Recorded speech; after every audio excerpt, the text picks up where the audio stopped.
Hello out there in Radioland. We invite you to reminisce for a while as we present Those Were the Days, brought to you with fond memories by Northwest Federal Savings and Loan Association, by Nelson Hirschberg Ford, and by Eden's Plaza Shopping Center. And now, stepping out of his hall closet with a trunk full of memories, here's your host, Chuck Shaden. Thank you, Mark Nelson, and welcome to another in our series of programs designed to bridge the sound gap between yesterday and today. Today is Saturday, June 5th, 1976, and this afternoon on Those Were the Days, we present horror and humor. Between now and 5 o'clock, we'll have a generous helping of both mystery and comedy as we tune in to Suspense, Abbott and Costello, Mystery in the Air, Mystery House, Fred Allen, and Inner Sanctum. We'll have a few surprises and lots of good listening. It all begins right now with this word from our mysterious friends at Northwest Federal Savings. Who knows what interest grows from regular savings? Northwest Federal knows. Northwest Federal Savings, that is.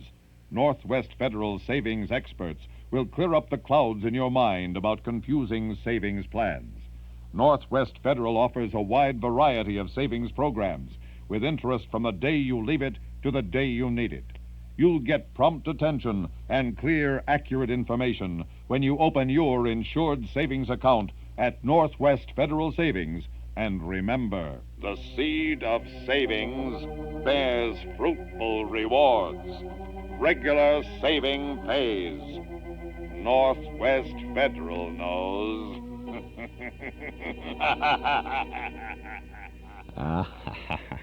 Northwest Federal Savings, serving you 63 hours a week. 5 offices of Northwest Federal to serve you now in Chicago on Irving Park Road, in Des Plaines on Dempster Street, in Norridge at the Harlem Irving Plaza, in Arlington Heights in the Surrey Ridge Shopping Center, and the brand-new Edison Park office of Northwest Federal Savings on appropriately named Northwest Highway in Chicago. Good afternoon. This is Chuck Shaden with our Those Were the Days program today, and we have a good afternoon of really great radio entertainment for you. A lot of comedy and a lot of good mystery, horror, and humor throughout the afternoon. Before we tune into the first program on our agenda, a suspense show, want to invite you to an evening of good fun tonight over at Northwest Federal Savings in the community room at 4901 West Irving Park Road in Chicago. Our Memory Club is going to convene, and we have a great Memory Club film for you this evening. From 1932, it's The Kid from Spain, starring Eddie Cantor and Robert Young. Eddie Cantor, of course, was at the peak of his movie career in this song and joke epic. He's a bullfighter, and Cantor fans and people who don't ever remember seeing Eddie Cantor will cheer. Produced by Samuel Goldwyn, the film was directed by Leo McCarey, with music by Harry Ruby, Bert Kalmer, and Harry Axt.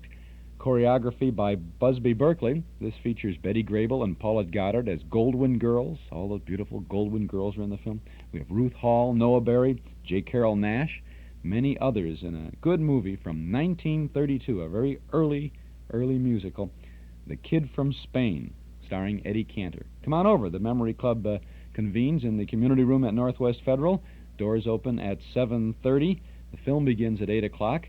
Dues are $1 a meeting, payable at the door, and there's CTA transportation to the door, or you can park free in the large lot at the rear of the Northwest Federal Savings office over on Dakin Street. So our Memory Club movie tonight, The Kid from Spain from 1932, starring Eddie Cantor.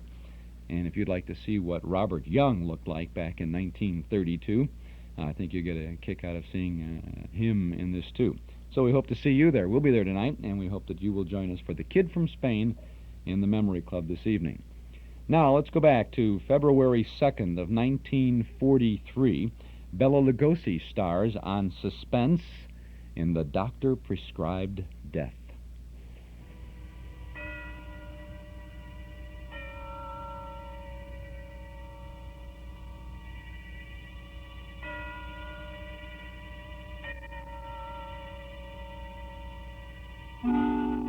Suspense.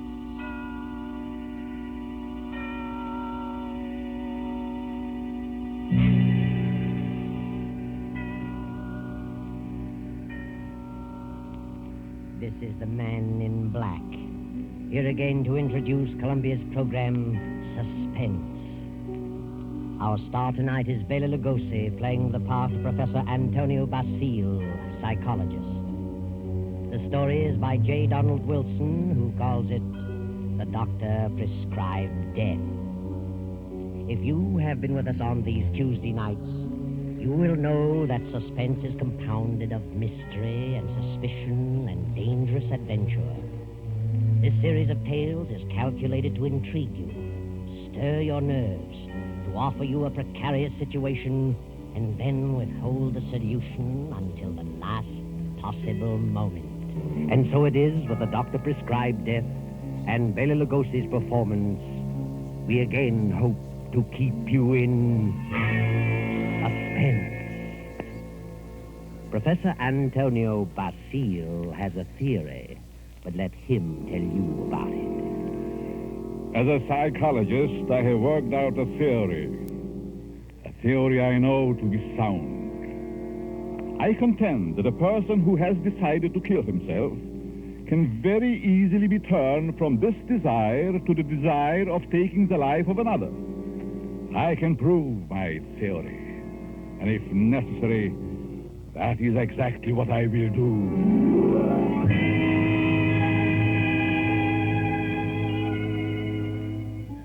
Yes, Professor Antonio Basile has a theory, but only a theory. And he's worried about what his publisher will say, so he visits the editor, whose name is Hellman. Hellman finishes the manuscript and tosses it on the desk. Professor Basile leans forward eagerly and... Well, Hellman, what do you think? Professor Basile, it's purely conjecture, simply a theory, and I wouldn't advise publishing it. I worked on that theory for a long time. I'm positive of it. I know it'll work. Suppose it will. What good is it? What good have you accomplished if you can prove it'll work? Are you laughing at me, Hellman? It's so silly. An ordinary human being has suffered reverses. Is sick of it all. He wants to leave it all behind. And you say he can be changed to want to kill someone else. I do. Self-destruction and the destruction of other life are closely related in the mind. The dividing line is very thin. It's ridiculous. And you won't publish it? Granger would fire me. Why? He told me that, in his opinion, you should be in the asylum. Mr. Granger said that. Does he think I'm insane? How do I know? Hellman, Mr. Granger didn't say that. It's you who thinks I'm crazy. You've never liked me. For some reason, you are trying to tear me down. Well, we'll see, Mr. Hellman. We'll see. Now, wait a minute. I'll show you whether my works are illogical. I'll show you whether I'm insane. Oh, calm down. I'm going to make you eat those words. I know you don't like me, but I'm going to prove that my theory is sound. Good night. Wait a minute. Basile, wait. You wait, Hellman. You wait. Yes, wait, Hellman. Wait. Professor Basile, seething with resentment, rushes from the office and strides angrily down the street. Insane, huh? I'll prove my theory. I'll find a subject. I'll find someone who wants to take his own life. And so Basile goes home, late for dinner. He finds a note from his wife, Myra, saying she's decided to attend the opera and will be home around 11:30. Then Professor Basile gets an inspiration. He goes to the bridge over the deep canyon, the bridge called Suicide. And strangely enough, he hasn't long to wait. As he stands against the railing in the fog, a figure appears a few feet beyond, stops, prepares to leap. Don't do it. Wait a minute. Listen. Huh?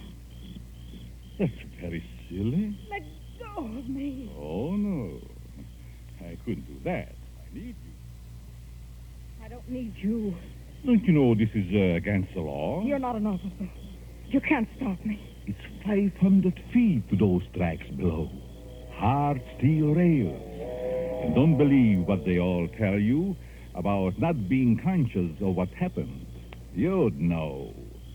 people don't die instantly. Let loose. They lie in agony for minutes and sometimes for an hour. It's a horrible death, I know. How do you know? I'm a doctor. Doctor, Yes, I can tell you much simpler ways, much less painful ways and quicker. You're a nice young girl, an intelligent girl. You wouldn't want it to happen this way. Maybe after I talk to you a while, you wouldn't want to do this at all. no. No. But come on. Let's talk it over. Maybe a few minutes talk will change the entire picture for you. What could you do to help me? If you'll come, I'll tell you. There's a motive back of your wanting to do this, and I'd like to know what it is. Nothing doing. Haven't you any relatives? Any loved ones you'd like to do something for? Yes? Then if you'll talk with me for a while, maybe I can find my way clear to help those people.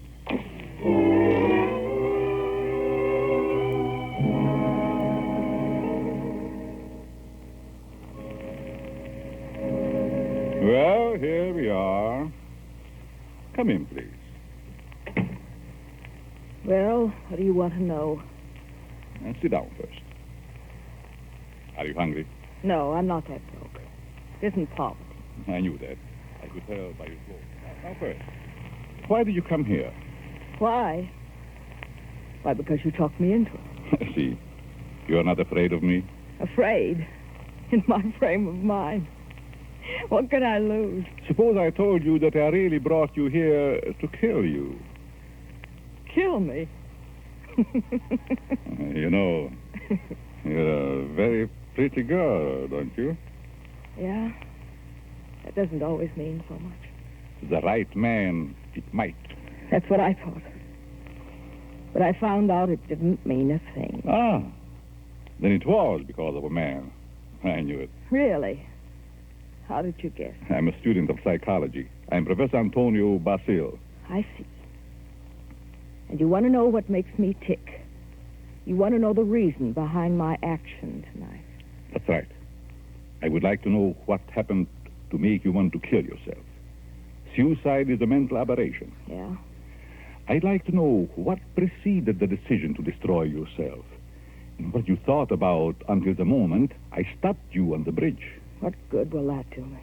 You said you weren't broke, but you also said you had some loved ones you'd like to do something for. I meant I wasn't broke to the point of being hungry. I have a few dollars. But you suggested help for someone in larger terms. Yes, I did. Who is the loved one? My mother? You are her only means of support? Yes. And you intend to kill yourself? Yes. That's being selfish, isn't it? Selfish? Yes. You are concentrating solely on self. You think so? What else? The first law of human nature is self-preservation, right? I suppose so. The second law is the preservation of family. Yeah? So you decide to deny the first law and destroy yourself. And as a consequence, deny the second and leave your mother alone and in need.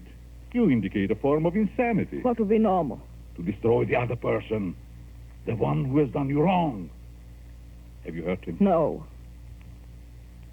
Then the one who has done wrong should be the one to suffer. You have no legal recourse? Legal recourse? No, I haven't, I'm sorry to say. And you would kill yourself to let your poor mother suffer because of the wrong of another.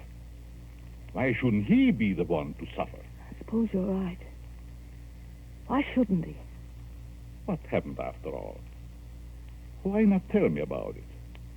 Were you married? No. I never seemed to find time to get around to marriage. What's your name? Gladys. Gladys Tanner. How long had you known him? Almost 4 years. And you always thought he meant to marry you? Yes. Until 3 weeks ago. Yes? On July 1st, he had to leave town for a week on business. Said he was going to Kansas City. When he came back, he seemed to be too busy to see me. Then a week ago, I found a snapshot along with several others in his desk in his home. May I see it? Certainly. It's a picture of him and another woman. But the picture was not taken in Kansas City. It was. No, it was taken on the beach at Atlantic City. And it's dated by the finisher, July 3rd. Since he returned, he's refused to see me. Yesterday, he finally said he didn't care to see me anymore. That I'd better forget him. But it isn't so easy as that, is it? No. I figured I'd done something. And blame myself. Do you know this blonde woman in this snapshot? No. Then it must be a woman he has met recently. You've known him for 4 years. I don't think you are to blame.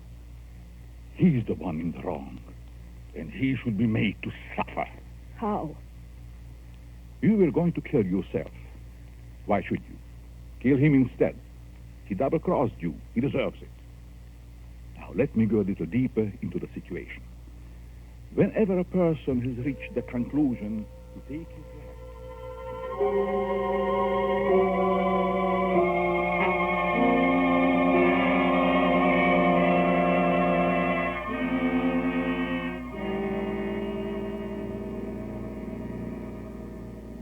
You are sure you have made up your mind, Miss Tanner? Positive. Now, if you're careful, you won't be caught. No. But whether you are or not, I'm giving you this check for $1,000 made out to cash to be sent to your mother only after the man is dead. Write his name on this pad. There you are. I will know what has happened by the newspapers. And I will withhold payment until I learn that you have gone through with it. It'll happen tonight. Very well. You are sure? You are determined? Absolutely. Nothing could stop me. Very good. But just what would happen if I did get caught? You won't get caught if you follow my instructions. I know. Now, here is a small revolver. It'll fit easily in your purse. That's all you need. Be sure to wipe your fingerprints off and leave the gun near the body. Well, goodbye, Dr. Basile. Goodbye, Gladys, and good luck.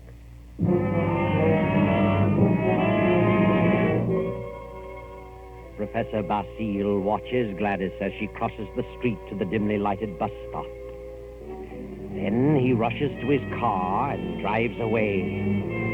A few minutes later, he comes to a stop at Hellman's house. Hellman, the editor who ridiculed his theory. Just a minute.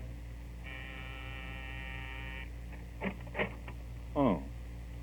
Hello, Basile. Good evening, Herman. Thought I'd drop out to have a little chat with you. Well, why this time of night? Kind of late, isn't it? 11. Didn't think that was late for you. No?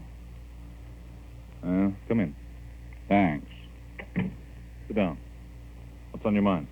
I want to talk to you about my theory you ridicule so definitely. My theory about suicide. Oh. Well, I just don't believe it, that's all. And I said I'd prove it, didn't I? Yes, but what are you getting at? It's going to be proved.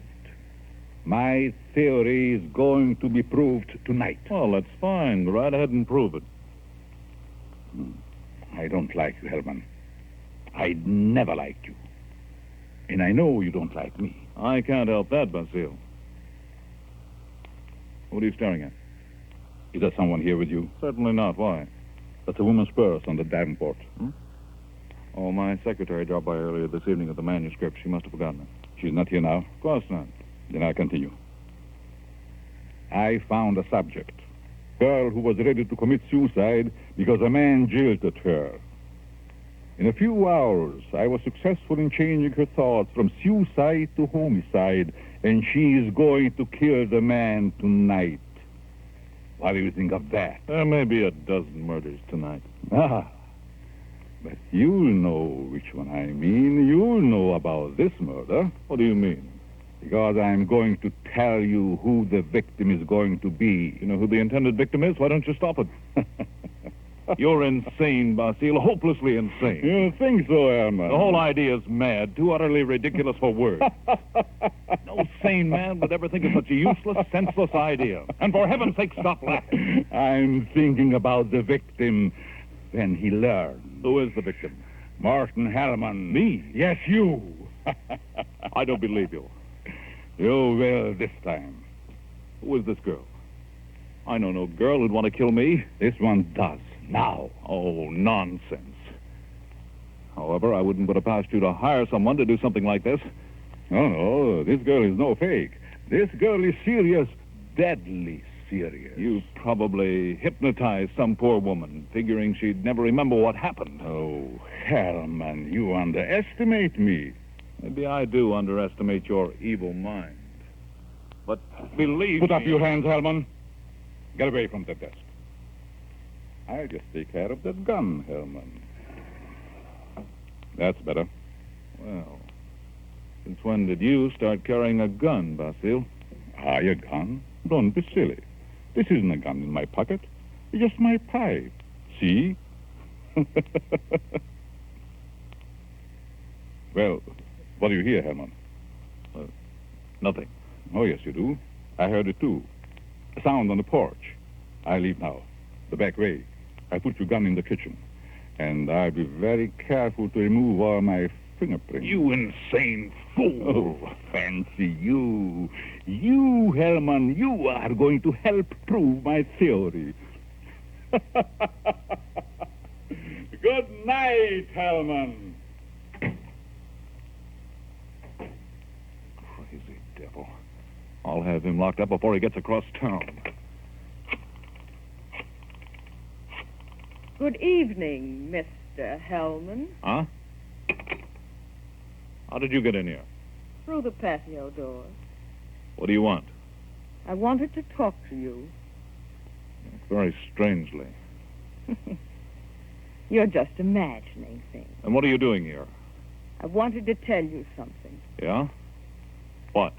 When you first indicated to me that you were through with me, I was terribly hurt. I thought all along that we were to be married. I couldn't understand. I tried and tried to think of something I'd done to cause our breakup. Then I happened to find this snapshot in your desk. Snapshot? Take a look at it. Kansas City. No, Atlantic City, New Jersey. You and a blonde. And the date is stamped on the back. A business trip. Ha! Well, what about it? I just wanted you to know that you weren't so slick. I wanted you to know that I knew about the blonde. That I knew you'd lied. Now that you've told me, what good does it do you? A lot of good. First, I thought you came here for money. How could you think such a thing? Well, I think you'd better go now. I'm going. Goodbye, Morton. And good luck in your new venture. What venture? This one. Gladys! Gladys! And wish me luck in mine.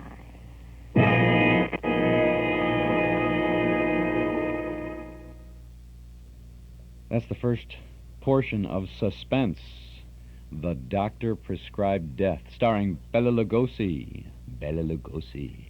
From February 2nd of 1943. Pretty good stuff, huh? This is Chuck Shaden on our Those Were the Days program on WNIB, Chicago, FM 97. And we have more of that coming up and many other good things this afternoon, too. But first...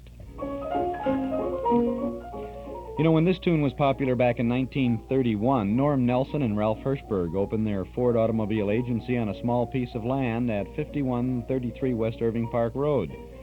The first year, they sold about 100 new Fords. Today, 45 years and thousands of new Fords later, Nelson Hirschberg Ford occupies a whole city block at the same location on Irving Park Road at Laramie. And thousands of Chicagoland families have not only bought their first Ford from Nelson Hirschberg, but they've returned again and again for all their new Fords. The proof is in the seeing. Next time you're out for a drive, notice how many Fords bear the Nelson Hirschberg emblem. And you'll notice how many drivers have seen Nelson Hirschberg, one of Chicagoland's oldest, most respected Ford dealers. 5133 West Irving Park Road at Laramie. They're open 7 days a week, Monday through Friday till 9, and Saturday and Sunday to 5. Nelson Hirschberg Ford, Irving Park at Laramie, just across the street from the Metro Golden Memory Shop. Now let's get back to Suspense.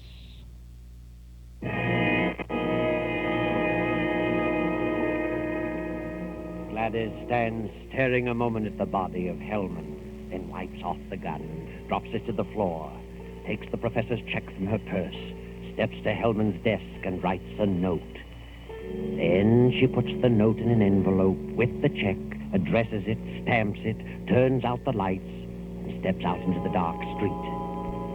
At the corner, she drops the envelope in the mailbox and disappears. Professor Basile heard the shots. His theory worked. Hellman will torment him no more. The perfect crime. So he can go home to his wife now and go to sleep. Myra. Myra. Huh? What?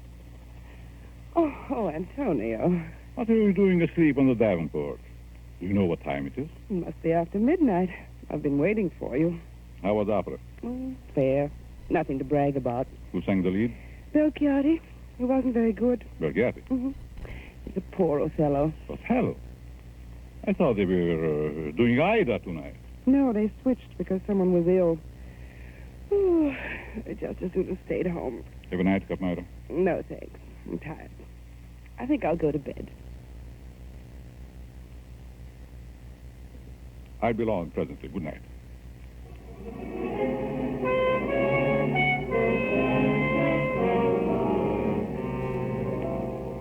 Then the night passes and the morning comes. The professor rises cheerfully and prepares for breakfast. Then... I get it, Myra. Yes? Are you Professor Basile? Yes, May we come in? We'd like to talk with you. of course. What is it you want? Is your wife in? Yes. We'd like to see her, too. Myra. But what's this all about? What is it, Antonio? These men are from detective headquarters. They want to talk to us. Really? What about? May I ask where you were last night, Mrs. Basile? Certainly. I went to the opera. What time did you get home? Oh, I imagine it was around 11 or shortly after. Mm-hmm. Were you at home last evening, Professor? Well, I was at the club and got home about 12:30. By the way, do you know a Morton Hellman? Suddenly. What about him? He's been murdered. Murdered? Good Lord. When? Around midnight last night. I found him this morning. How terrible. Why, I've known him for years. He was editor-in-chief of the company publishing my writings. I'm a psychologist, you know. Yes, we know. But what do you want to know from us? We weren't connected socially with Hellman, just in business. Did you know him, Mrs. Basile? Yes, I knew him very slightly. Do either of you know of anyone who'd have reason to kill him? Certainly not. Everyone thought highly of him. Did you ever hear of a girl named Gladys Tanner? Lady Stanner? No. Did you know of a Gladys Tanner, Mrs. Basile? No. Is this your purse, Mrs. Basile? Why, of course it is. That's the one I gave you last Christmas, Myra. Oh, yes. I must have lost it downtown. Where did you find it, Lieutenant? At Hellman's home. Hellman's home. Well, how in the world? Good heavens, but We how- found it on the sofa. Well, I can't imagine how it could get there. And this is the revolver that killed Hellman, found on the floor beside him. What? No fingerprints on it, however. What? May I see it? Why, Myra, this is your gun. I bought this for you 2 years ago when I went on the lecture tour. Yes, I think it's mine, but it just doesn't make sense. Did you have the gun in your purse when you lost it, Lysa? Well, perhaps I did. I'm so confused now. I can't remember. I think, Myra, I think it is terrible. Oh, I know.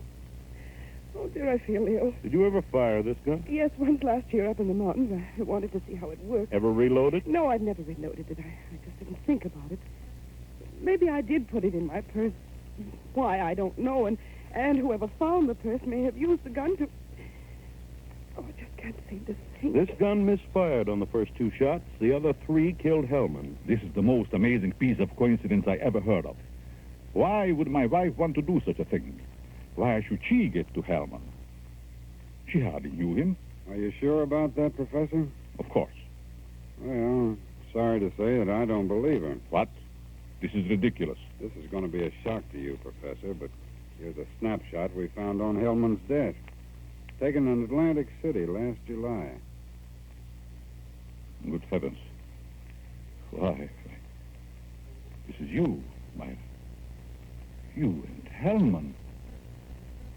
You were at your mother's in Florida in July. Myra, look at me. What does this mean?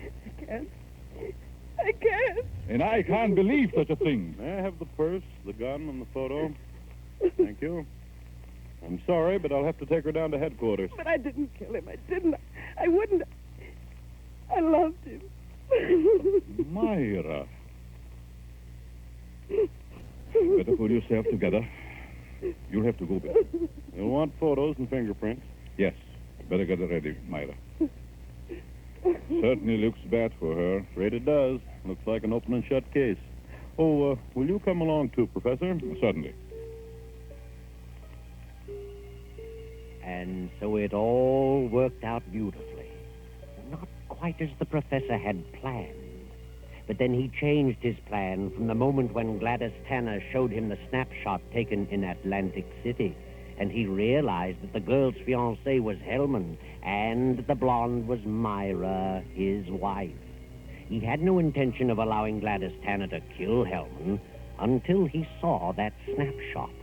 And when he recognized Myra's purse in Hellman's home, he decided to let Gladys kill him and the blame be placed on Myra. The perfect crime.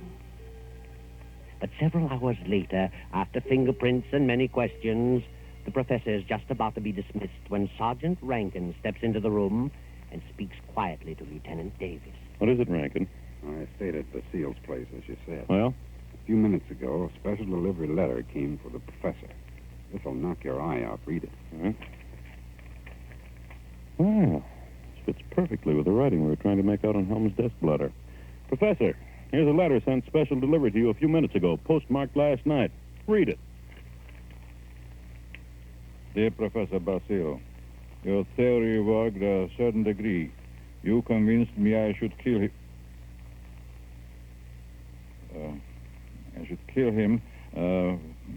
But when that gun you gave me misfired twice, I almost quit.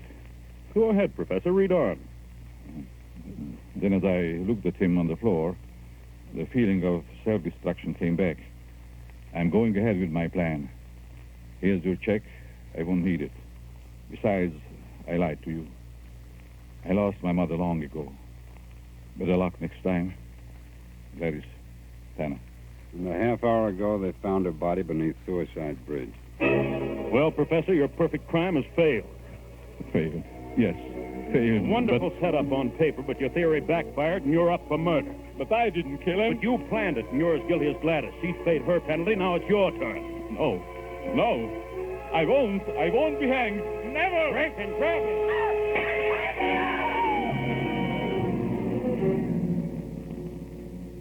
And now the doctor lies on the sidewalk 17 stories below.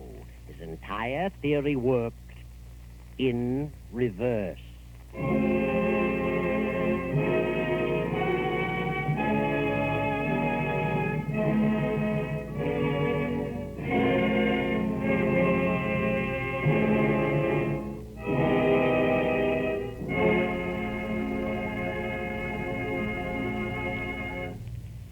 And so closes the doctor-prescribed death, starring Bela Lugosi.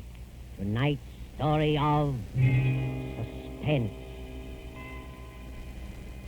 It came to you from Columbia Square in Hollywood.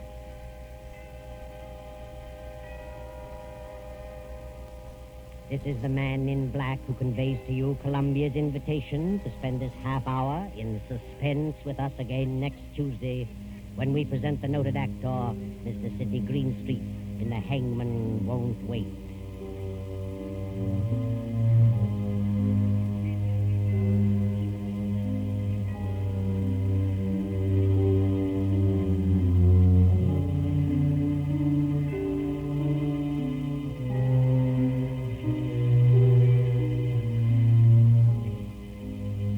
The producer, Ted Bliss, the director, Lud Gluskin, the musical director, Lucian Mahowitz, the composer, and J. Donald Wilson, the author, collaborated on tonight's Suspense.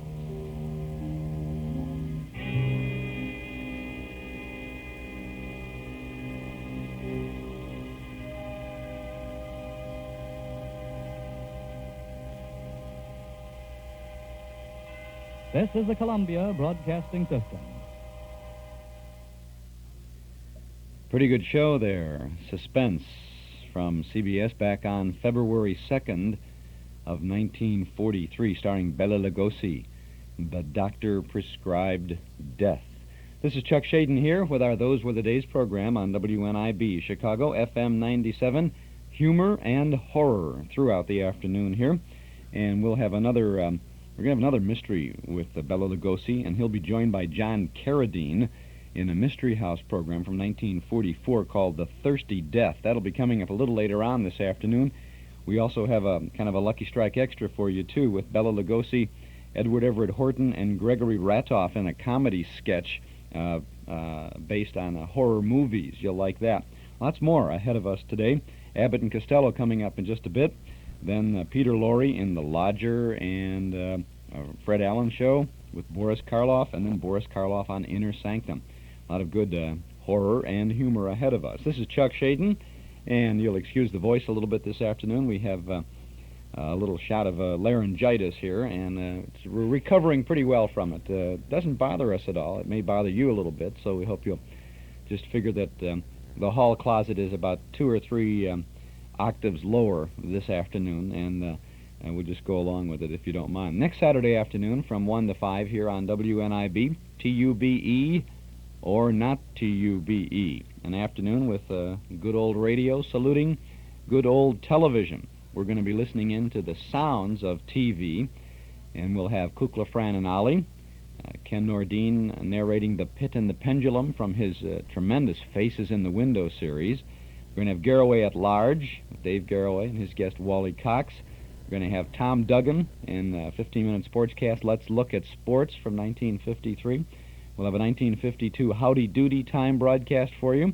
And next Saturday afternoon, our very special guest will be Dave Garroway, who is going to tell all about his very interesting career, how it got started in Chicago on WMAQ radio. Used to do the old 1160 Club at midnight on WMAQ, how he got that job, and then how he got to do the Garroway at Large TV show, and then he went on to do the Today Show. He was first morning master of ceremonies on the Today Show, then into Wide, Wide World on television. Very interesting career, and he'll tell all next Saturday afternoon. Sounds like a big expose. It's just a great reminiscing session with Mr. Garroway. That'll be next Saturday from 1 to 5 here on WNIB. Now we have a sound for you from our brand new cassette tape of this brand new month. For the month of June, we have some horror and some good mystery on this 60-minute tape. Listen to the opening of The Hermit's Cave.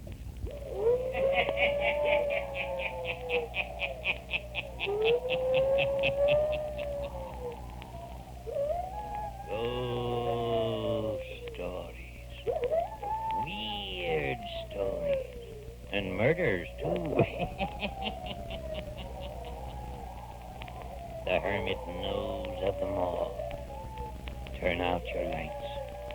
Turn them out. Have you heard the story of Hansome's ghost? Then listen while the hermit tells you the story.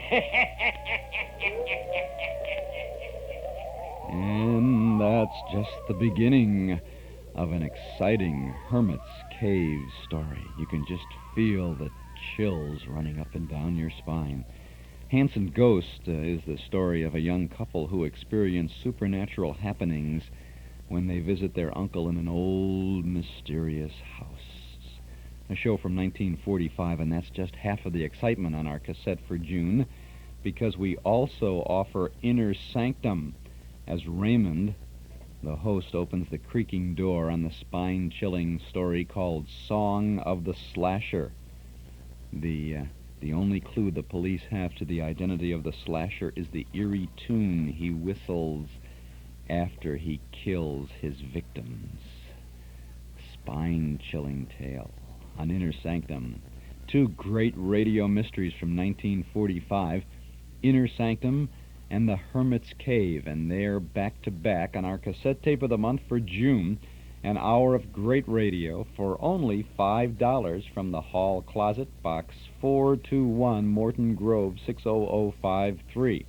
Ghost Tales from the Hermit and the Inner Sanctum's Creaking Door. Our June cassette tape of the month, only $5 from the Hall Closet, Box 421, Morton Grove, 60053. Or you can pick up this tape at any office of Northwest Federal Savings. But by mail, send $5 for Inner Sanctum and the Hermit's Cave. Send to the Hall Closet, Box 421, Morton Grove, 60053. We'll also include a list of previous cassettes of the month that are still available.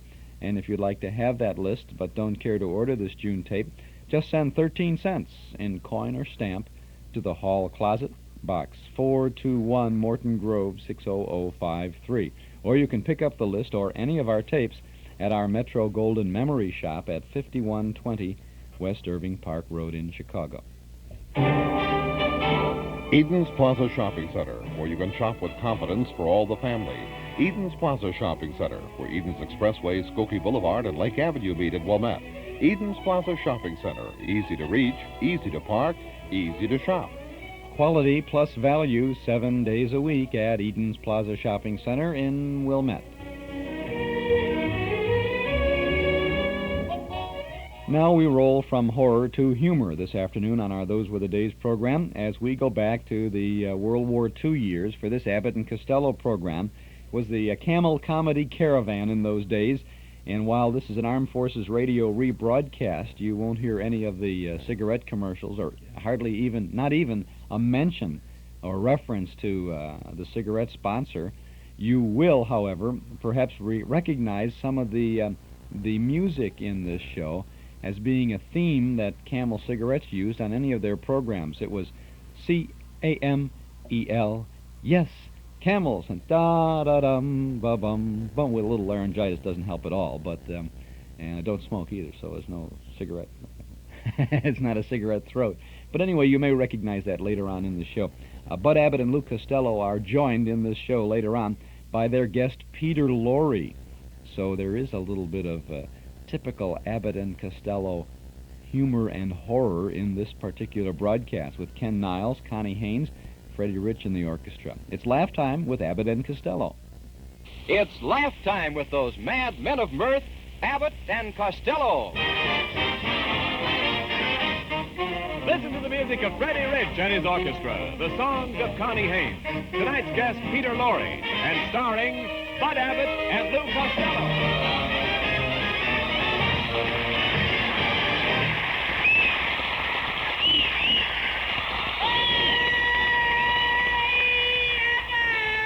Costello, where have you been? Look at you. Your clothes are dripping wet. There's water running out of your shoes. What happened to you? Oh, I stopped to get a drink at the faucet outside the street. Faucet? Yeah. You dummy, that's no faucet. That's a fire hydrant. Fire hydrant? Yes. No wonder I went halfway to Pomona by gutter. Gee.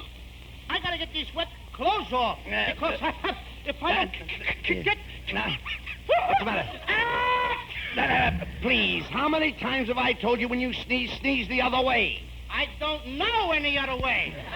You please talk sense, will you? Do you realize you've probably caught a cold? Do you want the germs to spread? Oh, I won't let them spread. How can you keep germs from spreading? I'll make them wear a girdle. Oh. Now, that's ridiculous. You've got a cold in your head. How are you going to keep that cold in your head from going down into your chest? I'll tie a knot in my neck. Hey, yeah, but what are you talking about? You're not so healthy. Oh, I'll have you know, my friend, that I keep regular hours. Every night I go to bed with the chickens. How do you all get in that little coop? No, I'm trying to tell you that I go to bed early, and I'm up at the crack of dawn. Then I go out and chop wood for breakfast. Chop wood for breakfast? How can you eat that stuff? Listen, Costello, I chop wood for exercise. For example, every morning I jump out of bed and crawl around the room on all fours. You crawl around on all fours? Yes, that's the athlete in me. Athlete? That's the monkey in you, brother. Oh, hey, here's Ken Niles. Say, I'm glad you dropped in, Ken. Take a look at Costello. He doesn't feel very well. Oh, just let some of the air out of his head. He'll be all right. I mean, you got a lot of nerve there, Niles. I mean, talking like that. Well, with such a swell head like you got. Oh, I'll have you know I'm not swell-headed. Oh, yeah? You're the only guy I know who gets the mumps above the ears. Now, take it easy, Costello. You're a sick man. Who's a sick man? I'm all right. I just got a little...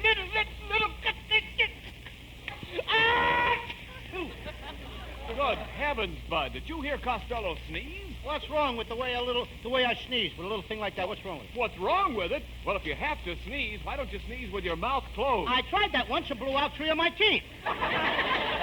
Now, wait a minute, Costello. Your sneezing is dangerous.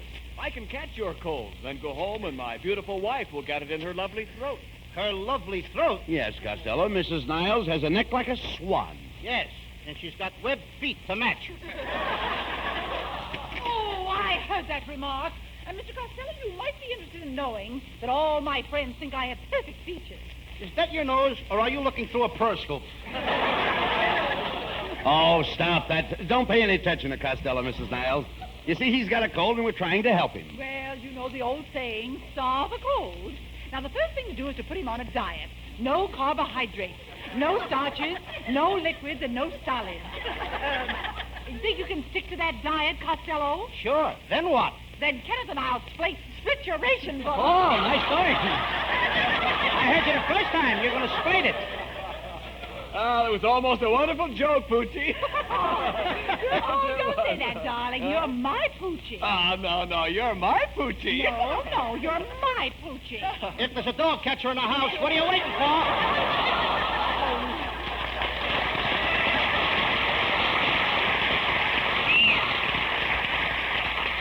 Come, Kenneth. And as for you, Costello, I hope your cold is nothing trivial. Well, I don't blame them for going out. The only way to avoid the flu is to flee. What's that? I mean, you've got to flee flu. Gotta flee flu? What kind of talk is that? I'm trying to tell you the only way to be free from flu is to flee when flu flies. When there's flu, everybody flees. Did you say flees? Certainly. I flee, you flee, he flees, she flees. What, I got a cold or a flea circus? You don't understand. To avoid the flu, you've got to flee. I gotta flee. Get him off of me, then. Get him off. I don't want any fleas. No. I don't mean fleas like bugs. I mean fleas like flies. Oh, let the fleas like flies. I don't want to break up no romance. Look, it has nothing to do with fleas and flies. I'm trying to tell you, to avoid the flu, you must flee. The only way to be free from flu is to flee when flu flies.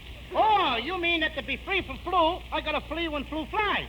And the fleas and flies have got nothing to do with the flu. Now you've got it. Now I've got it. I don't even know what I'm talking about. Well, let me put it this way.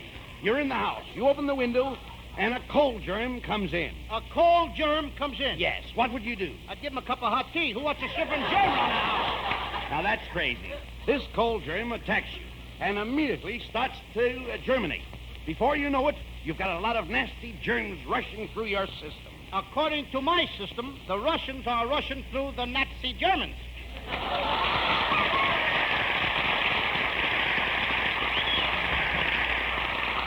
Well, that's true, Costello, but I'm talking about flu germs. Do you realize that germs travel with the speed of light? Now, one little sneeze... What? Huh? There you are. There you are. The germs are off. They've already traveled from California to Maine. They are now crossing the Atlantic. I didn't even say goodbye to him. Costello, right now, at this very minute, someone in Europe is catching your cold. Hello? Wait a minute, that's left, man. I ain't the man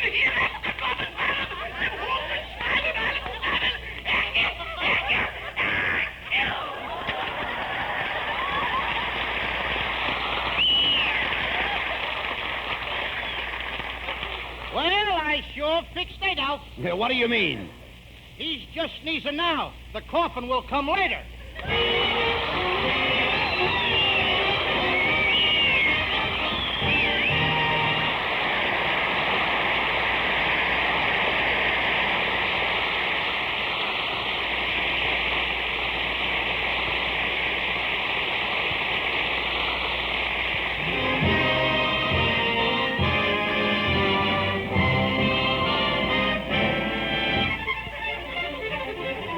Freddie Rich and the orchestra dress up an old favorite, Alone Together.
And that's the first third of the Abbott and Costello show from wartime years, World War II. You get a little bit of a hint at that with Costello's remarks about the Russians and Hitler and Nazi Germany and all of that sort of business there.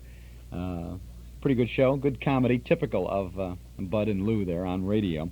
This is Chuck Shaden on radio on a Saturday afternoon on WNIB Chicago, FM 97. We'll have more of this Abbott and Costello show in just a moment. If the father in your house is a nostalgia nut like the rest of us, and if you're wondering what to get the old boy on his big day, Father's Day, June 20th, why not pay a visit to our Metro Golden Memory Shop at 5120 West Irving Park Road?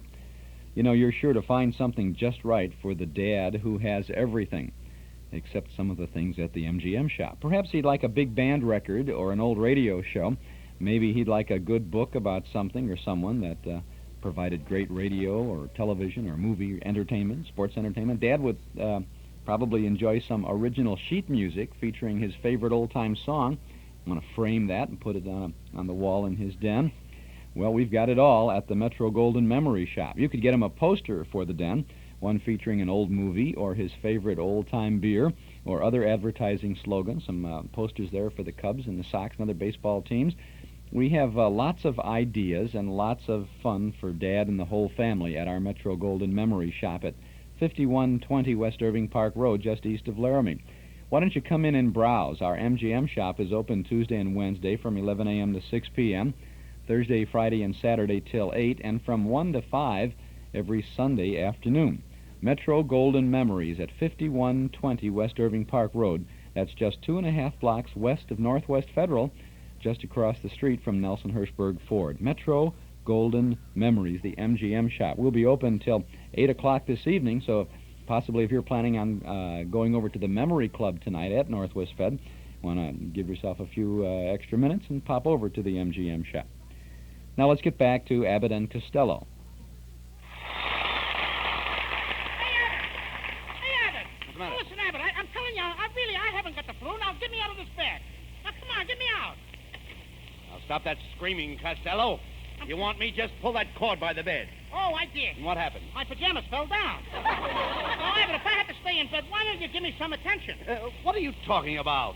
Didn't I put some cracked ice on your head? Yeah, but you didn't have to wait till you got the ice on my head before you cracked it. Now, Abbott, for the last time, I'm telling tell you, what am I doing in bed? Well, it's part of the health building course I got from Professor Hercules. Starting tomorrow morning, you're going to get out of bed at 5 o'clock. Then at 5:10... Back in bed. No. At 5:10, you jump into a nice cold shower. And I whistle. You don't whistle. I gotta whistle. Why? Well, there's no lock on the bathroom door.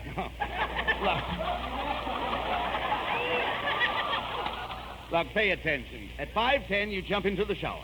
Can't you just feel the ice-cold water running down your back? Huh? No. Now, stop that. Stop that. It's cold. Stop it. Then at 5:20... Back in bed with a hot water bottle. Listen, at 5:20, you take a bouncing horseback ride. 5:40... Back in bed, face down. Then at 6 o'clock, an hour of wrestling.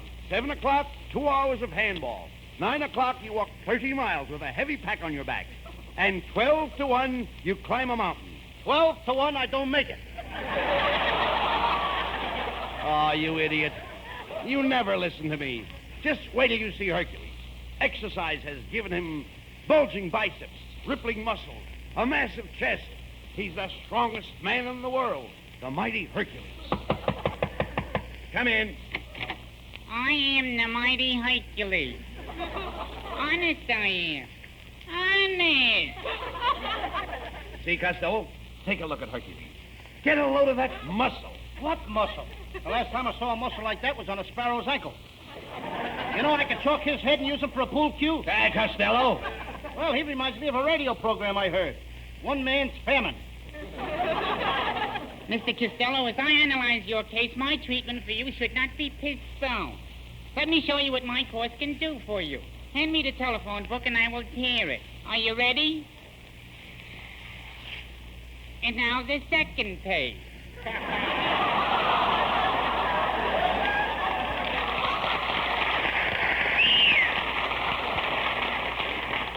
Now, look, Hercules, what's so great about that? I can bend bars with my bare hand. Costello, now don't be silly. You're talking to the mighty Hercules. Yeah, Mr. Costello, I'm a master muscle. You're a mess of something, brother. And while I'm on the subject, you ain't seen nothing yet. Just feel my muscle. Where is it? All I can feel is one little corpuscle. Yeah, but ain't it got a hard head? Look, Abbott, for the last time I tell you there's nothing wrong with it. Now you got to get me out of this bed. Now give me a lift. All right. What was that? I got my nose caught in the bed spring. Come in. Good evening, gentlemen. I'm Peter Lorre.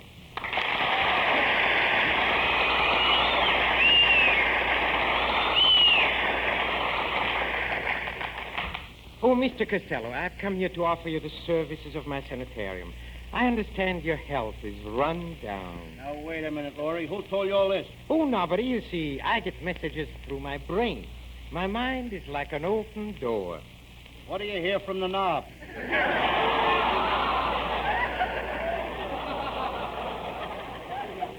Quiet, Costello. Let me handle this. Mr. Lorre, you say you have a private sanitarium? Oh, yes, and it's just the place for Mr. Costello. It is out in the woods, in a very lonely spot, where he can get away from it all. Far, far away. I don't want to get that far away. Get me closer to town now. Get a lot of people around me, too. Ring those bells. Blow those horns. Blow those horns. Please, Noise. I gotta have it. When you're around, I gotta have noise. But please, Mr. Costello, you're scaring me. I'm scaring you. Costello, there's no sense in shouting. That's right, Mr. Costello. Let us speak low. I don't want to speak low. I always talk loud. Hooray! Happy New Year! Get around, everybody. Here's some John Charles Thomas. On the road to Mango. Stop. Yes. Never mind. Just a minute, please. People are there. Wrong place.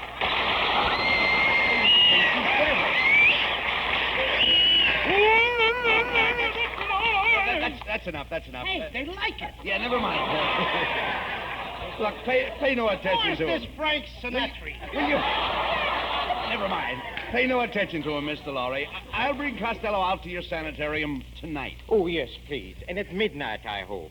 When the moon is down. No, tomorrow when the sun is up. Way up! Plenty of light, brother. Lots of light. We're going to turn on a searchlight. Costello, you're acting like an idiot. Yes, Mr. Costello. I've had thousands of patients at my sanitarium, and I've never had one of them complain. You know what that proves, don't you? Yes, sir. Dead men tell no tales.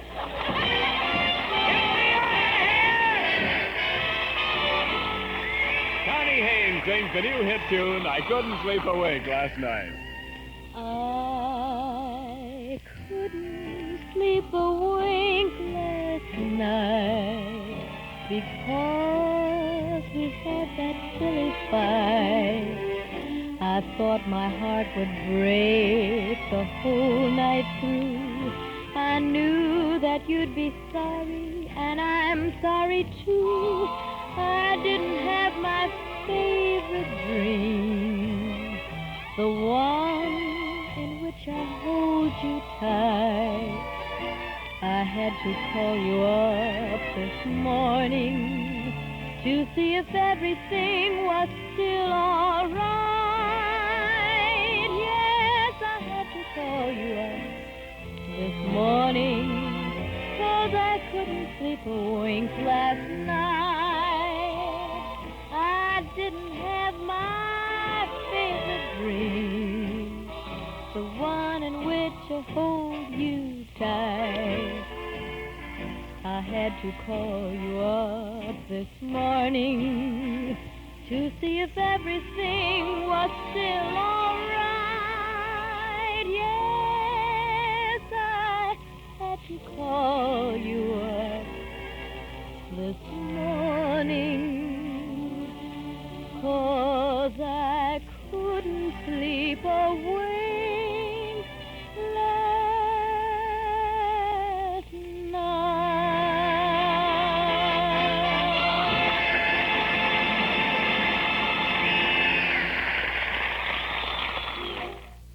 That's Connie Haynes on the Abbott and Costello show, and we'll have more of that in that visit of Abbott and Costello to Peter Lorre's sanitarium.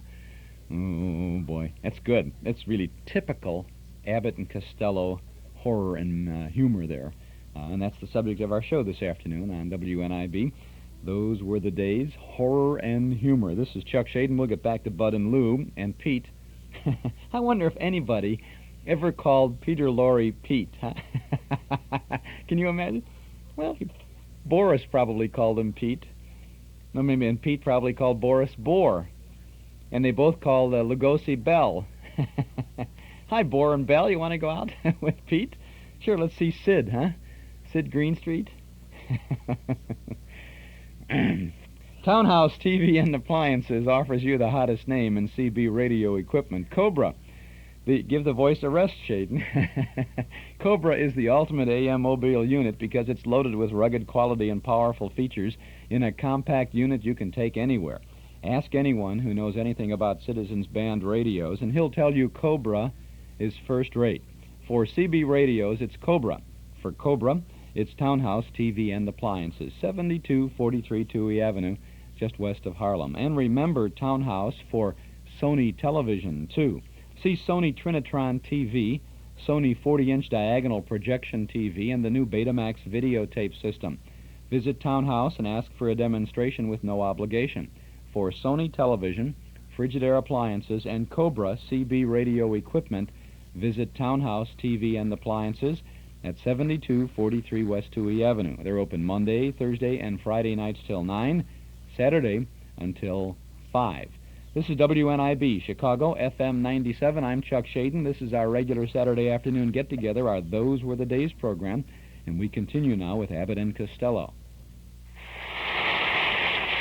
And now back to Abbott and Costello, who are en route to Peter Lorre's sanitarium. The time is midnight.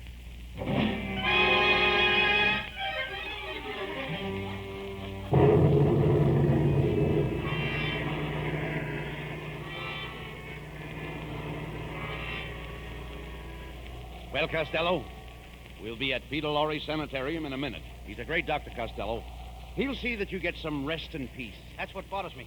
I don't want to rest in peace. Quiet. Listen, a friend of mine was just about to die, and Dr. Lorre pulled him over the hump. Which way?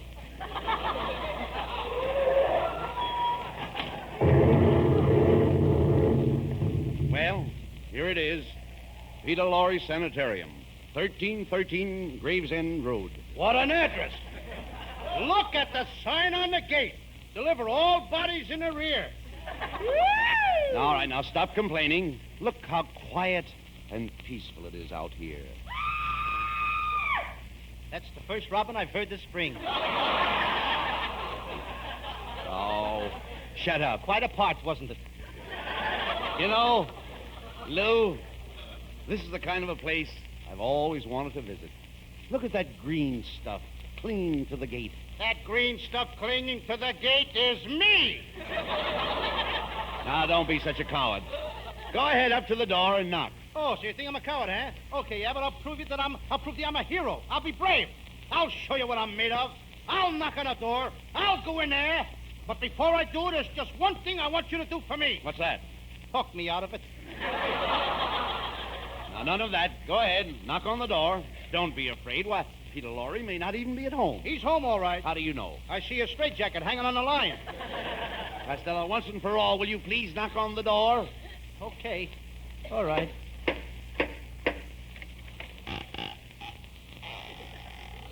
How do you do, gentlemen? Did you ring? No, I knocked.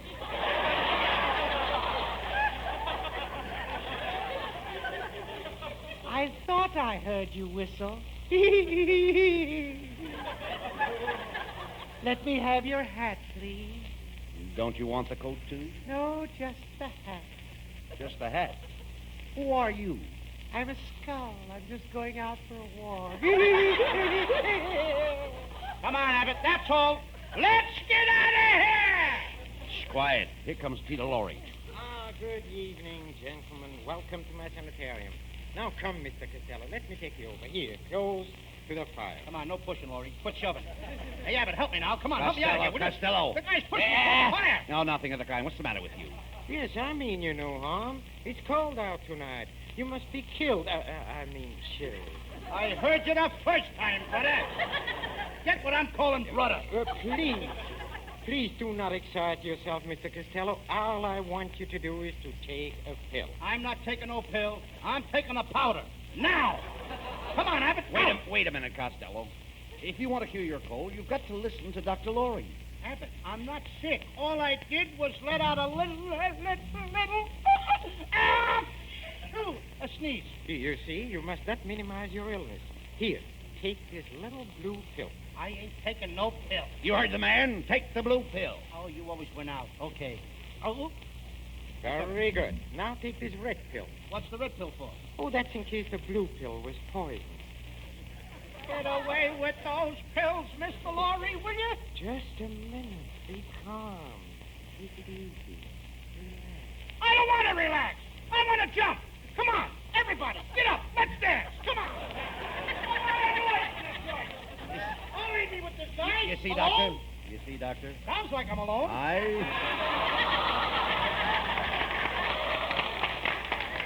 You see, Doctor, I told you that Costello was in bad shape. What he really needs is some exercise. Oh, splendid. Let's go out and play some golf. Golf? At midnight? Oh, yes. Oh, last night I played a fine game with my friend Frankenstein. Now, there's a gruesome twosome.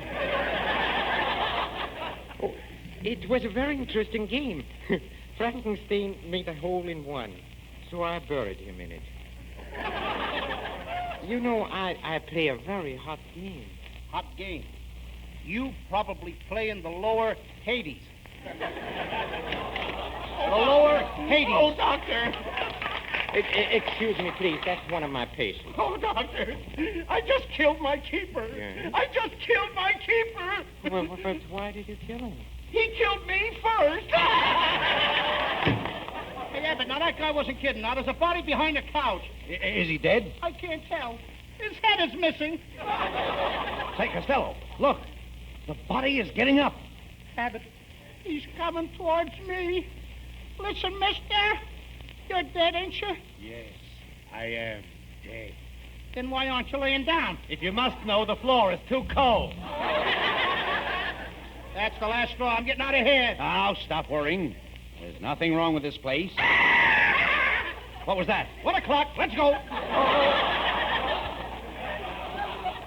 Mr. Costello, I think you're running a temperature. I must call my assistant. Who's your assistant, Dracula? Oh, no. I'm mad at him. I caught him stealing from my blood bank. Dr. Lorre, the operating table's all ready. What? What operating table? You ain't operating on me. I'm not hungry. You're not hungry? You heard me. I don't want any cold cuts. Oh,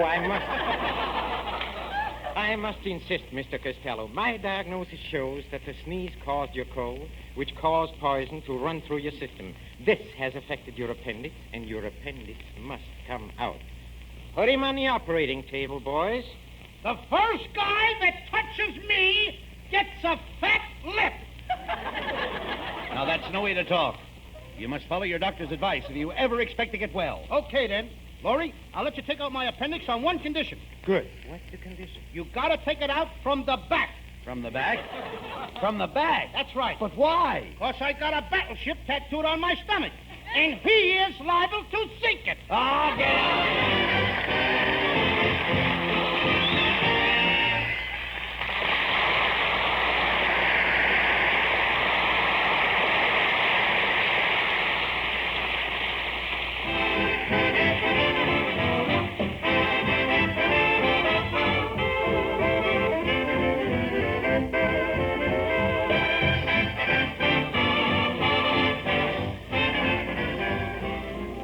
And now, here's Abbott and Costello with the final word. Thanks, Ken. Well, Peter Lorre, it certainly was nice to have you with us tonight. Yes, I certainly That's not your line, please. Excuse me. Oh, thank you, Bud. Thank you. Thank you, Mr. Costello. I hope you didn't mind coming to my sanitarium. You should come again sometime. I will, on Visitor's Day. Another thing, Mr. Costello. You should take care of your cold. You see, flu flies, and in order to be free from flu, you must flee when flu flies. Say it again, Lorre. All right, I will. I mean, without the script. Oh, get out of here. Good night, folks. Good night, everyone. Good night, Mom.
The Abbott and Costello Show has been another presentation of the Armed Forces Radio Service.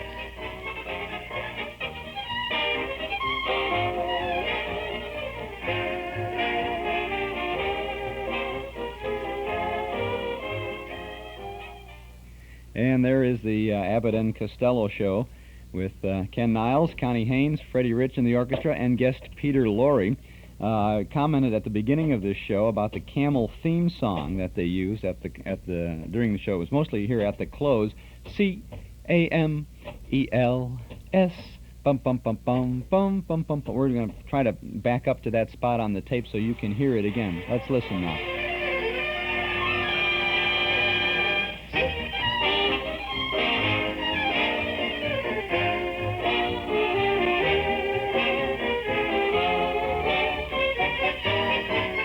Now listen, CAMELS, dum bum. Get a lift for the camel, and away they go with it. See, listen.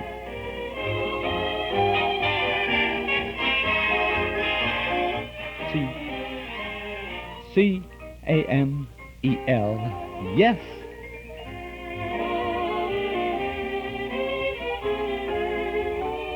Well, all right, that's enough. Play that and strike the set. Strike shade and get me out of here. I'm feeling pretty good today, and this is a beautiful day to share with you some good old radio shows. We have horror and humor this afternoon on our Those Were the Days program. Always some good things ahead of us. As I said earlier, next Saturday it'll be all kinds of television sounds for you. Our guest will be Dave Garraway. In 2 weeks, on the 19th of June, we're going to have a show that we'll devote to superstar Judy Garland. We're going to have a command performance program with Judy Garland, Bob Hope, Frank Sinatra, and Bing Crosby. We're going to have a segment of a 1951 Milkman's Matinee show. That was a New York-based interview show with Judy as a guest in the studio. We're going to have a craft music hall program from 1948 with Al Jolson and his guest Judy Garland. Then we have a clip from a 1962 Jack Parr Tonight Show as Jack Parr chats with his guest Judy Garland, who reminisces about her show business career. Then we have Judy Garland starring on a suspense drama, and with Edgar Bergen and Charlie McCarthy and Abbott and Costello on a Chase and Sanborn show from 1942. Then the last Saturday in June, we'll have a salute to Mel Blanc.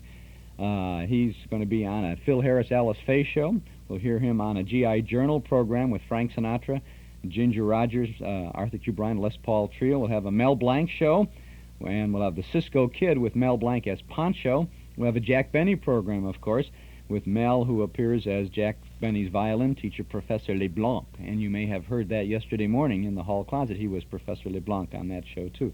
And our guest will be Mel Blanc, who will be on hand to reminisce about his very interesting career, and that'll be a tape-recorded interview that we had some time ago, and he's going to do some of his famous characterizations on that, too. So we've got some really nice things lined up for you on Saturday afternoons all summer long here on WNIB. Don't forget that you can tune in to us in the mornings, too, on WXFM, just up the dial at FM 106 for our Hall Closet program from 8 until 10 in the morning. So there's a lot of good things in store for you when you know where to find them. And you can be sure of that when you subscribe to our Nostalgia newsletter and radio guide. A year's subscription is only $6, and you'll find lots of good reading and good information in our little monthly magazine. It contains the complete schedule of old-time radio shows that we offer throughout the week on a number of Chicago radio stations.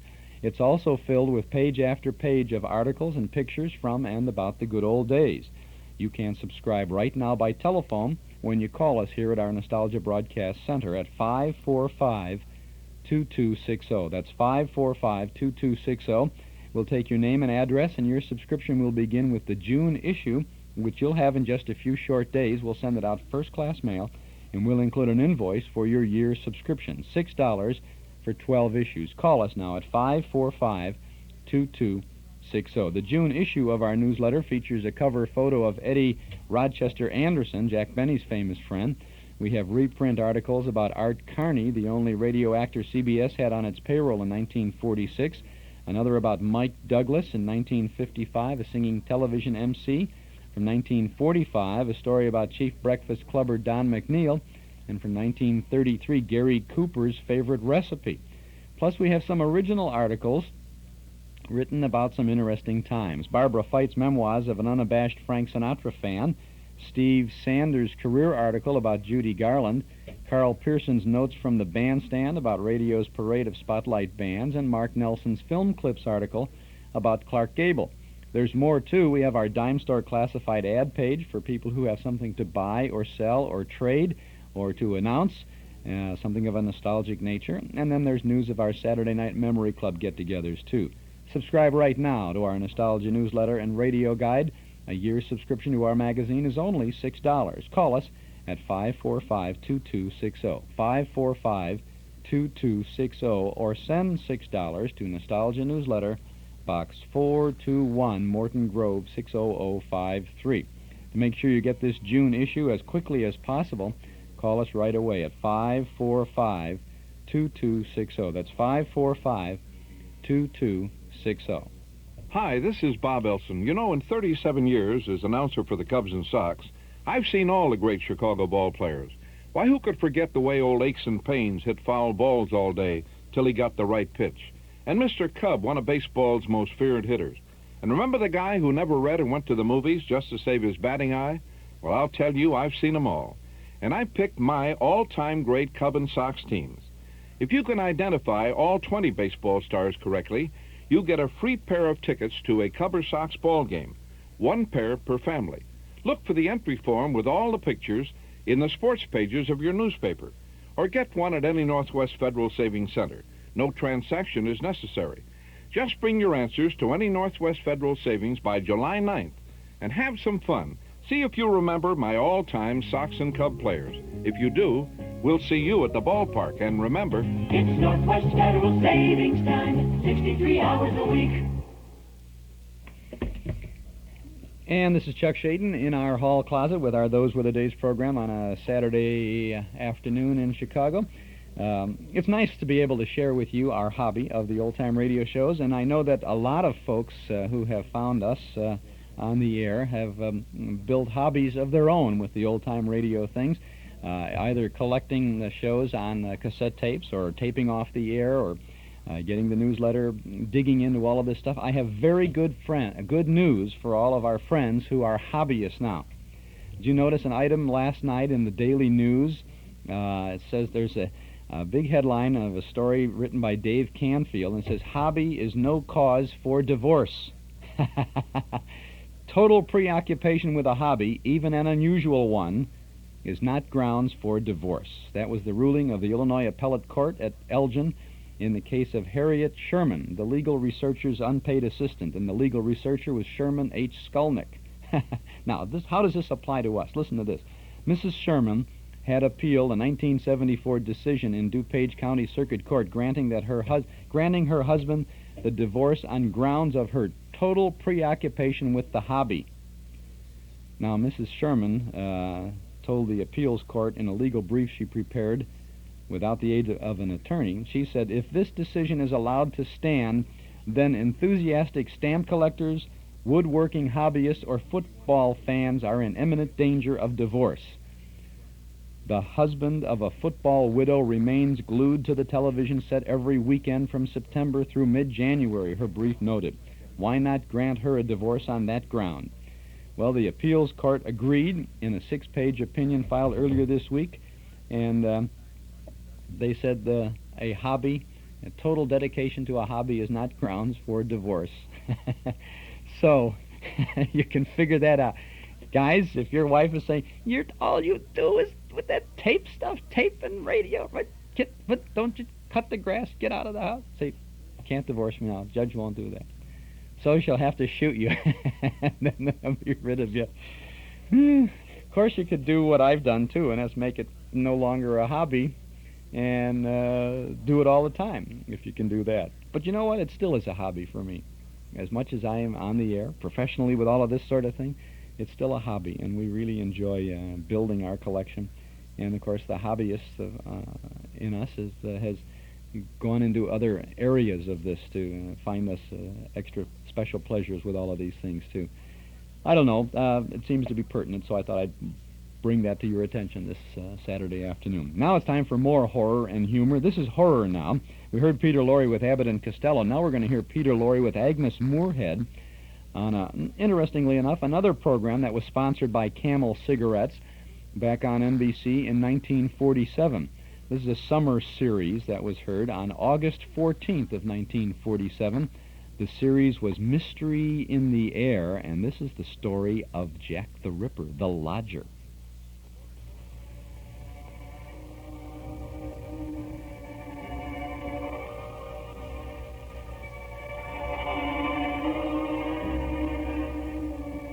Mystery in the Air, starring Peter Lorre, presented by Camel Cigarettes.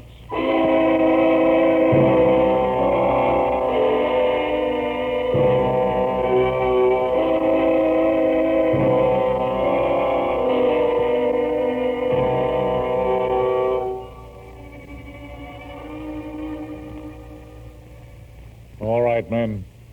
I guess that's all. Put him on the stretcher and take him to the morgue. Oh, must I stay, Inspector? For a while, Mrs. Bunting. Oh, dear. I need all the details for my report. Oh, that such a thing could have happened here.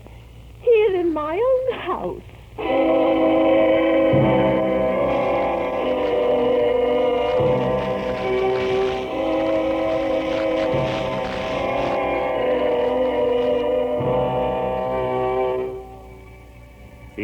week at this hour, Peter Lorre brings us the excitement of the great stories of the strange and unusual, of dark and compelling masterpieces culled from the four corners of world literature. Tonight, The Lodger by Mrs. Bela Lowndes. Peter Lorre is the lodger, and Ellen Bunting is played by Miss Agnes Moorehead. Mystery in the Air, brought to you by Camel Cigarettes.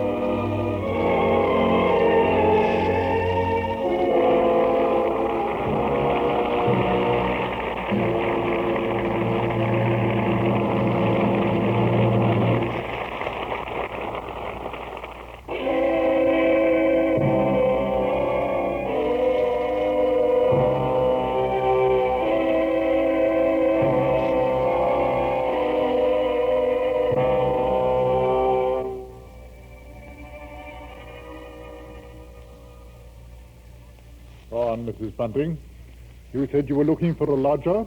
Yes, Inspector, we had to. But I never dreamed such a thing could happen here, to us. Why, it was only last Tuesday night my husband and I were sitting before our fire reading the newspaper about the latest murder. It was the theft by the Avenger. Yes, I remember saying distinctly, Robert, this Avenger person, you know, he could be the fellow standing next to you, or maybe the man you bump into. It's a terrible thought. Yes, but it appears to me that the Avenger's too quick for the police. And look here, it says this girl he got last night was like all the others, pretty blonde, and she just come from a music hall, exactly like all the rest of his victims. Oh, what a pity. Ellen, have you stopped to think who fits that description perfectly? Our own Daisy. Oh, shush, what a pretty thought, Bunting. It's a good thing she's with her aunt instead of here. London isn't a safe place for any girl now. Just the same, I can't help thinking how fine it'd be to have her here with us. Well, there's no sense even talking about it. We just can't afford it. I know that, Ellen, but I hope we could manage it some way. How? Haven't I scrimped myself half crazy trying to keep us going? I know, Ellen. Well, don't you go worrying about it. I think we can... Now, who do you suppose that could be? Could it be someone looking for a room? Oh, I wish it were. Then you could have your Daisy back.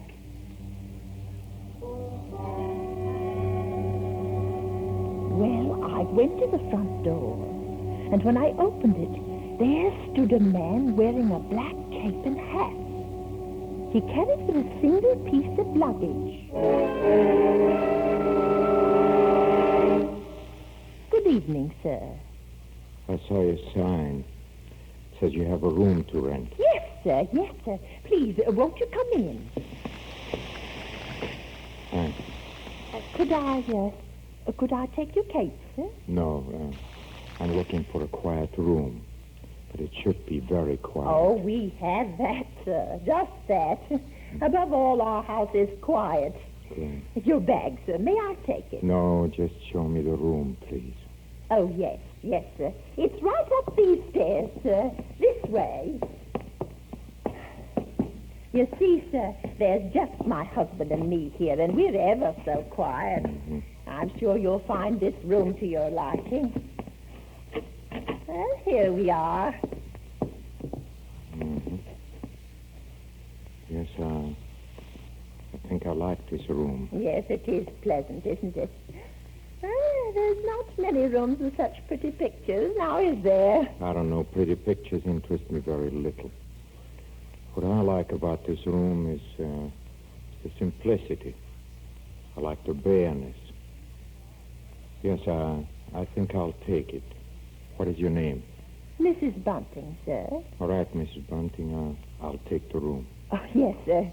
And please let me help you with your luggage. No, don't you touch it. Oh, but I only wish to help. I know. You only wish to help, Mrs. Bunting. It's just, forgive me. It's just that I'm weary. I'm very tired. See, I do a lot of studying. Oh, yes, of course, sir, of course. Well, anyway, you can see how few things I need. It's just what's in this bag. But this here's my favorite book. Hmm? It's the Bible. Good book, Mrs. Bunting, isn't it? Oh, yes. Oh, yes, indeed it is, sir. Yes, it says, he brings them to their desired haven. Hmm? Beautiful words, huh? And now at last I have found my haven of rest. Now, Mrs. Bunting, if I pay you 30 shillings a week for this room, that's satisfactory? Oh, why, yes, sir. Yes, sir. That'll be quite all right. My name is Sleuth. Mr. Sleuth? Yes, Sleuth. Sleuth. Think of a hound, Mrs. Bunting, and you'll never forget my name. And here are your 30 shillings. Oh, thank you, sir. Thank you. Would you be wishing anything now? Supper, tea, or... No, nothing. Good night, Miss Bunting. Yes. Good night, sir.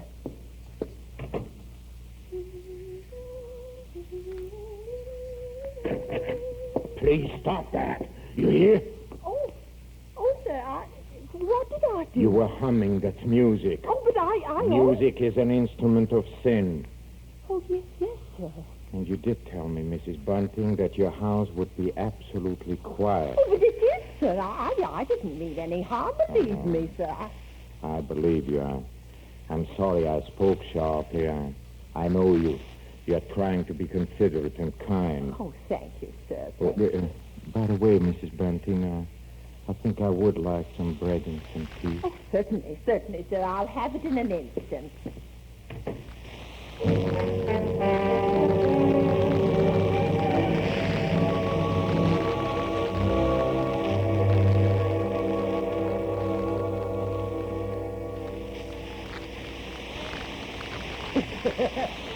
So he took the room, Ellen? Yes. He took the room at 30 shillings a week. Yes, in advance. Oh, hurry now, Bunting. It's a water too hot here. Yes, what a stuff. Put the bread and the butter on the tray. I'll pour the water. You know, Ellen, it's wonderful. Yes, it is. Do you realize what this means? We can have Daisy back with us now. I know. Hurry with it now. Hurry. Why, we can have her back with us Now, tomorrow. there's the water and the tea, and I guess... Yes, it's all ready. Open the door, Bunting. I'll take it up to him right away. There you go, old girl. First thing in the morning, I'm going to fetch Daisy and bring her home. Oh, it's a wonderful night, Ellen. Wonderful.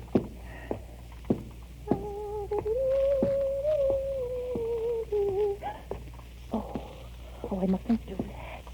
And she has cast down many wounds from her, yet many strong men have been slain by her. Come in. And to know how the wickedness of the fallen. Oh, why, Mr. Sleuth, Yes? What is it? those pictures. You've turned all their faces Yes, to the wall. I've turned them to the wall because they are wicked and sinful. Oh, but, sir, Don't you agree, Mrs. Bunting, that everything wicked and sinful should be purged from the earth? Huh? Yes. Oh, yes, I do. I'm happy to hear that, Mrs. Bunting. Now, if you'll excuse me, I have to leave. Oh, but, sir, here's your tray. Good night, Mrs. Bunting.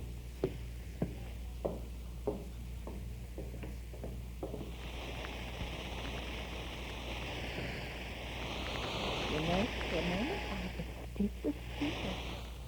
I set the tray down. He hadn't so much as noticed the lights that were out and rushed to the window to watch. He came out of our cottage and moved off down the street, with glass tape swirling about him. Finally, he was lost in the crowd, and I don't know why, but I stared off into the long, long crowd. Well, I did the dishes and got ready for bed. I lay there sitting, and it was almost dawn before I had convinced myself that a night tea was a trifle odd. But after all, paying 30 shillings, maybe I would like to strange ways.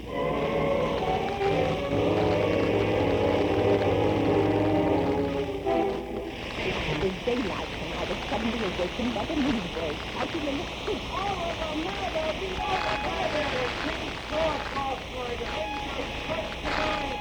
Slowly, I realized what the newsboys had said.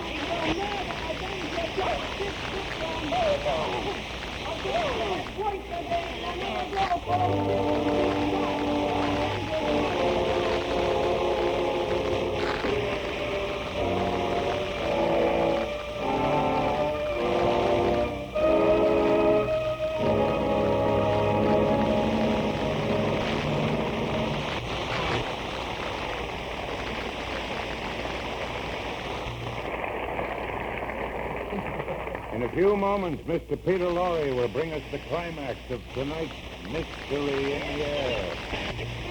And that's the first half of that. And did you recognize the announcer there?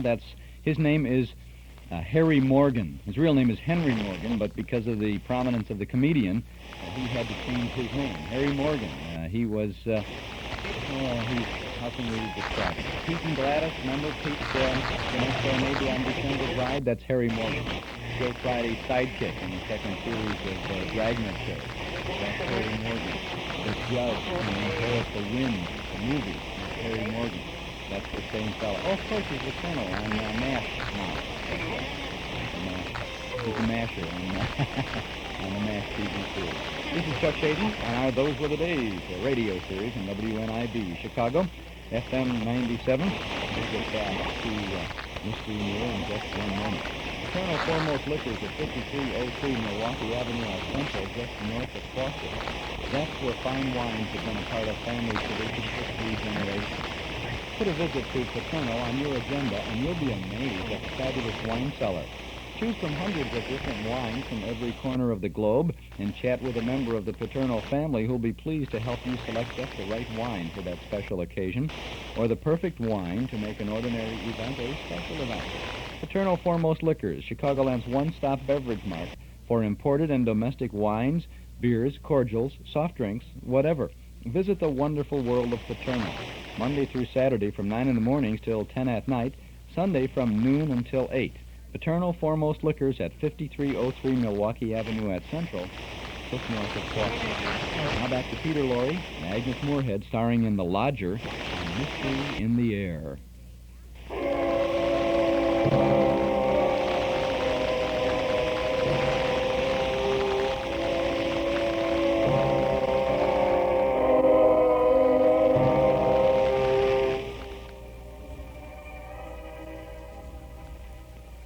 As the inspector takes notes of the terrifying event, Ellen Bunting continues the story. And now, Mrs. Bunting, what did you do the morning you learned to avenge that murdered his 6th victim? Well, I was a little frightened to meet our lodger, yet I kept myself to myself. After all, you know, there still wasn't much to go on. Robert had gone to make gravy, so Mr. Sweet ate breakfast alone. I watched him through the crack in the door. Finally, I went in with No, thank you. Thank you, Mrs. Benson. I don't care for any more tea, thanks. You're very kind. But I have to go on with my work now. If you'll excuse me.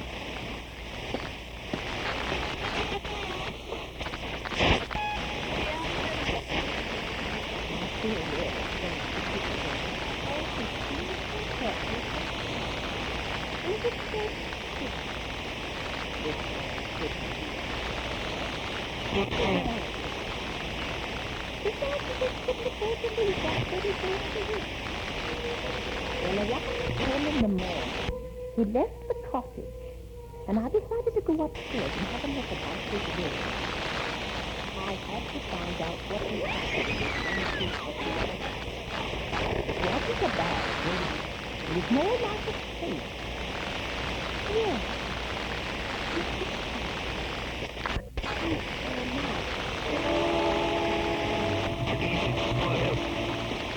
I walked up and my heart was in wildly the thought I felt the safe. No, there wasn't anything in his pocket. I bent over to the chest of drawers against the wall. Nothing in the top one. In the next one, there was just some socks and some underclothes. The next one was empty. There was only one other place for the small narrow place. The balcony door. And this was locked. I pulled and pulled at it.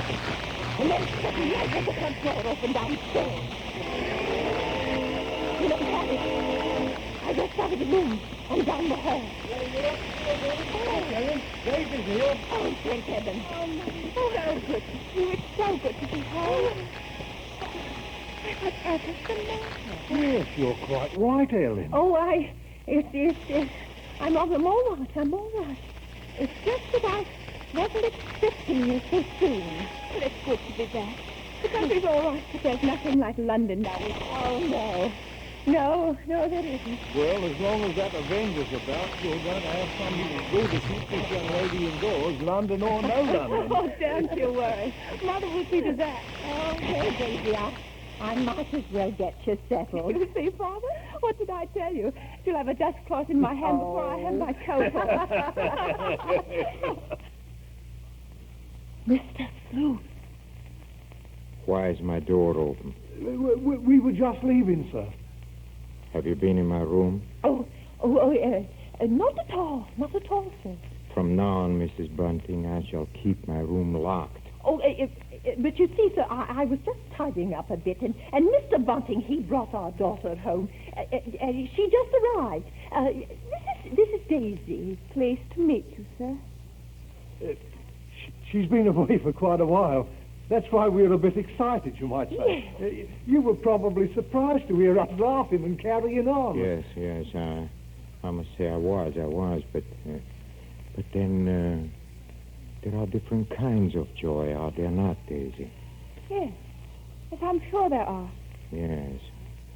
There is the despicable, evil joy of the abandoned, and then there is the divine happiness of the blessed.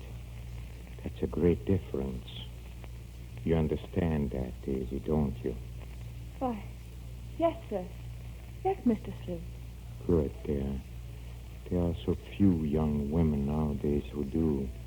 Why, Mr. Sleuth, you mean a girl's not to enjoy life at all?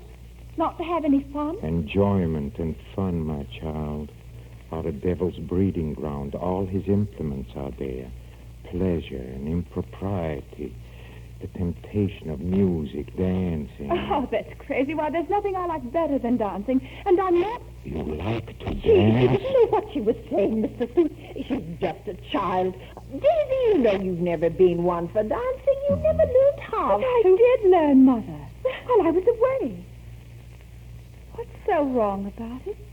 What's the harm in dancing? It says she lies in wait as for a prey and increases the transgressors among men. I don't know what you mean. I've never heard such nonsense. Nonsense? You call it scripture nonsense? Daisy, go into the front room. It's all right, Mrs. Bunting. It's all right. I'm used to that kind of talk. Good day.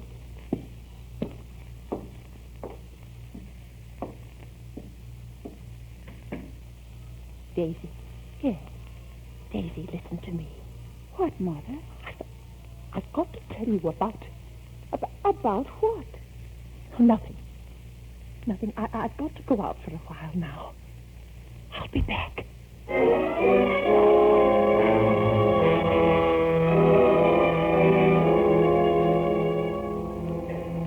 For a moment, I was about to tell her my awful suspicions, but I stopped.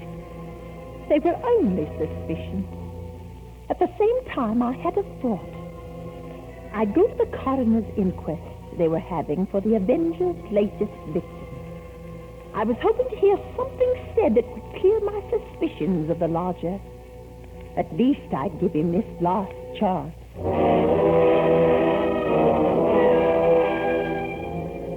A lady was testifying as I took my seat. She'd seen the Avenger from her window, she said.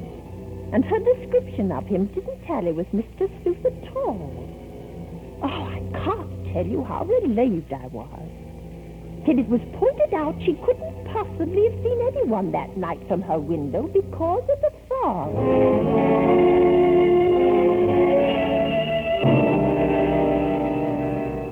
and the next witness was a Mr. Karloff. I leaned forward anxiously as they swore him in and began asking questions. You say, Mr. Kennedy, you're positive that you saw this man? Positive, sir. It was only a few moments before the murder that I saw the Avenger. Describe him. Well, he wore a black cape, I believe, and was very gaunt-looking, and was carrying a small handbag. A handbag? Yes, a small, narrow handbag, such a one as might contain a knife. Silence in the court. Proceed, Mr. Kennedy. Well, he had a low, hesitating voice. I'd say with something of a continental accent. An educated man, I'd judge, but quite mad. And what do you mean by that? Well, as he emerged from the fog, he was talking aloud to himself. Oh, believe me, sir, he was reciting scriptures from the Bible. Oh, no, it can't be. It can't be. Oh, could there be any doubt about it now? Mr. Sleuth, our lodger, he was the murderer.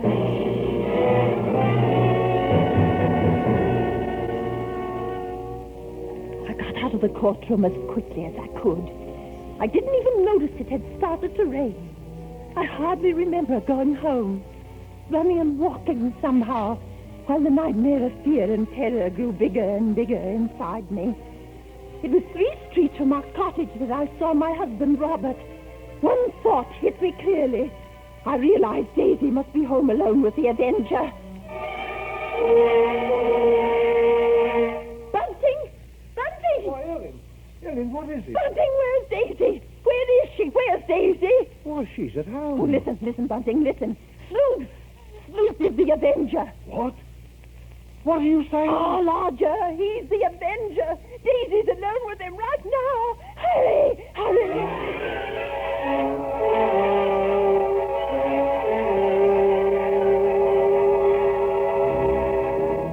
Now listen to me carefully, my child, and rejoice with me in your heart, for the moment is at hand, and you're not afraid, Daisy, are you? No, I'm not afraid. You're very beautiful, and you should live in the ways of righteousness. You hear me, Daisy? You want to live in the ways of righteousness, don't you? Yes, I do. I know you do. I know, and that is why I've been sent to purge your soul so that you will be elevated beyond all sin and evil. You like to dance, Daisy, don't you? Already 6 have gone on before you, and they are beyond all sin and evil. You're the 7th to be elevated, my child, and my work is almost done. For the 7th, I've promised at this appointed hour. Be still, Daisy. And don't listen to the temptations of the crowd when they call out your name, because I am here to save you from all evil and wickedness that consumes you like a wildfire of scarlet and crimson. Look at me. Now look at me and don't fear me, and do not tremble. Woe to them that call evil good and good evil, and put darkness for light and light for darkness. And therefore I must bring you down like the lamb to slaughter. And now I lift my hand with a flaming sword, for now comes the vengeance and the time to rejoice. Daddy, you kill her, Daisy, come here. Drop that knife, you please. Drop that knife. Oh, you're safe. You're safe. Oh, Drop that knife, you. Take away your hands. Let go of me. Get away. Don't you know that such that are for death to death, and such that are for the sword to the sword, and no one dare to have pity on them. His knife, his knife! Oh, mercy. Oh, Tuttle on the knife. Yes. It is burning. It is burning in me like a fire. Oh, it purges me and consumes me. All sin and evil are falling away. Praise and glory, for it is I who is the seventh. Yes, the vengeance is fulfilled.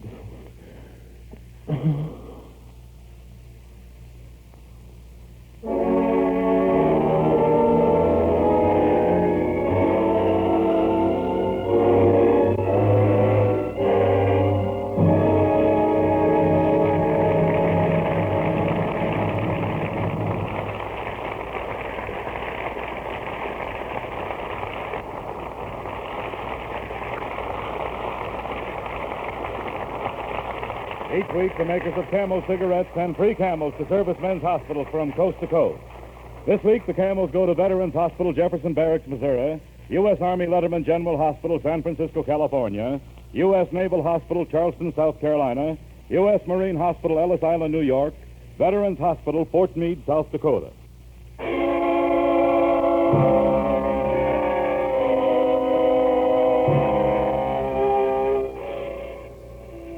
Next week, Mystery in the Air, starring Mr. Peter Lorre, brings you one of the world's great stories of the strange and unusual, The Horror by de Maupassant, with a special musical score composed and conducted by Paul Barron.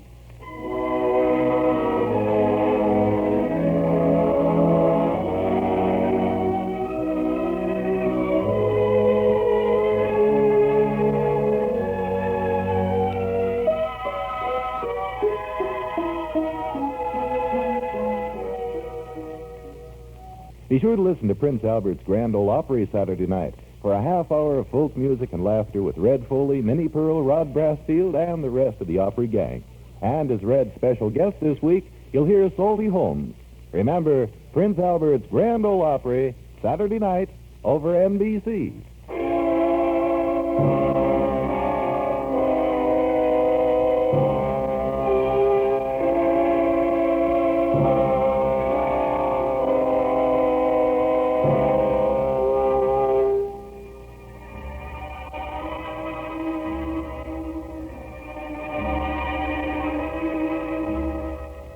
Listen again next week at this same time when the makers of Camel cigarettes present Mr. Peter Lorre in Mystery in the Air.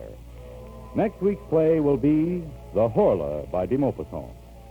The artists supporting Mr. Lorre tonight were Agnes Moorehead as Ellen, Henry Morgan as the voice of Mystery, Barbara Eiler as Daisy, Eric Snowden as Bunting, Raymond Lawrence as the Inspector, Rolf Sedan as the Witness, and Conrad Binion as the newsboy. And on behalf of Mr. Lorre and the entire cast, our sincere thanks to Agnes Moorehead for her great portrayal of Ellen Bunting.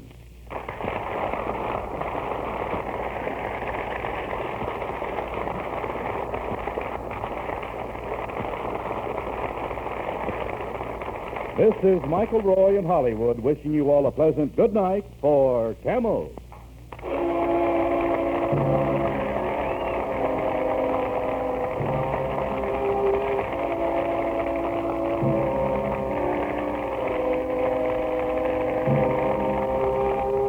This is NBC, the national broadcasting company.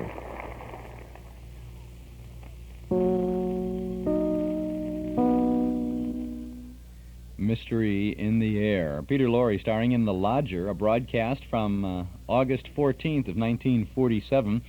If you heard before when we were kidding around with the camel theme from the Abbott and Costello show, you could hear it much more than just a hint of it at the end of this, of course, played in a very a mysterioso kind of a thing. Dum da dum da da da dum dum. We won't go back, so don't touch that dial. Also, interesting that they gave an extra credit to Agnes Moorehead here. They said supporting Mr. Lorre were Agnes Moorehead, and then went down the line, and then A special credit to Agnes Moorehead on there, realizing perhaps at the very last moment that she should have gotten co-starring billing with Lorre, because by 1947 she was very prominent on radio as an actress. And the announcer, the final announcer on there, he said, "This is Michael Roy in Hollywood." Yes, Virginia, that's the same Michael Roy who does the cooking thing on WBBM. You hear the CBS Mike Roy's cooking thing and all of that? That's the same guy. This is Chuck Shaden here, the same guy that you listen with every Saturday afternoon on our WNIB Those Were the Days program from 1 until 5, the good sounds of the good old days. Happy to share them with you on Saturdays, and happy to be here today with some good sounds. We have a good sound for you on our cassette tape of the month for the month of June. We have lots of horror on our show this afternoon, good mystery, and that, of course, is what you can expect when we send for our cassette tape for this month, too.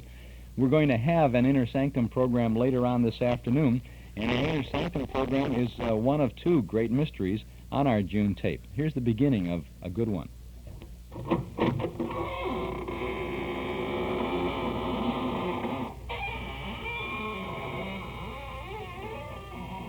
Good evening, friends of the Inner Sanctum. This is your host, Raymond, the gay ghoul. Friends, would you like to fly through the air with the greatest of ease? Do you think you'd enjoy being invisible? Huh? Oh, it's easy. All you have to do is become a ghost. And to become a ghost, all you have to do is accentuate the ectoplasm and eliminate the protoplasm. Man! If that doesn't work, we'll introduce you to one of the characters on our show. He'll take care of you. That's the beginning of Song of the Slasher. The only clue the police have to the identity of the slasher is the eerie tune he whistles after he kills his victims. A spine-chilling Inner Sanctum mystery with Raymond, the host of the Inner Sanctum, opening the creaking door on our cassette tape for June. And that's just half of the excitement on our tape for this month, because we also offer The Hermit's Cave, an exciting tale of the supernatural called Hanson's Ghost. The Hermit tells the tale of a young couple who experience supernatural happenings when they visit their uncle in an old mysterious house. Inner Sanctum and The Hermit's Cave, two great radio mysteries from 1945. They're back-to-back on our cassette tape for June. An hour of great radio entertainment for only $5 from the Hall Closet, Box 421, Morton Grove, 60053. Ghost Tales from the Hermit, The Inner Sanctum's Creaking Door. Our June cassette, $5 from the Hall Closet, Box 421, Morton Grove, 60053. Or you can pick up this tape at any office of Northwest Federal Savings. But by mail, send $5 for Inner Sanctum and The Hermit's Cave. Send to the Hall Closet, Box 421, Morton Grove, 60053. We'll also include a list of previous cassettes of the month that are still available, and if you'd like to have that list but don't care to order this June tape, simply send 13 cents in coin or stamp to the Hall Closet, Box 421, Morton Grove, 60053. Or you can pick up the list or any of our tapes at our Metro Golden Memory Shop at 5120 West Irving Park Road. Eden's Plaza Shopping Center, where Eden's Expressway, Skokie Boulevard, and Lake Avenue meet at Wilmette. Eden's Plaza Shopping Center, where convenience is important, and so are you. Eden's Plaza Shopping Center, easy to reach, easy to park, easy to shop. Shop and save 7 days a week at Eden's Plaza Shopping Center in Wilmette. Horror and humor this afternoon on our Those Were the Days program. Now let's go to horror with humor as we find a short excerpt. This is a 7-minute excerpt from a mail call program, an Armed Forces Radio variety show, featuring Bela Lugosi, Edward Everett Horton, and Gregory Ratoff. They teamed up to provide a good movie parody, a parody of a horror movie. Listen. This is Bela Lugosi. I've asked to join in writing this letter for a very special reason. Everybody here in the United States thinks of me only as a character in horror pictures. And I'm getting a little bit tired of hearing the audiences come away from the theater saying, "Wasn't Lugosi frightful? Boo!" I wouldn't mind being a monster for the rest of my life. Honest, I wouldn't. If only one picture, just one teensy-weensy little picture, I could play a nice guy. It would be so wonderful. There, Mr. Lugosi. I know exactly how you feel. And who are you? My name is Horton, Edward Everett Horton, and in every movie I've ever made, I cringe. Like this. Oh, dear. It's a disgusting way to make a living, isn't it? Well, my lifelong ambition has been to get a part someday where somebody else cringes at me. Well, I think maybe the three of us can do business. Horton, who is this man? I really don't know. I've never seen him before. Haven't you fellas ever noticed on the screen, written by Gregory Ratoff, produced by Gregory Ratoff, directed by Gregory Ratoff, montage effects by Gregory Ratoff? I have. I most certainly have. Well, who are you? I ain't Walter Disney. Look, Mr. Lugosi and Mr. Horton, I am now having screen test for my next picture. And I think I may have a place in it for you, too. It's a Gregory Ratoff production entitled The Werewolf of Chillicothe. No. Not a werewolf. Not that. No. You aren't the werewolf, Bela. No, that's Edward Everett Horton's part. Oh, really? Oh, me? Oh, a werewolf. Well, really. Then what do I play, Gregory? Well, Bela, you play a freshman at Princeton. Can't I be a sophomore? I look awful in a beanie. You are a freshman and shut up. Now look, here is the story. Bela, in The Werewolf of Chillicothe, you are a bouncing young juvenile named Reginald Gable, who just has fallen in love. He fallen heir to the family mansion in Chillicothe. It's Gable's Gable. Sounds like German double talk. But there is a rumor about Chillicothe that in a dark cellar of the old mansion lives a werewolf. Oh, how horrible. Oh, my. A werewolf? Yes, and that's you, Eddie. Me? Yes, you're the werewolf. You are ruthless. You are cruel. You're inhuman. Oh, I am? You are the most fiendish werewolf that was ever born. You are half wolf, half tiger, and half man. Oh, now, wait a minute. That's three halves. Well, it's a big part. How is my makeup, Gregory? Do I look like a romantic young college boy? Bela, pull in your fangs. What? Fangs. Oh, you're welcome. All right, that's better. Now, Bela, you come into a mansion very happily. Little do you know what lurks in the shadows to greet you. Okay? All right, let's rehearse. Here I am in my grandmother's ancestral mansion. Not much like the happy frat house back in Princeton, is it? Cut! What's the matter? Bela, my friend, you've got to be lighter. You've got to be gayer. Put some little chuckles into the light. Oh, like this? Never mind. Let's go on with the test. Now, Bela, you go down the cellar steps whistling very gaily.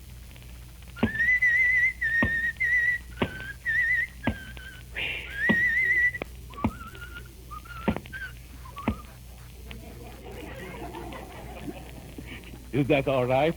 I've seen more gaiety at the wake, but it'll have to do. Now, look, Eddie. There is where we get our first glimpse of you as the werewolf. As Bela comes down the stairs, you are crouching in wait for him. Yes, Mr. Ratoff, yes, I'm crouched. You leer up at him as he approaches you. Oh, isn't this exciting? And then you spring at him with a frightening noise. All right? Action! Leer, Eddie, leer. I'm leering. Now spring at him with a frightening noise. Boo! Cut! Now look, Eddie. Do you think that would frighten Lugosi? Well, really, Mr. Ratoff, he's a big order to frighten. Couldn't I start off by frightening Shirley Temple and sort of work up? Never mind. Go on with the scene. Now you howl, Eddie. Howl? Yeah. Was that a howl I heard? Oh, no. It was nothing but the wind blowing through the trellis outside the rumpus room. And yet, gee willikers, that sounded almost human. Isn't this eerie? No, it's Chillicothe. Now look, Bela. You catch a glimpse of this horrible creature, and now you cringe. Go ahead, cringe. Oh, you call that a cringe? Really, I could cringe better than that when I was still in grammar school. Well, it isn't as bad as your howl. What's the matter with my howl? Now, please, boys, please, let's not snap at each other. Your howl stinks. You want to hear a real howl? Listen. Gregory, he howled at me. He howled at me. Right off, he howled at me. Here, I'm going to tell my agent. A fine werewolf you are. Can't even howl. I have never in my life been so publicly insulted. That's terrible. That's terrible. Please, it's an amateur. Quiet! Quiet, please. Who do you think you are, Bela Lugosi? Gentlemen, there is nothing to fight about. I'm going to give you both contracts in my new picture. Really? You like our characterization? They are wonderful, sensational. All you've got to do is just to sign right here. You mean you're really going to sign us to act these parts? Who said anything about acting? I'm signing you both as stand-ins. Stand-ins? Well, who plays the parts? Gentlemen, this is a Gregory lot of production, and naturally I'm playing both of the parts myself.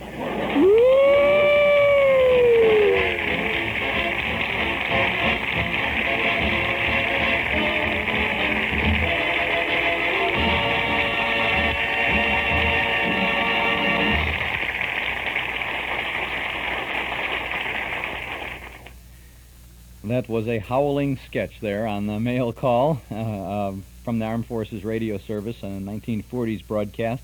A little scene with Bela Lugosi, Edward Everett Horton, and Gregory Ratoff, who plays both parts. This is Chuck Shaden playing all the parts on WNIB Chicago FM 97 with our Those Were the Days program this Saturday afternoon. Horror and humor is the subject of our show today, and we have some of each ahead of us. Yep, we have a Mystery House program coming up next, A Thirsty Death, starring Bela Lugosi in a very serious role. And we have a Fred Allen show with Fred's guest, Boris Karloff. It's going to be some fun. And finally, we have Boris Karloff in The Wailing Wall on an Inner Sanctum mystery. Some goodies, so stick around and don't touch that dial. This evening, we've got a goodie for you, too, in the Memory Club in the community room at Northwest Federal Savings over at 4901 West Irving Park Road in Chicago. We have The Kid from Spain tonight from 1932. Eddie Cantor stars, and so does Robert Young in this film. Cantor at the peak of his movie career, produced by Sam Goldwyn, directed by Leo McCarey. Good music, good dancing, choreography by Busby Berkeley. You got to see it. You won't get much of a chance to see this anyplace, so come on over to the Memory Club tonight. A beautiful evening to spend watching a good old movie. Plenty of free parking in the large lot at the rear of the Northwest Federal office on Dakin Street. CTA Transportation gets you to the door if that's the way you want to come by. The Kid from Spain from 1932. Dues are $1 a meeting, payable at the door. We hope to see you there tonight and have a good time with this. We'll have a Lucky Strike Extra that I think you'll like, too.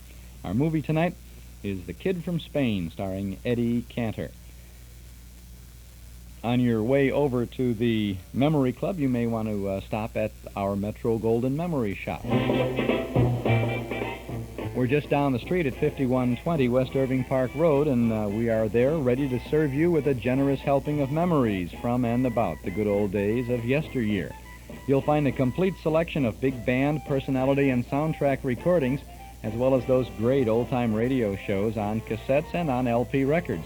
We offer books and magazines about the stars and the days gone by, plus nostalgic jigsaw puzzles, games, cards, gifts, and novelties. An amazing selection of memorabilia, giant one-sheet movie posters, theater lobby cards, photos, magazines. We have Riverview, theater, and railroad scenes, and lots more. At Metro Golden Memories, 5120 West Irving Park Road, just east of Laramie. Why don't you come in and browse? The shop is open Tuesday and Wednesday from 11 a.m. to 6 p.m., Thursday, Friday, and Saturday till 8. We're open today. We'll be there till 8 tonight. And on Sunday, tomorrow, from 1 to 5.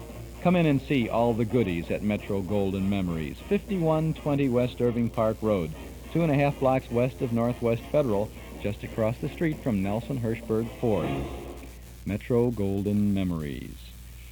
Now some good memories of good mystery, if you're ready. As Fraser Thomas says, and now if you're quite ready, the goose will come out and run the movie for you. I heard a rumor that Fraser Thomas is going to replace Ned Locke on the Bozo Circus show. Now that's absolutely unfounded. I don't know. Don't quote me, but that's just a rumor that I heard. I don't know whether Fraser was going to do that or not, but that's what someone said. Nedlock is retiring from that show, and I guess it's going to be sometime this summer. He'll be gone, and they have to find a new ringmaster. So it might be Mr. Fraser. Ringmaster Fraser? That just doesn't I don't know. I mean, I think Mayor Daley could be a good replacement for Nedlock on that. Mayor Daley could do that, right?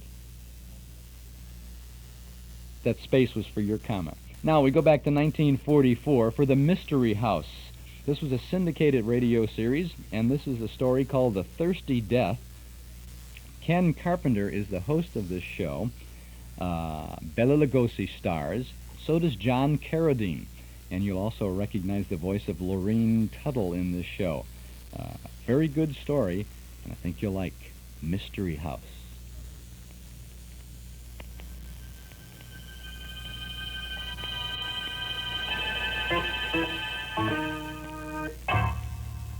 This is Bela Lugosi, welcoming you to Mystery House. Mystery House, starring Bela Lugosi. Mystery House, where live again the stories of the greatest mystery theater the world has ever known, the Grand Guignol of Paris. Mystery House, where tonight the distinguished actor John Carradine joins Bela Lugosi in presenting The Thirsty Death.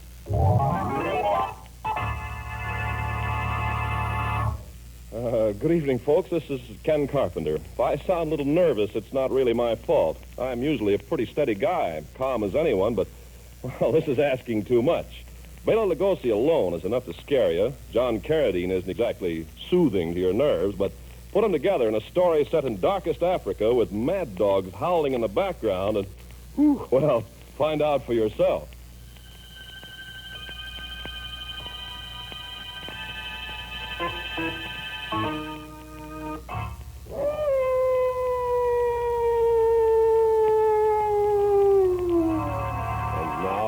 The curtain rises on The Thirsty Death, starring Bela Lugosi and his guest at Mystery House, John Carradine. Do you hear those native drums? You know what they're saying? Eve Plazante does. That is why her heart is pounding to the mounting cadence of those ceaseless drums. That's why she's hurrying faster, faster, hurrying through the North African forest in the oppressive heat of this humid afternoon. And that is why Mollard, her native houseboy, follows unwillingly, his eyes rolling fearfully in their wide sockets. Mollard, faster. Walk faster. Missus, please, better we go by. Don't talk such nonsense. But, Missus, thirsty death walks. All around us is thirsty death. You hear, Missus? Do you hear? Oh, stop gibbering like a frightened child. No. Many will have gone too far to turn back now. We're almost halfway to the village. No, better we go back. Better we... Oh, go back. Mollard! Mollard, don't leave me here alone. Mollard! Mollard!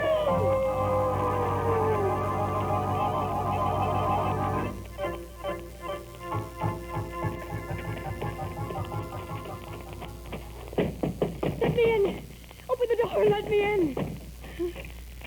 Eve, it is you. Renee. Couldn't believe my own ears. Come in, come in. Oh, I had no idea this was your house, Renee. I knew you lived somewhere near here, but... What happened? I was on my way to the village when Mollard, my houseboy, became frightened and ran away.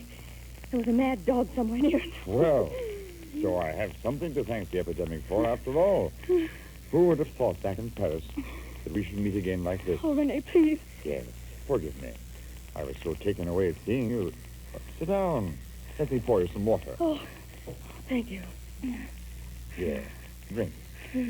Not so fast, Eve. You make yourself ill. Oh, please. Well, a little more will be all right, I suppose. I never knew before what thirst could mean. And imagine those poor devils out there, hundreds of them who have hydrophobia. Eve, whatever induced you to set foot outside your door? Oh, it was foolhardy of me, I know. My husband had to leave for the coast. To be gone at least a week. And the prospect of being shut in all alone, except for my terrified houseboy. Yes, the natives are in a dreadful panic. My own houseboy, Gildas, ran off and deserted me yesterday. But you say you were on your way to the village. Oh, perhaps you know the Chabours. I was going to stay with them until Francois, my husband, returned. Eve, are you happy with him? Him? You mean my husband? Of course we're happy. Very happy. And why, when I first learned who the new doctor and his wife were, did you send back word by Gildas that I would not be welcome in your home? Because... Because you were afraid that seeing me might rekindle our love? Wasn't that it? No, Rene. It's because Francois is such a jealous husband. Middle-aged men with beautiful young wives usually are. Well, I'm rested now. I must be on my way to the village if I'm to make it by nightfall. But you can't go out there again. I must. Oh. Rene, you loved me once. I love you still. Then go with me. Take me to the village. Very well. But you're still tired. Rest a bit longer, then we'll stop. Strange, isn't it, Rene? Strange and wonderful. And doesn't it prove something to you, Eve? When you sent me away back there in Paris, because your parents wished you to marry this Dr. Poisson, I chose the farthest, most inaccessible, most uncivilized spot I could think of. Yet here I am, too. Eve. With my husband. Does he know that you were once in love with another? With me? With another, yes. I'm not sure. Oh. Those dogs. You said one, spine a-tingling. I'll have my gun, of course. Hydrophobia turned him into such a snarling, howling, frothing beast. They had to smother in between two mattresses. Oh, it's a ghastly disease. Yet there are fools, criminal fools, who refuse to obey the order that all dogs be killed. I didn't hesitate to kill all 4 of my pets. Eve, why do you suddenly look at me like that? Oh, nothing. There's a dog in your home, isn't there? Yes? But that's sheer folly. Francois refuses to do away with him. That's another reason why I couldn't bear to remain home. I was afraid. What manner of man is this husband of yours? He says he needs the dog for experiments. Please, Rene, we mustn't delay any longer. It gets dark so suddenly out here. Very well. I'll get my gun. Rene. What's the matter? Somebody's outside. Probably Gildas, that poor houseboy of mine, coming back at last. No, it... Eve, who was it you said you saw just through the windows? Why do you... My husband. Your husband? Well, I thought you said. He mustn't find me here, Rene. He's so insanely jealous, he'll think... He mustn't find me here. Wait, go upstairs. There's a bedroom. All right. Who's there? Oh, good evening. Good evening, monsieur. I'm Dr. Plaisant. Oh, new doctor. Well, won't you come in? Thank you. I am René Beaumont. Yes, I've heard of you. I think that back in Paris we had a mutual friend. You must be mistaken, my dear doctor. I am from Marseille. So, you are an obliging host. Your health, Dr. Poisson. And yours, Monsieur Beaumont. Splendid liqueur. I must say, a comfortable place you have here. Thank you, Doctor. This, I presume, is your living room. It's a very small place. Just the kind of place that would appeal to my wife. We're thinking of building next year, and if you don't mind, I like to take a look at the bedroom. No. Well, that is I'd rather you didn't. Oh. The bedroom is occupied, perhaps? Of course not. I'm here all alone. Then? Well, Doctor, I might as well confess. Yes? Gildas, my houseboy, deserted me yesterday. Well, the bedroom is in a frightful mess. I must ask you to wait until some other time to see it. As you wish. Now, Doctor, at the risk of seeming a rude host, I must remind you that it will soon be dark. You think I should be on my way? After all, Dr. Poisson, you of all people should be aware of the menace that lurks in the forest. There's still mad dogs loose, and after dark... Oh, yes. Those mad dogs. And me completely out of serum. Out of serum? Good heavens. Can't you get some more? The whole district has run out. I intended leaving for the coast today to get a supply, but... Yes? But something very significant came to my attention. So I sent someone else. Doctor, it's such a long trip. Why, this means that for at least a week, every case of hydrophobia in this district must necessarily be fatal. Yes, monsieur. What ghastly cases we had. Death so horrible that even I, who have seen so much of death, was utterly revolted. And yet you are so rash as to keep a dog in your own house. What's that, monsieur? What's that? You know I have a dog? Then she told you. She? I don't know who you mean. Who told you? Gildas, my houseboy, Gildas. You know how these natives chatter. He heard it from your houseboy. A most unusual servant, that Gildas. First leaves your bedroom a frightful mess so that I can't see it. And now he tells you about a dog. Dr. Passant, you must do away with the dog. It's too dangerous. Why, just think if your wife... Your solicitude for my wife's safety touches me deeply, Monsieur Dumont. Too bad she couldn't be along with me on this visit. Yes, it is.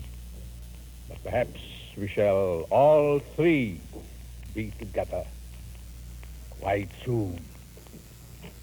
Goodbye, monsieur. Goodbye, Doctor. Yeah. Eve, you can come down now. Oh, Renee. Oh, I was so frightened. I can hardly stand. Pale as a ghost. Here, sit down. I thought he'd never go. When he asked to see the bedroom. Eve, he knew you were here. You think so? His very manner in asking to see the bedroom. And his reaction when I forgot myself and spoke of the dog. Yes, yes. I tried to tell myself otherwise, but I know it's true. Didn't he even speak of a mutual friend in Paris? He meant me. Of course. He knows we were once sweethearts. And now, the way things happen... Don't, Eve, don't. I can't bear to see you like this. What if he does know? You've done no wrong. God knows you've been a faithful wife. But I told you how jealous Francois is. He'll never believe the truth, never. What kind of a devil is he? That you should cower and cringe before him. Oh, you don't know what he's capable of. Then why don't you divorce him? You don't love him, you never have. He'd never consent to a divorce. He's told me so. Then leave him anyway. Eve, darling, come away with me. Come away to the other end of the earth. I'll make you happy, I swear I will.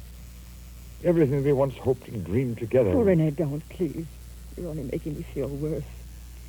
As long as I'm his wife, I couldn't. Yes. I suppose I knew that. Look, night is closed in already. We've got... Eve, what's the matter? If I hadn't caught you then, you'd have fallen. Oh, it's just nerves. I'll be all right. We've got to start for the village at once, Renee. But you're in no condition to ever make it, Eve. Do you realize how far it is? Yes, but Those mad dogs prowling in the blackness of the forest? But I can't stay here. Why not? You can have the bedroom upstairs. I'll sleep down here on the couch. Do you think he'd ever believe that? Listen, I have an idea. Why didn't I think of it before? Some friends of mine, an elderly couple, have a place down by the river. I'll take you there at dawn. They'll say you were here. You were there all the time. You really think they will? Positive, and Eve. We were probably wrong about your husband knowing you were here. We just imagined things. Everything's going to turn out all right.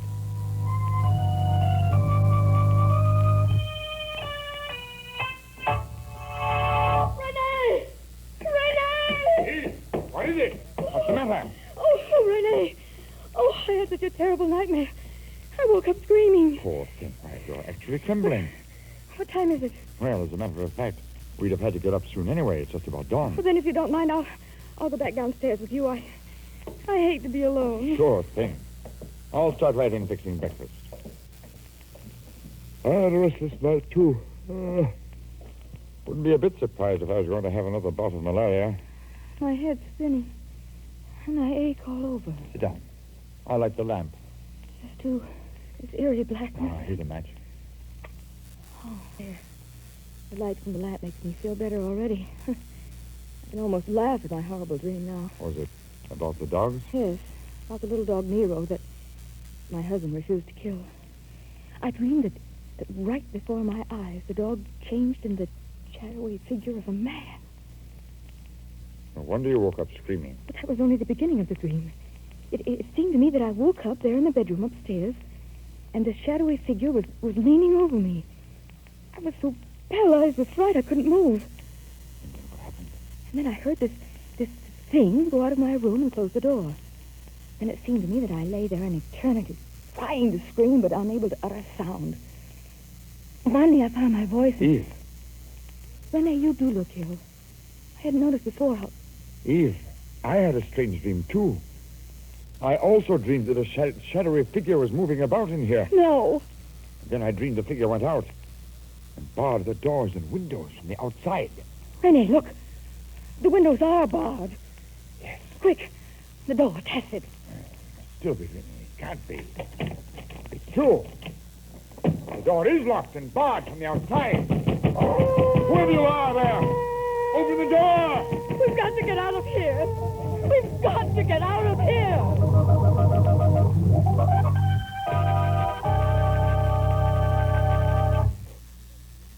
That's the first half of The Thirsty Death on Mystery House, starring Bela Lugosi and John Carradine with Lurene Tuttle. This is Chuck Shaden with our Those Were the Days program. We'll get back to that in just a moment.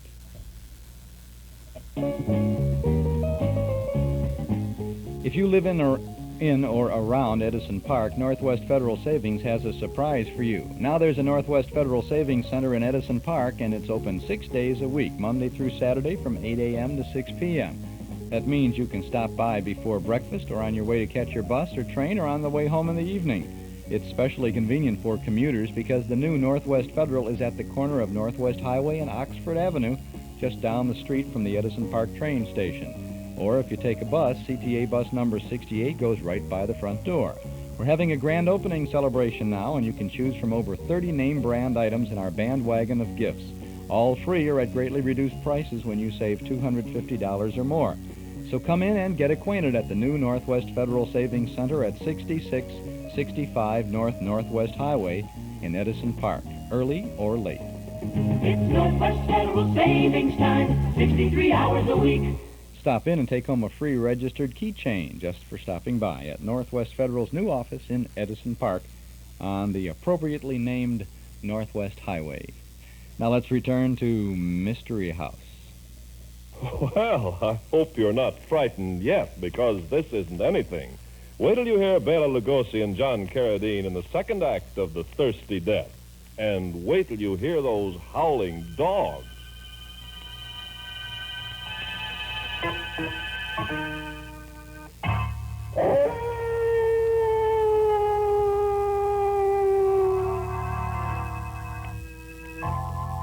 We left Yves Fazant and René Bremont beating senselessly on the barred door.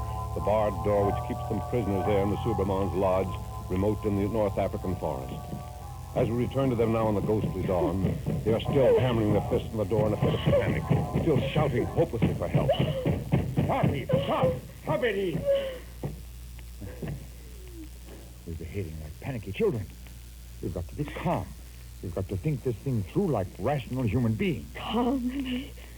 Rational? Yes, of course. We wake up and find the door and windows barred from the outside. Now, is that any reason to give way to terror? Shadowy figure, Rene. He must have had a purpose. A ghastly purpose. Nonsense. He only existed in your imagination. And I dare say you transplanted him to mine. For all we know, Gildas may have done this just as a joke. You don't really believe that, Rene? Certainly I do.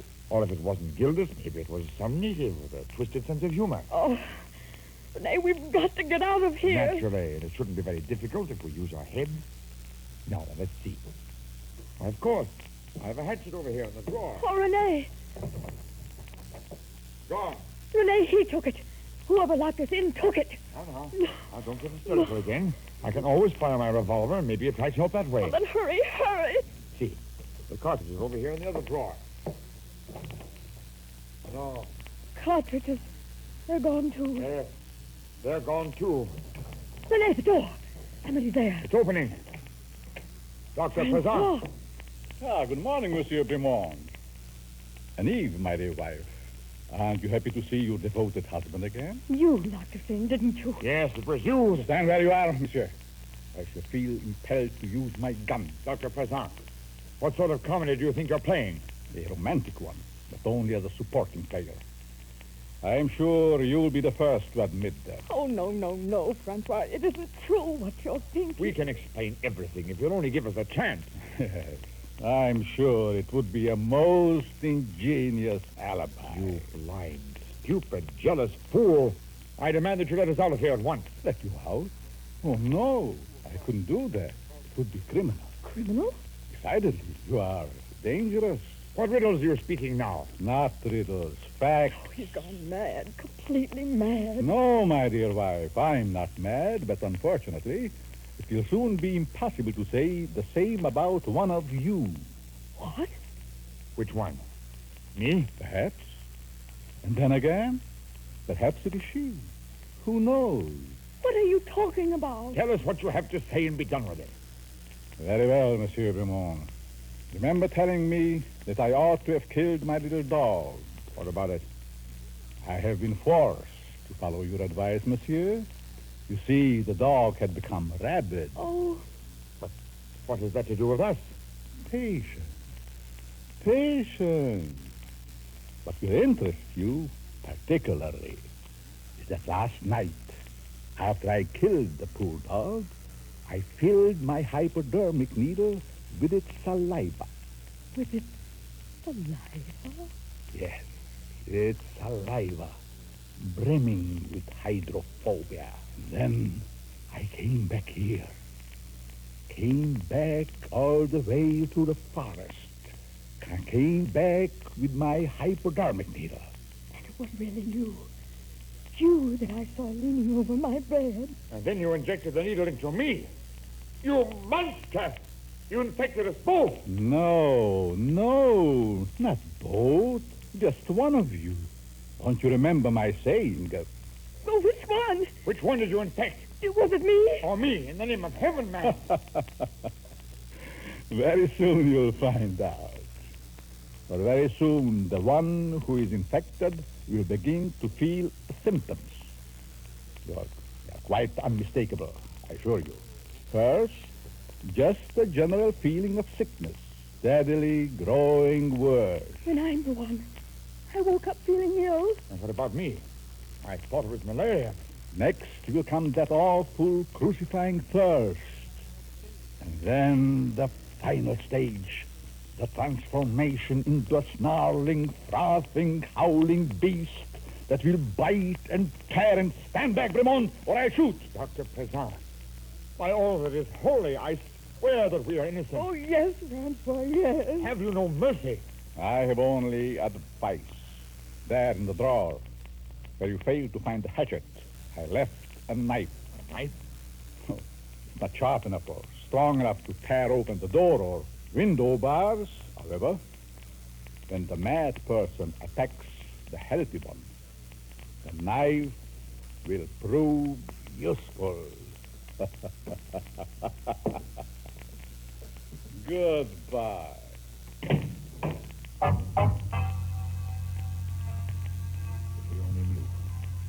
If we only knew which one of us it was. Not me.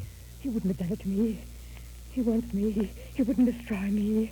It's you, Rene. He did it to you. But the thing, that is, you know in your heart it isn't true. Suspicion has turned his love for you into inhuman hatred. You're the one he'd want to destroy, not me. It's you he's infected. You.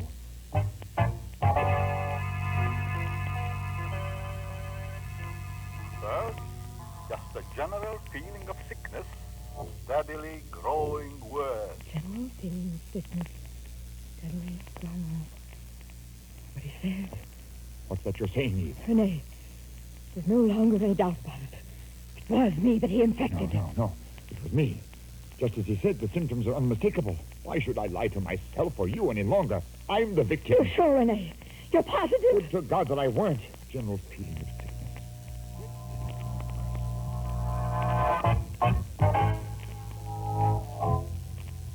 Next will come that awful crucifying thirst. That awful crucifying thirst. Rene, where's the water? Empty. No! That devil! He must have poured out all the water. Poured out all the water. And I'm so thirsty. So horribly, terribly thirsty. You are? Eve, you are? Then you must be the one. Water. Water, take me water. I've got to have water.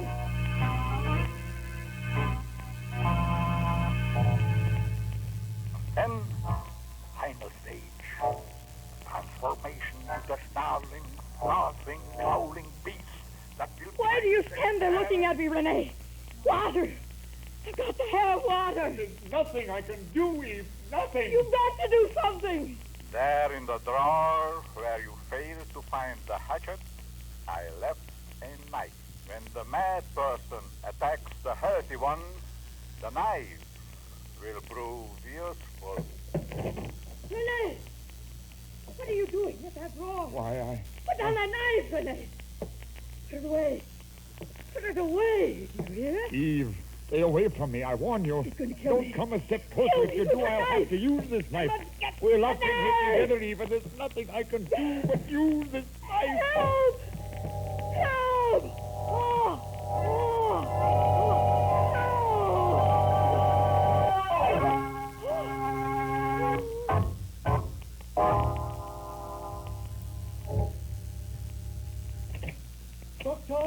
Doctor, see, I come back. Yes, madam. She'll come back. Mrs., where is she? I think she is.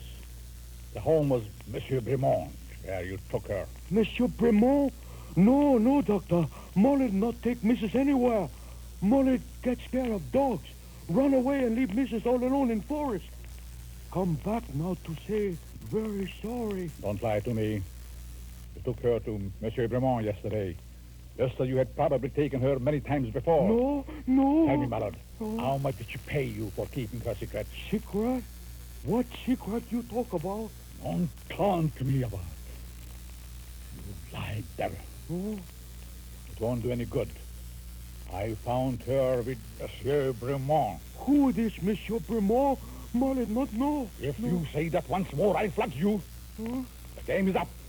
I caught her with her lover and... Molly not know what you talk. Yesterday, Mrs. said go with her to village. On way, dog come. Molly run. Leave Mrs. behind.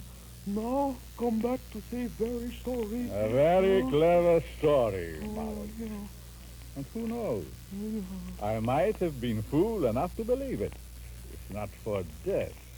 Oh, you get letter? Yes, a letter. Last night, while visiting Monsieur Bremont's lodge, I found it in a drawer hidden under a box of cartridges. It's in her own handwriting. Doctor, what letter say? I couldn't bear to read what my wife wrote to her lover. I haven't read it. But I will now. I'll read it now. This is very good to Molly. Very good to Molly. Doctor, what is it? Why you... Rene, everything that once was between us is forgotten and must forever remain that way. Please, I beg you, never come to see me. And if ever we chance to meet, remember, I am Madame Plaisant, and not the girl who... Oh, dear God. What have I done? Doctor, where you go? Quick, Boris, come. Maybe there is yet time.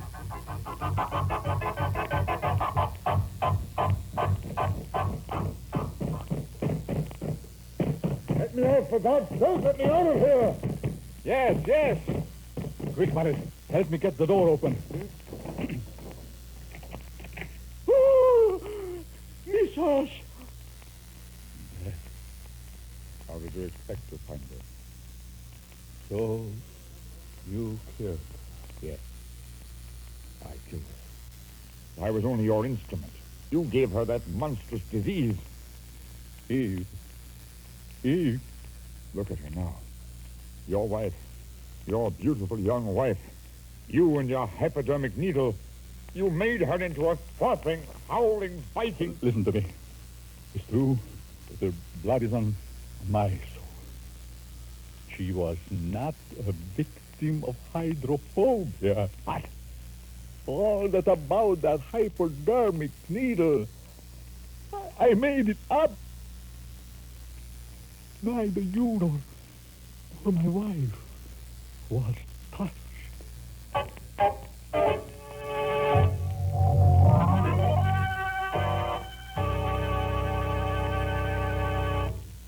Ladies and gentlemen, that was The Thirsty Death, starring Bela Lugosi and John Carradine with Lurene Tuttle. What's the matter, Ken? We didn't frighten you, did we? Well, I'm afraid you did, Bela. That was pretty scary. Oh, that was nothing. Nothing? No. Wait till you hear next week's story. The Grand Guignol play about a woman who was buried alive. And my guest will be the beautiful and charming Simone Simon. Hope you and your audience will join me next week at Mystery House.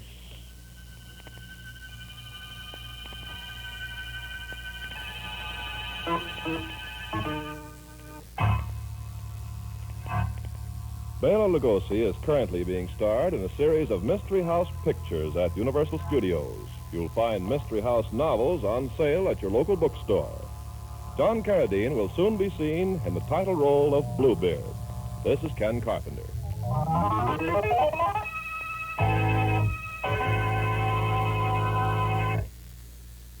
Mystery House with Bela Lugosi and John Carradine and Lurene Tuttle. The Thirsty Death.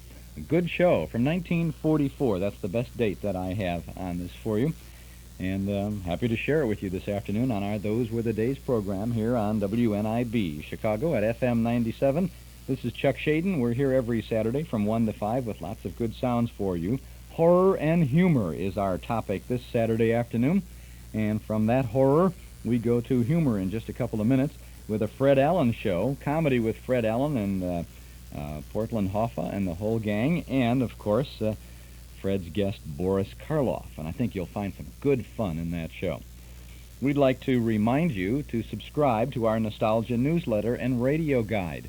A year's subscription is only $6, and you'll find lots of good reading and good information in our little monthly magazine. It contains the complete schedule of old-time radio shows that we offer throughout the week on a number of Chicago area radio stations. It's also filled with page after page of articles and photos from and about the good old days. Now, you can subscribe to our newsletter right now by phone if you'll call us here at our Nostalgia studio. The number is 545-2260. That's 545-2260. We'll take your name and address, and your subscription will begin with the current June issue, which you'll have in just a few short days. We'll include an invoice for your year's subscription, $6 for 12 issues. Call us now at 545-2260. The June issue of our Nostalgia magazine features a cover photo of Rochester, Jack Benny's famous friend. We have reprint articles from 1946 about Art Carney, from 1955 about Mike Douglas, from 1945 about Don McNeil. And then from 1933 we have Gary Cooper's favorite recipe and some original articles about some very original people. Barbara Fite's memoirs of Frank Sinatra, Steve Sanders' career article about Judy Garland, Carl Pearson's notes from the bandstand about radio's parade of spotlight bands, and Mark Nelson's film clips column about Clark Gable. And there's more. We have our Dime Store Classified ad page and news of our Saturday Night Memory Club movies. Speaking of Dime Store Classified ads, the closing date for any ads that you wish to place in our Nostalgia newsletter is the 10th of the month. We must receive the ad by the 10th of the month to appear in the issue that follows, that comes out at the beginning of the next month. So newsletter 1 ads are 10 cents a word, no charge for one-letter words with a minimum of $1 charge. So if you want to do that, then you should send your Nostalgia newsletter Dime Store Classified ad to Nostalgia Newsletter Box 421 Morton Grove 60053. That's the same place where you can send $6 to get the newsletter, or you can subscribe by telephone. And call us now at 545-2260. That's 545-2260. We'll get the next issue, the current issue of the Nostalgia newsletter to you right away. 545-2260. Your carpets and rugs get dirty. This is Carmelita Pope from Magicist. It's unfortunate, but most people have dirty carpets and rugs in their homes. Since they should be cleaned once a year, the question isn't whether to clean, it's who should clean them. Before you rent a do-it-yourself machine, ask yourself if you know the type of fiber and dye in your carpet. Also, do you know the proper chemicals to use in pre-spotting to ensure the best results in removing stains? Do you know the best cleaning method for the construction and condition of your carpet? If you don't have those answers, call Magicist. Sure, it costs more, but you get so much more, like the most modern equipment and methods, and bonded uniform workmen who know that their livelihood depends on doing a better job than anyone else. Call Magicist. See your white pages. Chicago phones 378-8600. Bank cards welcome. And remember, Magic Kiss sells rugs, too. Magic Kiss and get your whole house Magic Kiss clean.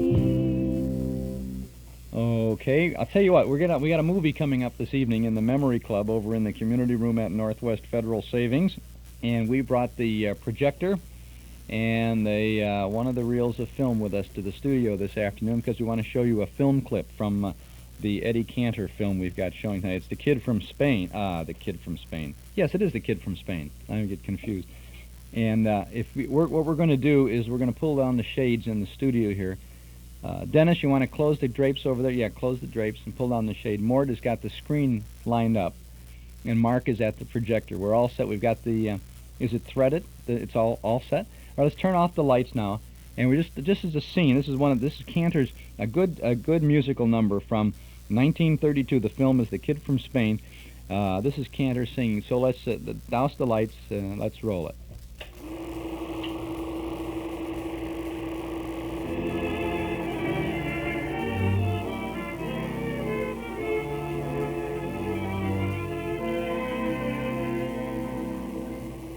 As a Romeo, I was chicken-hearted. Never seemed to know how those things were started. Then I fell in love without ever trying, and suddenly I found myself crying.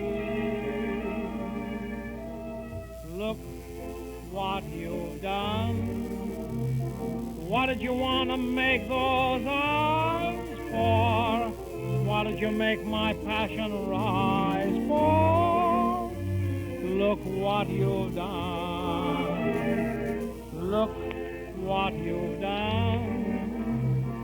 What did you let me have that kiss for? What did you make me feel like this for? Look what you've done.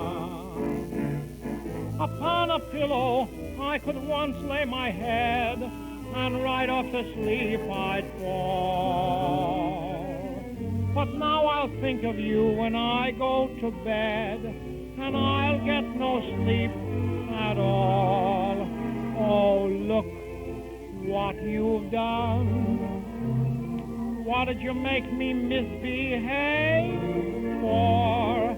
What did you make me be your slave for? Look what you've done. Look what you've done. What did you get me in this mess for? And tell me, what did you answer yes for? Look what you've done. I'm talking to you. Look what you've done. What did you do me like you did for? And tell me this, what did you set me off my lid for? Oh, look what you've done. Upon my pillow, I remember I could once lay my head, and right off to sleep I'd fall. But not now. Now I think of you when I go to bed, and I get no sleep at all. Oh, look what you've done. What did you make me misbehave for? What did you make me be your slave for? Look what you've done. Okay, that's good. All set and everything's done. That's the film clip from the movie that we're showing tonight in the Memory Club over at Northwest Federal. The Kid from Spain, Eddie Cantor himself. Very young Eddie Cantor there. Well, not a very young Eddie Cantor, but a younger Eddie Cantor in 1932. He was born in 1892, so this would make him 40 years old at the time he made this film. But it really does a good job in the film. Great bullfighting scene in this. You're going to love it. Why don't you come on over to the Memory Club tonight in the community room at Northwest Federal. Well, I've talked long enough now, Mort. You want to turn the lights on in here so we can... all right, that's good. can't see anything here. Now we're going to turn the lights on. And then, Dennis, you can open the shades later on, and we'll set Mark and put away the projector. Bring it along to the Memory Club tonight. Okay, good comedy coming up now. Humor now from the horror. This is a broadcast from November 18th of 1945. This is a Fred Allen show, and later on in this show, Boris Karloff turns up as Fred's guest. I think you're going to have a great time with this broadcast. Always good fun from Fred Allen, and when Allen and Karloff get together later on, a humorous, horrible time is in store for us. Let's listen now to the Fred Allen Show.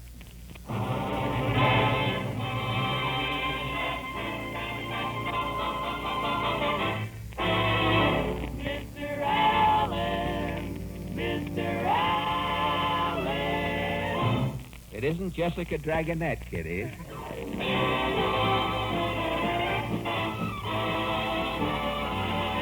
The Fred Allen Show, with Fred's guest Boris Karloff, Portland Hopper, Minerva Pius as Mrs. Nussbaum, the DeMarco sisters, and Al Goodman and his orchestra. And in case you've looked and couldn't find me in Who's Who, my name is Kenny Delmar.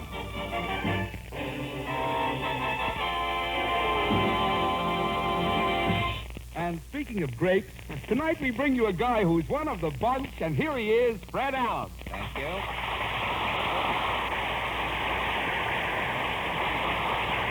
Thank you, and good evening, ladies and gentlemen. And Kenny, what was that introduction you just consummated there? Speaking of grapes, tonight we bring you a guy who's one of the bunch. I'm sorry, Fred. What happened, Kenny? My writer who thinks up those jokes I used when I introduced you is sick tonight. Oh, he's sick, is he? I didn't have any joke to bring you on. Well, where did you get that grape joke? Man in a fruit store gave it to me. Man in a fruit. Look, Kenny, the next time you need a joke, don't go into a fruit store. Go into a butcher shop. Get something with some meat in it if you're going to... You know, those grape jokes and parrot gags are all right on the Jack Benny program. You know, I heard today that the Lone Ranger wants to follow Benny's program on Sunday nights. The Lone Ranger? Uh-huh. The Lone Ranger figures his horse can live on the corn it can pick up after Benny's program. Did you, perchance, did your luck run out, and did you hear Mr. B's effort tonight, did you, by any chance? Oh, brother, with a small B. Well, was Joe Lewis on with Jack again this week? Yes, Kenny. With those jokes Benny gave Joe, it was the first time Joe Lewis has ever put anyone to sleep without hitting him. He did it 2 Sundays in a row. I think Lewis was in here earlier in the evening. I think, though, Kenny, that... Well, Portland, gee whiz. It's time we took a gander at our friends in Allen's Alley. What is your question tonight? Well, the Clothing Manufacturers Association recently announced that due to the acute shortage of materials, it will be impossible to produce enough suits to supply men this coming year. And so our question tonight is this impending clothing shortage going to affect you? Shall we go? As the 2 Morse code operators said after they had made some dots, let's make a dash.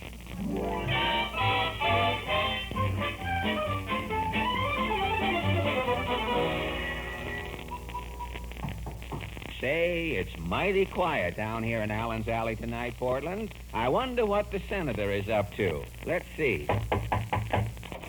Somebody, I say, somebody knock. Yes, I know. Claghorn's the name, Senator Claghorn, that is. Everyone. I come from Dixie. I'm loyal to the South. You keep telling me this. I never go to a movie unless Ann Southerner's in it. Well, look, Senator. On the radio, I never listen to Mr. and Mrs. North. Now, Senator. Speak up, son, out with it. Well, I'm trying to say... You don't say nothing. You just stand there gawking. Gawking, that Well, I'm doing the best I can. Now, look, Senator, can I cut in just for a second? How does Washington feel about this clothing shortage? It's terrible. I've been wearing the same suit since I was elected 5 years ago. One suit for 5 years? Isn't it worn out? My suit's so worn out it might cost me my job. Your job? How do you mean, Senator? If my trousers get any thinner... Yes? I'm liable to lose my seat in the Senate. So long. So long, that is. So long, Senator. I'll make a note of it. Well, Congress may soon see the end of the senator from indications. Well,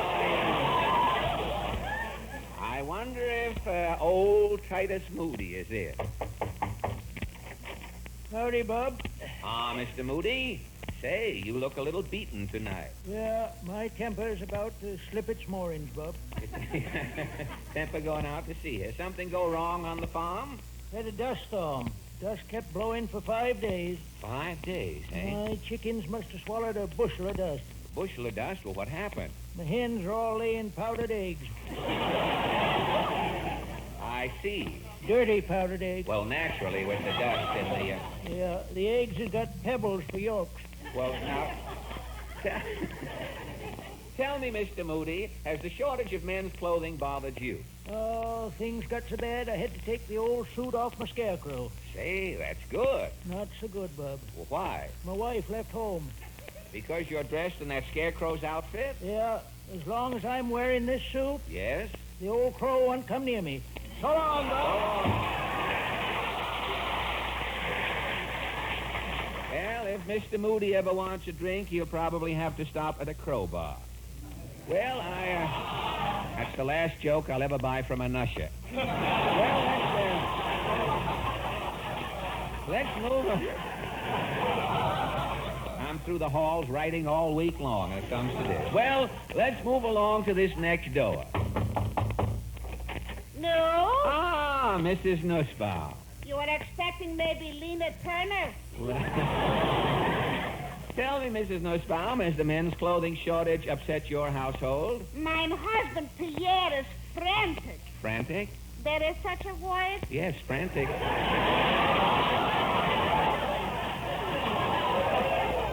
Frantic is a word. I thought maybe I was making it up. No. No, when I'm least expecting it, sometimes I'm coning an expression. I can imagine. Well, tell me, has your husband tried to buy any new clothes recently?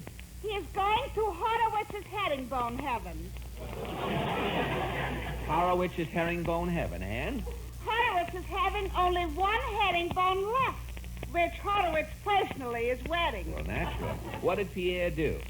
First, he is wearing his Mickey Mouse sweatshirt with Boy Scout pants. Oh, that's some combination. Mickey Mouse sweatshirt and Boy Scout pants. Pierre must have looked snappy. He is looking snappy until the Boy Scouts is taking back the pants. Oh, I see. You had to make Pierre another pair in a hurry, huh? It is an emergency. Good. I'm using the Sunday newspaper, the comic section. Oh, you made Pierre a pair of pants out of the funny papers? Yes. Down the left leg is Little Orphan Annie. Yeah. The right leg is Terry and the Pirate. And in the back? Is Dick Tracy. Ah, Dick Tracy. If you think Itchy was in a spot before, Yeah? you should see him now.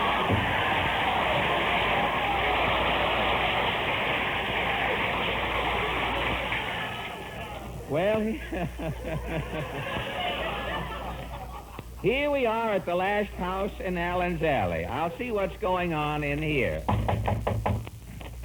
Oh, it's you again. Well, only one McGee tonight. Where's your partner? He's singing at a smoker. Oh, really? The faithful followers of Carmen Lombardo. Those two guys meeting again this year, are they?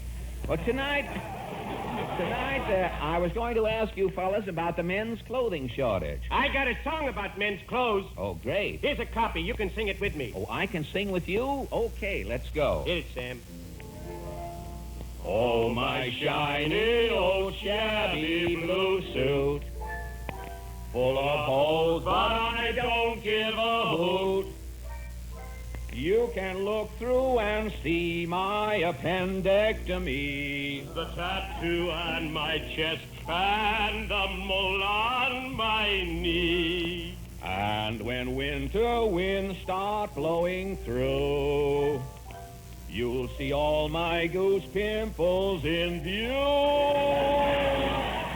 Through life I will glide, I'll have nothing to hide in my shiny old Shabby blue suit with two pairs of pants. Thank Thank you. After the headache harmony of McGee and Allen, we offer some musical aspirin, 5 tiny tablets, the DeMarco sisters. Accompanied by Maestro Al Goodman and his family Philharmonic, the DeMarcos sing Hop, Skip, and Jump. Girls?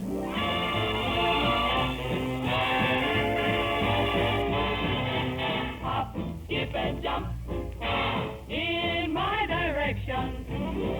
I need affection. Honey, hurry to me. Hop, skip, and jump. Stop hesitating. My arms are waiting. Won't you hurry to me? It's been a long time, no long, underneath the apple tree. Missing you, feeling blue. Baby, won't you make it 1, 2, 3? Hop, skip, and jump. Hop on a fire. My heart's on fire. Honey, hurry to me. Hop, skip, and jump. Jump, jump in my direction. Baby, I need affection. Hurry to me. Hop, skip, and jump. Jump, jump. Stop hesitating. Baby, my arms are waiting. Won't you hurry to me? It's been a long time, no long, underneath the apple tree. Missing you, feeling blue. Baby, won't you make it 1, 2, 3? Hop, skip, and jump, jump. Hop on a flyer. Baby, my heart's on fire. Hurry, hurry, hurry, hurry, hurry. Baby, won't you hurry to me?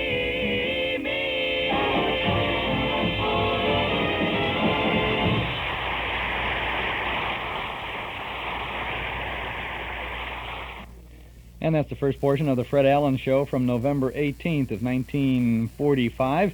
Boris Karloff joins Fred in the next half of the show, coming up in just a moment or so here on WNIB. This is WNIB Chicago, FM 97. Chuck Shaden with you on our Those Were the Days program. The Paul Meyer Shoe Store in Evanston, your headquarters for shoes and socks on the North Shore. Not the biggest, not the most expensive, or the cheapest, but the Paul Meyer Shoe Store is the favorite of many because of the wide selection, quality, and service. Stop in and see their line of Keds athletic shoes. Keds is the brand that's durable and fits very well. Some of the styles are the Keds Big Leaguer, the All Sport, or Champion for basketball or general use. For tennis, it's the Pro Keds Court King. For baseball, the Pro Keds Little League Spike Shoes. See them all and get them all at the Paul Meyer Shoe Store at 2924 Central in Evanston. Eden's Plaza Shopping Center, where plenty of free parking makes it a pleasure to shop your favorite store or service. Eden's Plaza Shopping Center, where Eden's Expressway, Skokie Boulevard, and Lake Avenue meet at Wilmette. Eden's Plaza Shopping Center. Easy to reach, easy to park, easy to shop. Many fine stores are open to serve you 7 days a week at Eden's Plaza Shopping Center in Wilmette.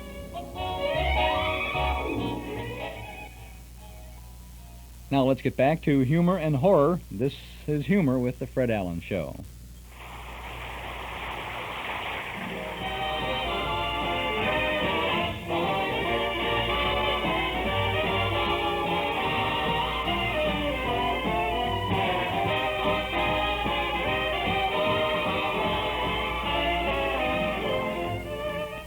Maestro Al Goodman has just completed another of his miniature concertos.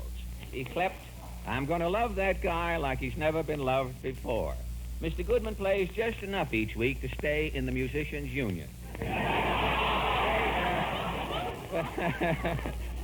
He takes all his old weights and makes up little pauses for station identification. Say, Portland. Yes? Would you mind taking over for the rest of the program? I'm all in. I've got to lie down for a little while. Lie down? I haven't slept a wink all week. I am as tired as a violin player's middle finger after 16 bars of pizzicato. You know, I had to get out of my apartment this week. Well, haven't you tried to find a new apartment? Oh, tried. Portland, what I have been through. Yesterday, Kenny Delmar gave me the address of a rental agency over on 6th Avenue. Well, sir, I started out early in the morning.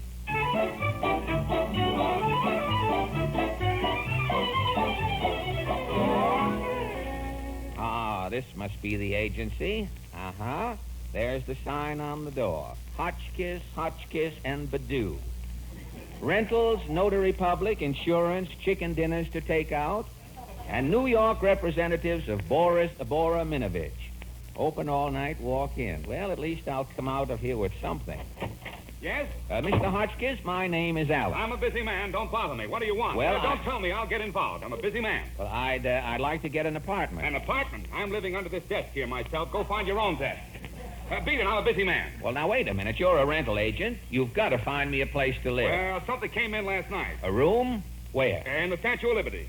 They found a cavity in one of her teeth. It was a molar. 2 people can live in it. I'll take it. Too late. The cavity was filled this morning. Now, look. Now, look, Mr. Hotchkiss. You're looking at a desperate man. A desperate man, that is. I'll take anything. A hook in someone's closet if I can... Hey, wait. There's a guy came in a minute ago. He wants to rent his house. Hey, Bud, I got a prospect for you. Alan, meet Boris Karloff.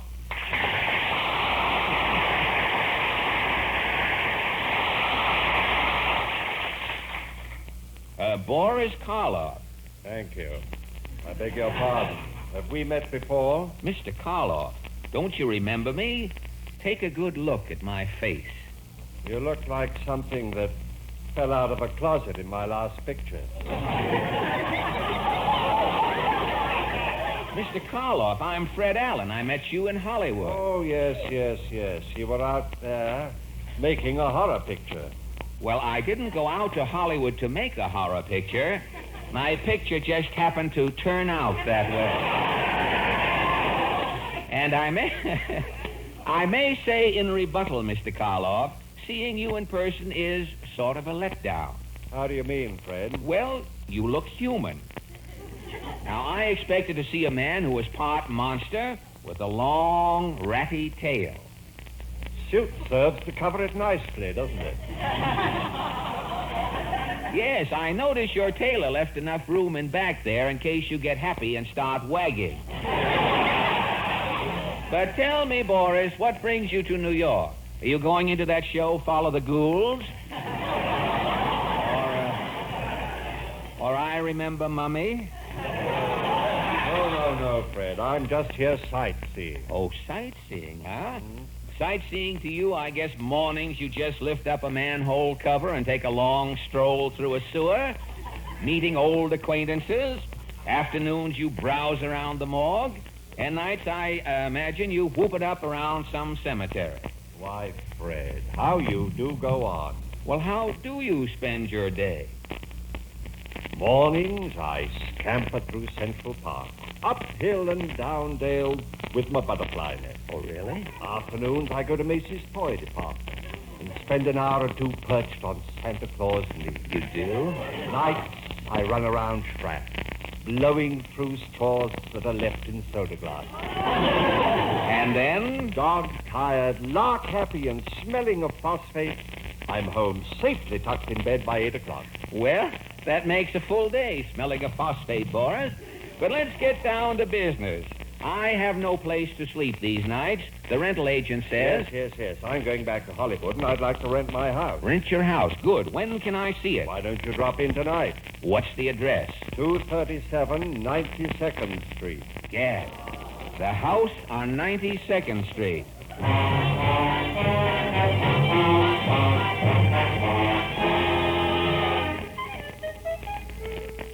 Well, Portland, that night I started for Boris Karloff's house.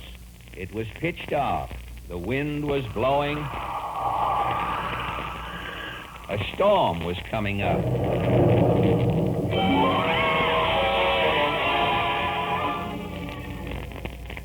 I finally found it, the house on 92nd Street. It was a creepy-looking joint. I walked up the rickety steps. I rang the doorbell.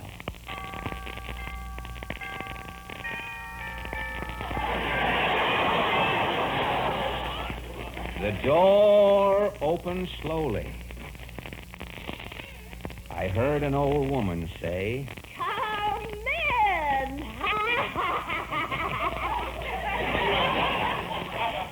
Mr. Karloff is expecting me. I'll tell him you're here.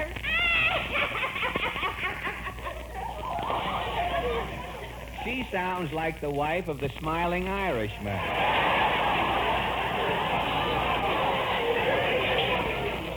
Gosh, it's gloomy in here.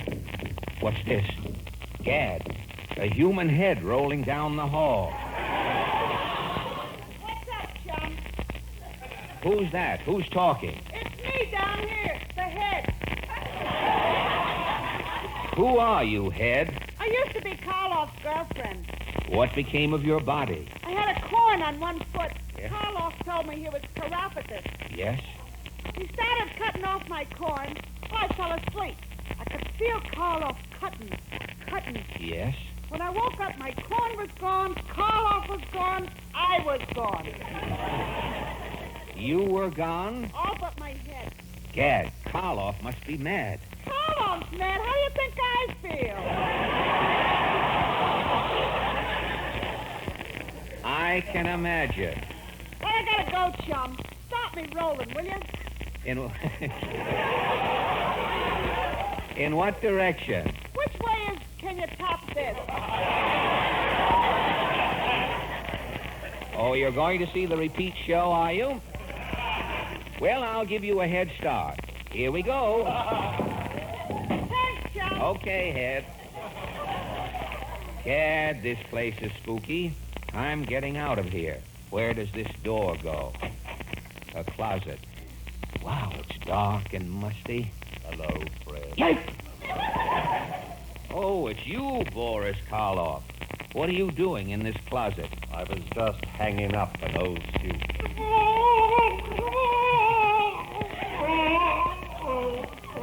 Boris, I think you left a man in the suit. I never hang a suit up empty. Wrinkles. Now look, Boris. Follow me, Fred. I'll show you the house. No, never mind. I can get a room at the Z. The Z? The Z is a little place in back of the Y.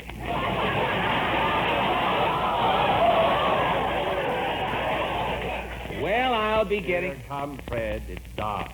Take my hand. Gad, your hand is clammy, Boris. It feels like 5 eels with hangnails. This way, Fred, and I'll show you the house. Now, this room here is the parlor. Hello, Karloff. Hello, Frankie. Fred, meet Frankenstein. Frankenstein?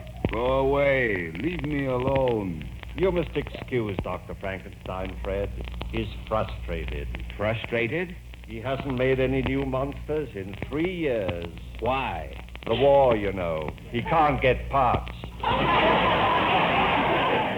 Let's get along, Boris. Now, down this hall... Say, what's this door? Don't go near that door. But It only leads to the basement. Well, let's take I warn you, Alan, don't ever look in there. Pardon me. There's someone at the front door. He's gone. Karloff must be hiding something in that basement. I'll open this door. Gad, the basement is filled with machinery. 2 scientists working there. They're talking. How can you keep a dead fish from smelling? Cut off its nose. What has 4 wheels and flies? A garbage wagon. 10 men under an umbrella, nobody got wet. It wasn't raining. That's enough, Professor. Start the dehydrator.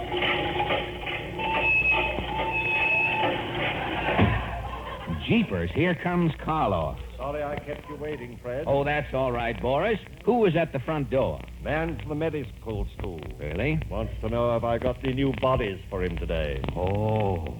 I told him to wait. Well, Boris, I've got to be getting along, old boy.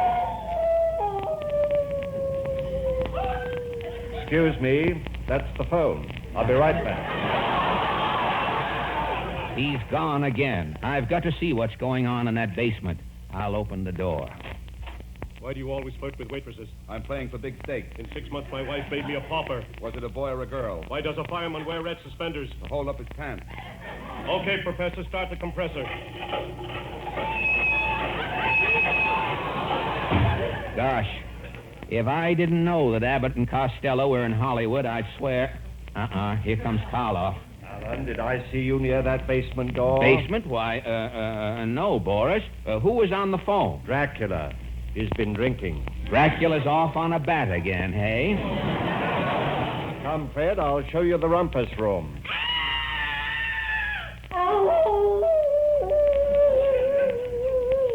Darn it, the front door and the phone. Don't go away. The basement. I've got to find out what those scientists are doing down there. What kind of a hen lays the longest? A dead hen. Do you know Lincoln's Gettysburg Address? I didn't even know he moved. Waiter, there's a fly in my soup. How much can a little fly drink? Professor, set the neutron gauge.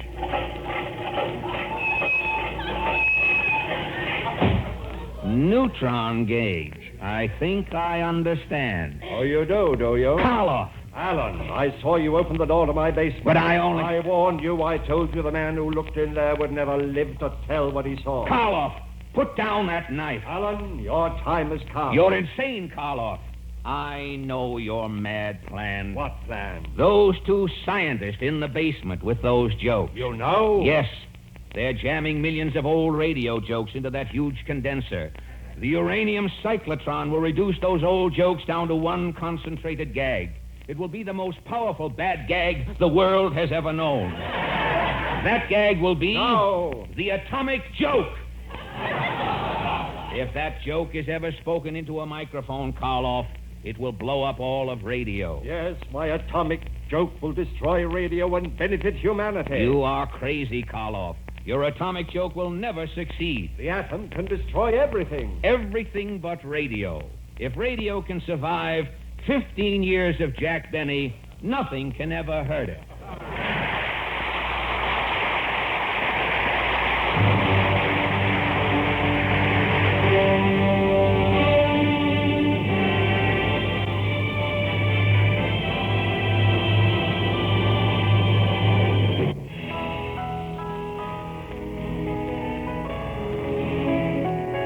Fred Allen will be back again next week at the same time. This is the Armed Forces Radio Service.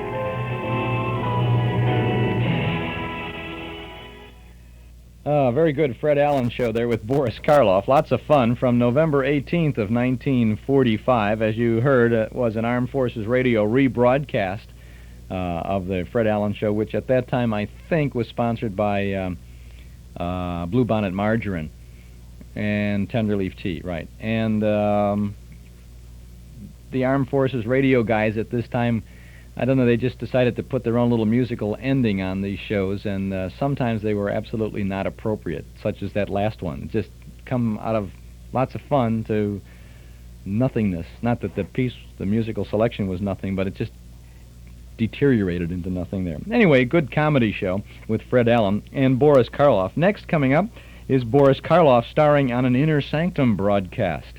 And I think you're going to like that one, too. All you tapeworms out there today having a good time with all this, aren't you? So are we, enjoying sharing these good shows with you. On WNIB, Chicago, FM 97, this is Chuck Shaden. This is our Those Were the Days program. Next Saturday, The Sounds of Television with Kukla, Fran, and Ollie. Faces in the Window, Garroway at Large. Let's Look at Sports, and Howdy Doody Time, The Sounds of TV. And our guest next Saturday afternoon will be Dave Garroway, reminiscing about a great career in both radio and on television. In 2 weeks, Judy Garland's Superstar, and after that, a salute to Mel Blanc.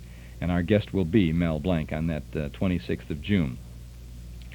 If you are a subscriber to our Nostalgia newsletter and radio guide, you may recall the May issue of the newsletter.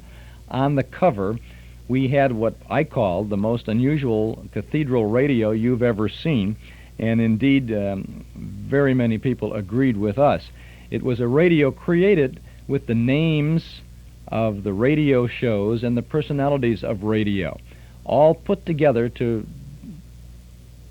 I don't know, I can't even say it, to create the most unusual old-time radio you've ever seen. If you looked at that radio, you could almost see the shows.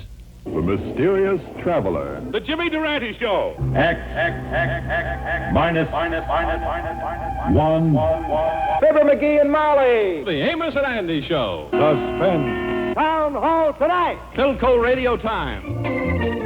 Yes, the old-time radio shows themselves create the most unusual vintage cathedral radio you've ever seen. And it's on one of 4 unique lithograph prints that bring back those wonderful memories that never change with time. You can decorate your memory and your favorite place with a set of nostalgia graphics from the hall closet. From the cover of our nostalgia newsletter to a fantastic lithograph print. Created exclusively for us by artist Joel Bogart, you'll be proud to display the most unusual quartet of prints you've ever seen. Judy Garland, drawn from her greatest songs and screen hits. Stan and Ollie, created from the wonderful film fun of Laurel and Hardy. Sherlock Holmes' adventures, his friends and his foes create the famous detective himself. And that 1930s cathedral radio comes to life with the names of the programs and the stars of radio yesteryear. 4 unique prints, each 17 by 22, lithographed on quality stock, perfect for framing or gift-giving. It's the most unusual, most original old-time, new-time idea in years. And this set of 4 nostalgia graphics is available for only $6.95 from the hall closet, Box 421, Morton Grove, 60053. Dad would love it for Father's Day. Send $6.95 for the complete set of 4 nostalgia graphics, an old-time radio, Judy Garland, Stan and Ollie, and Sherlock Holmes. Send to the hall closet, Box 421, Morton Grove, 60053. Your set of 4 nostalgia graphics will be carefully delivered to you by United Parcel, and of course there's a money-back guarantee if you're not absolutely satisfied with this exciting way to capture some of the fun of the good old days. For your set of 4 nostalgia graphics, send $6.95 to the hall closet, Box 421, Morton Grove, 60053. Now it's time to open the creaking door of the inner sanctum for a good show. The date of this broadcast is November 12th of 1945, and this is just a week before the Fred Allen show that we just heard. Fred Allen and Boris Karloff were together on a broadcast from November 18th of 45, so we turn back the clock 1 week earlier, just about, to November 12th of 45, and Boris Karloff stars in The Wailing Wall on Inner Sanctum.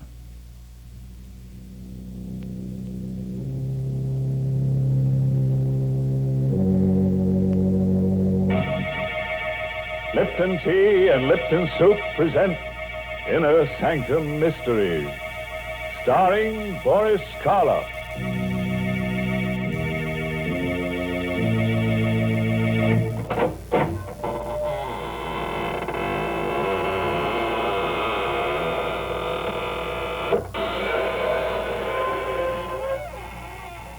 Good evening, friends of the Inner Sanctum.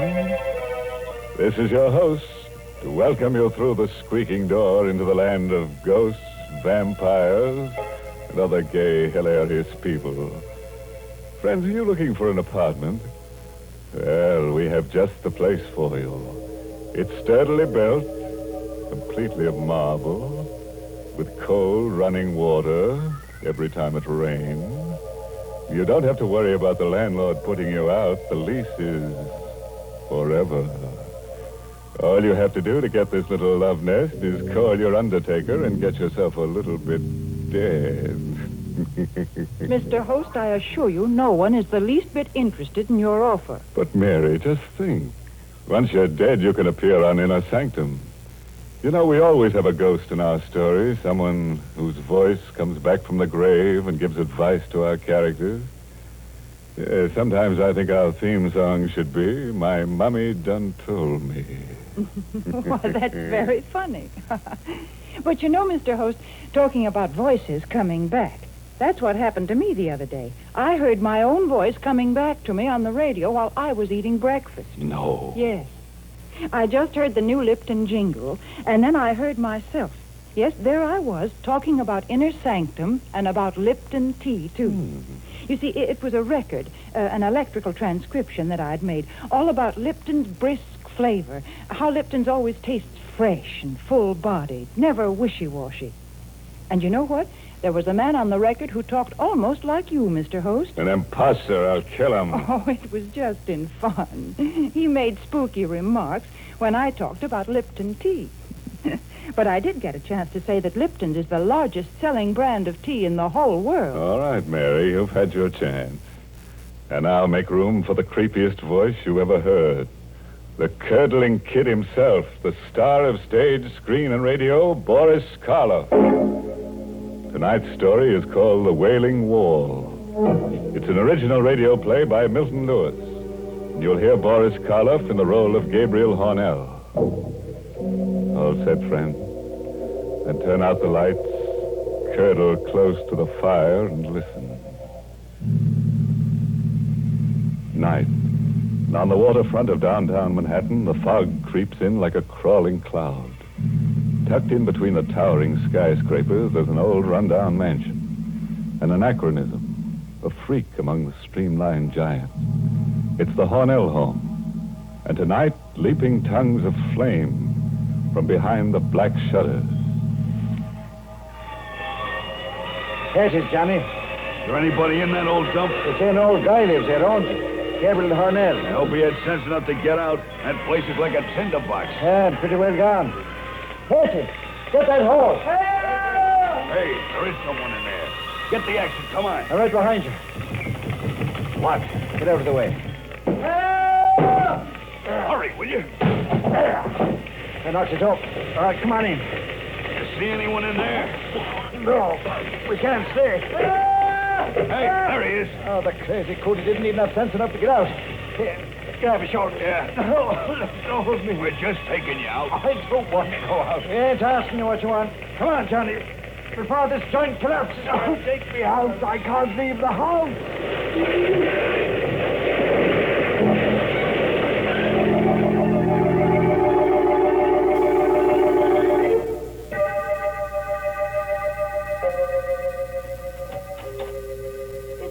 Hornell, I hope you're feeling... Oh. Mr. Hornell? Mr. Hornell?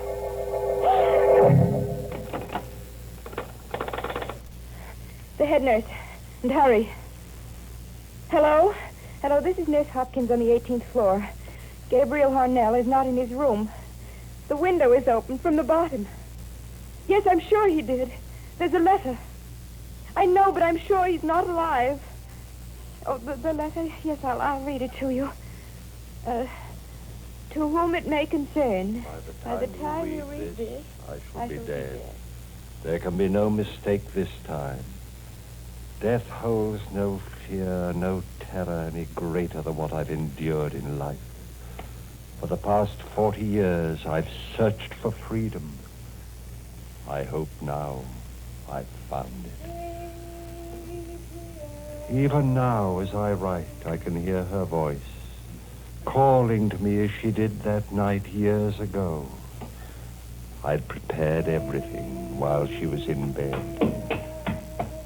Just the last few minute little details had to be completed. Gabriel? Gabriel, do you hear me? What do you want? What are you doing down there? I'm fixing something. Well, why don't you come up? I don't want to be alone here. I can't bear to be alone. Come up, Gabriel. What's the matter with you? Why don't you answer me? Oh, you're just doing it for spite. I know you are.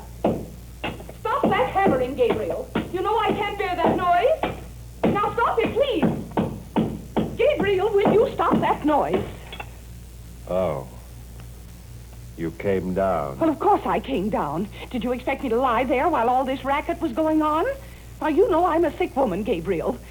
What are you doing there anyhow?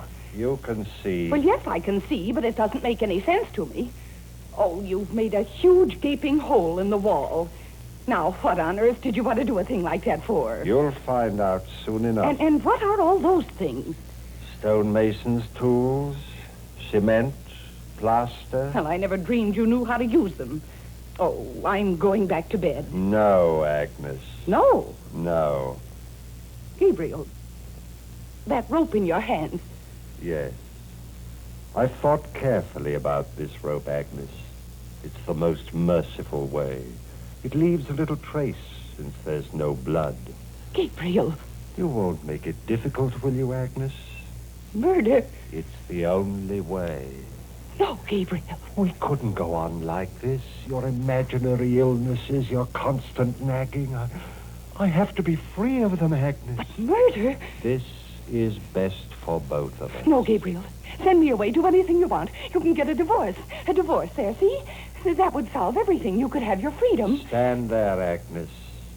Just as you are. I know. That other woman, Dorothy Carter, that actress. That's why you're doing this. Oh, you thought I didn't know about that, Gabriel. Well, I do. Yes, I do. No. No, let go of me. That rope. Help somebody. It will be done in a minute. Done. No. You'll never be free of me. As long as you live. Never.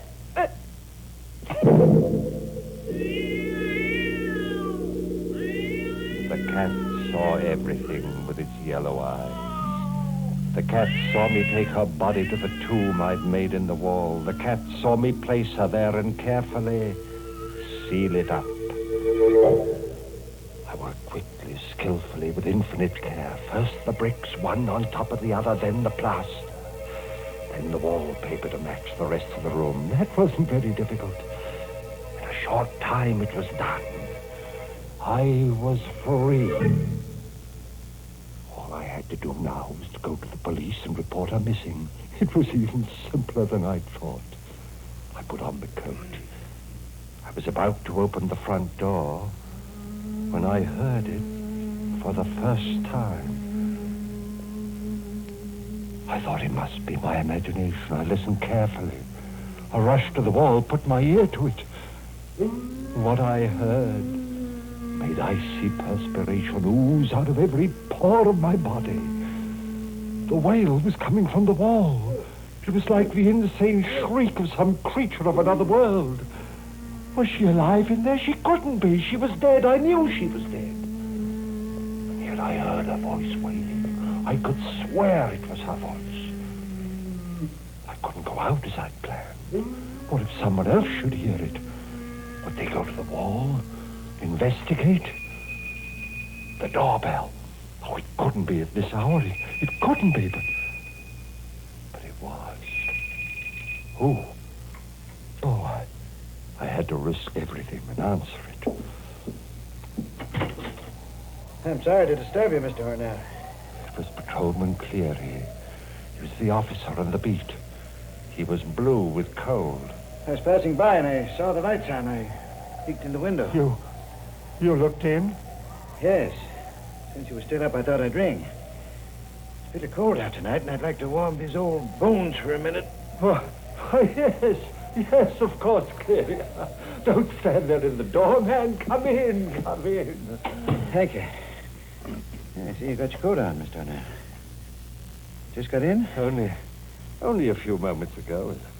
As a matter of fact, I was going to see you. See me? Why, yes. It's about my wife. Hi, something wrong? I hope not. I was out all evening. When I got home, she was gone. It's not like her, Mr. Hornell. No, it isn't. Was she alone all evening? Yes, at least I think she was. You know, she hasn't been feeling very well lately, and I hate to think it possible, but she may have destroyed herself. Mrs. Hornell?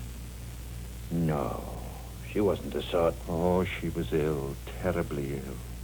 I tried to keep it secret until she recovered, but the doctors knew. Insane? Yes. Don't you see? The river. I'd better get back to the precinct and report this. You'd better come with me.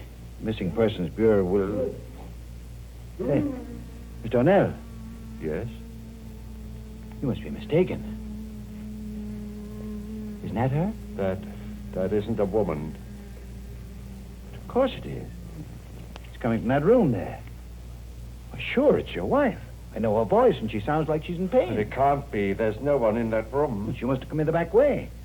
Come, I'll show you. No, don't go in. What? Nothing. No. There. You can see for yourself there's no one here. No one. Could have sworn your wife was in this room.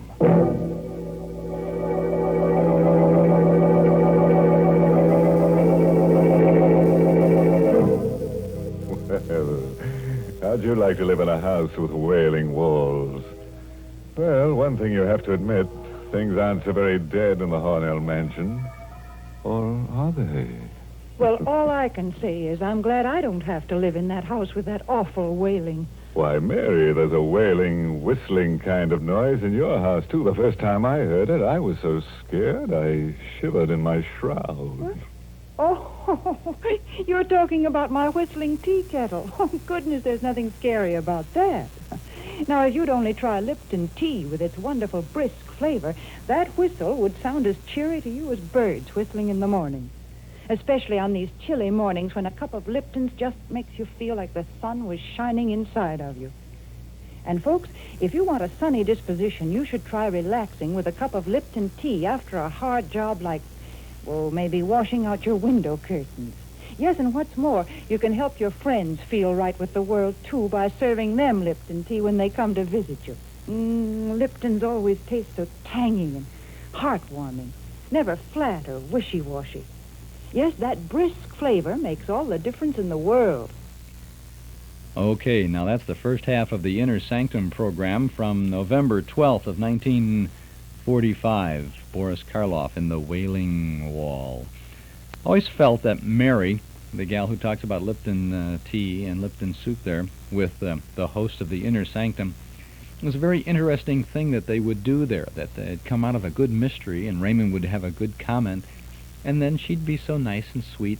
Yet I always felt, and I still do, that the two of them are listening to the story as it's happening, even though she's probably in a little gingham dress there and got the little tea server there and working on the tea in the kitchen. That's the great thing about radio and the imagination. We'll get back to Inner Sanctum in just a moment. This is Chuck Shaden on WNIB, Chicago, FM 97, with our Those Were the Days program. I'd like to remind you again about our Nostalgia newsletter and radio guide.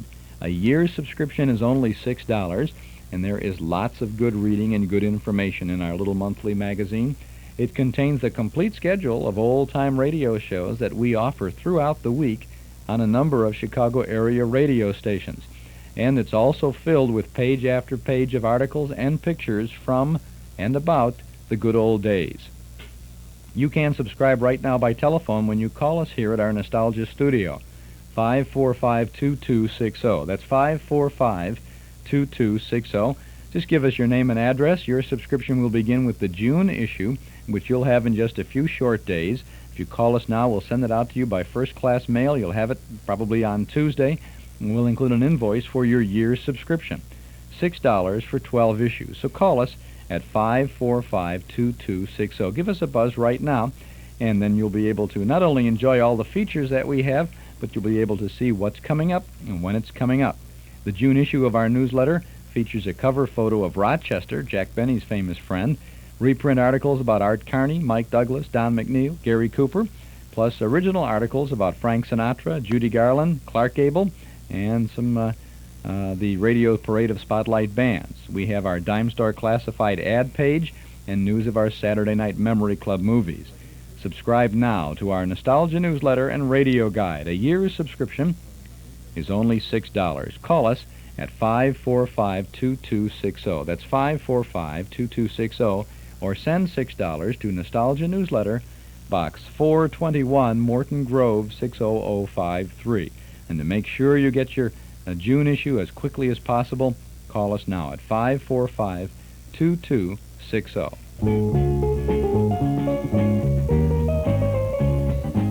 Is your bank open when you're busy and closed when you're not? Northwest Federal Savings knows that a good place to save is ready for you when you're ready.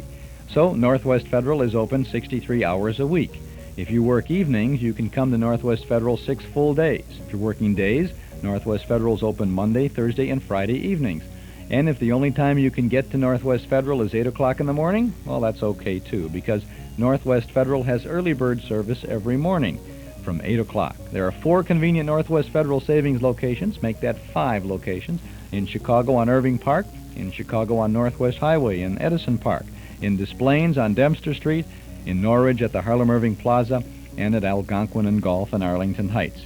Come into Northwest Federal Savings on your way to, from, or between work, shopping, or home. Anytime. It's Northwest Federal Savings Time, 63 hours a week. Now let's return to the Wailing Wall and Inner Sanctum. All right, friends, we've given you a chance to warm your blood, and now we fondly hope to turn it to ice again, with the help of our star, Boris Karloff. So let's hear the second act of Inner Sanctum. We continue with the strange letter left by Gabriel Hornell. Cleary watched in silent fascination as the cat screamed and leaped against the wall. Would he notice the new wallpaper in the dim light? Suddenly, the policeman turned to me. Yes, I guess that noise is only the wind. Strange how like a wailing woman it can sound, isn't it? Yes. Well, don't be leaving now. I guess it'll be all right for you to stay here. I'll make a report at headquarters about your wife. It's very good of you, Cleary. If she turns up, you'll let us know? Yes, I'll let you know. Good night, Mr. O'Neill. Good night. He left. I locked the door and came back to the room where my wife was entombed. Was she still alive inside the hollow of that wall? I listened all that night.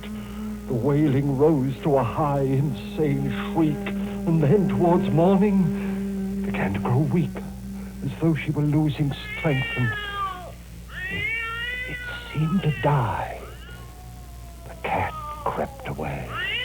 There was a merciful silence in the house. She was dead. She had to be by now. I sank down onto the sofa into a feverish sleep.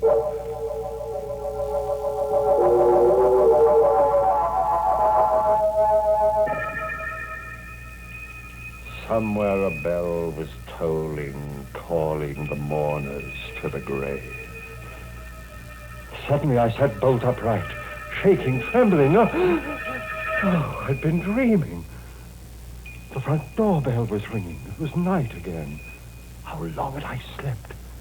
The house was silent. Oh, there was nothing to fear now. I ran to the door, opened it. Hiya, kiddo. Dorothy. Well, are you going to keep me out here in the cold? No. Come in. I haven't been feeling well, Dorothy. Is that why you forgot our date tonight? I must have overslept.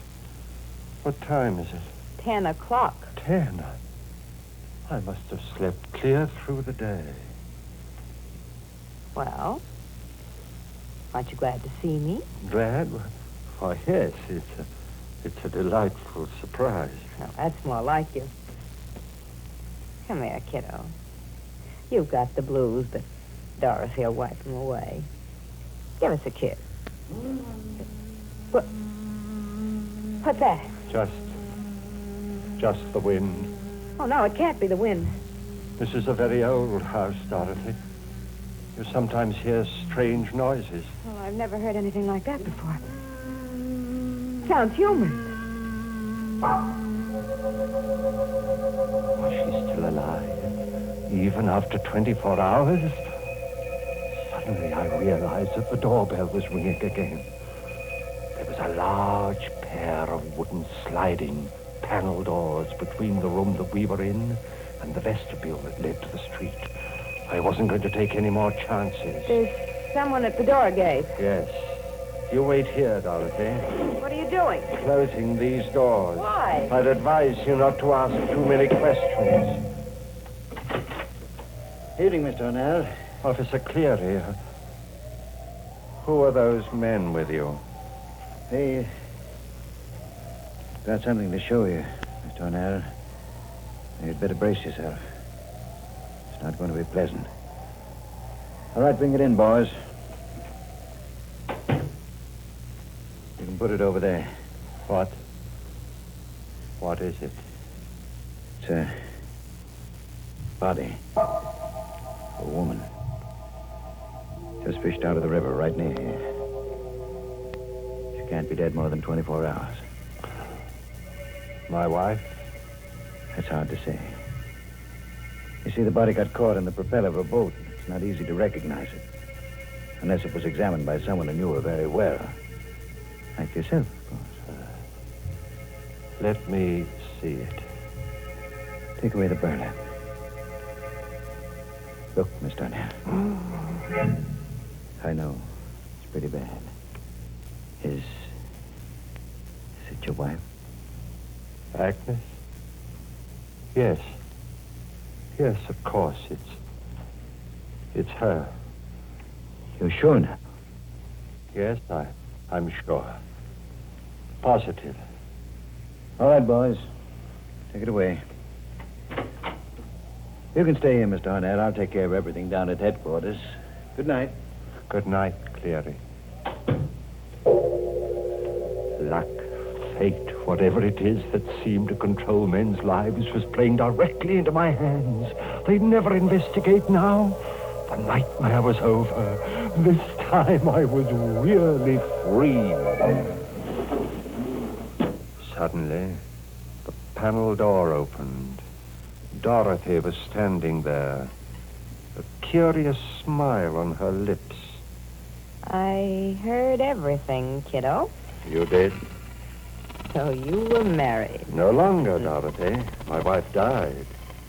Suicide. So I heard. Now everything will be quite all right and we can get married in a few weeks. We'll have money, lots of money. She left you plenty, eh? She was very wealthy. What's the matter? Nothing. Nothing. I see what happens to your face when you hear that wail. Did you kill her? What are you talking about? Did you murder her? You heard what he said. She was found in the river. You can fool a dumb copper, but you can't fool Dorothy. That wail. It's queer. Awfully queer. Look at what that cat's doing, will you? Jumping up on that wall like it's gone crazy. Yes, there's something about that wall. That's what the cat's trying to tell me. Something about the wall. You better stay away from there, Dorothy. I'm going to find out something. Yeah, put that bookend down. Not till I'm done with it, kiddo. What are you doing there? I'm going to break through that wall. You crazy fool, stop it. No! Here, give me that thing. You're too late, Gabe. I've broken a hole through, and I'm going to look. Now you've seen. Is it the hand? The hand of a woman. It's her. Your wife. Yes, Dorothy. You murdered her. Yes. Well, ain't you the kid? What are you going to do about it? What do you think? I want money. Lots of... That rope. Yes. This rope. It leaves no telltale traces. Oh, no, kid. Didn't you get it? It was all a joke. No, don't come any closer. Don't scream, Dorothy. It won't do you any good. Gabe, listen to me. I don't want a cent. Not one penny. I love you. I love you, I tell you. I'll keep your secret. I'll do anything you want. Anything. There's that rope. Take it away from my neck. Don't, Gabe, in the name of heaven. Don't break. Oh.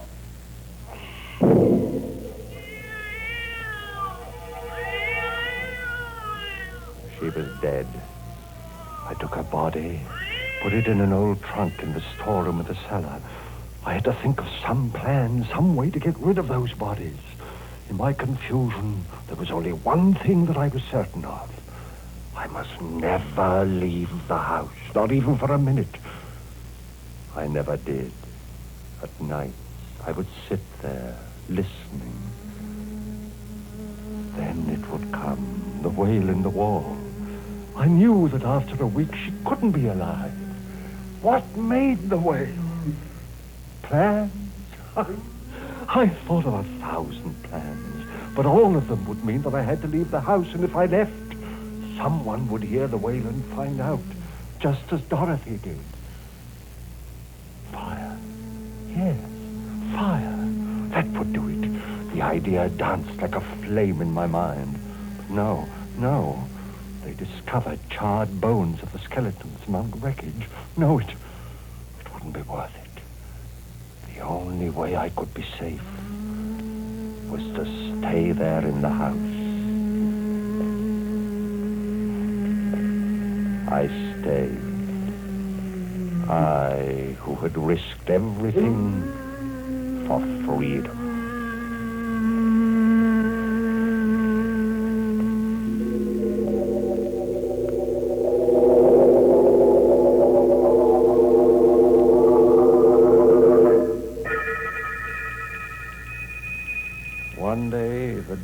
bell tinkled. I opened it. Mr. Hornell? Yes? I'm Mr. Crawford from the bank.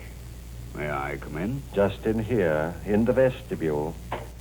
We've written to you a dozen times, but you've never replied. What do you want? Well, Mr. Hornell, you may not realize it, but you've overdrawn your account. The money your wife left is gone. Gone? So short a time? So short? Why, she died 40 years ago. 40? It seems only yesterday. We've been investigating.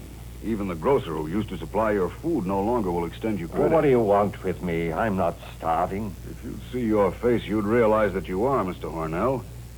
Now, if you'll only be reasonable, we can see to it that you get $250,000. $250,000? How? By selling this house. It's become very valuable. No. You get out of here. Get out. But, Mr. Hornell... Get out! Very well. He was right. I was starving. That night, when I heard the wailing begin again, I came to a decision. I had spent 40 years in the house. More punishment than criminals receive who've committed even worse crimes than mine. I'd take a chance. I opened the wall I'd sealed up 40 years ago. She was still there, but the wailing continued. Why? I looked into the tomb I made for her, and then I saw it. I saw this thing that had ruined my life. It was a tiny hole in the outside wall that I'd made when I first broke it open. The wind rushed through and made that horrible wail. What was the use? I took a match out of my pocket. I set its flame to the curtains. In a moment, the place would be an inferno. But I decided to stay. I wanted to perish with the house. In death, at least I'd be free.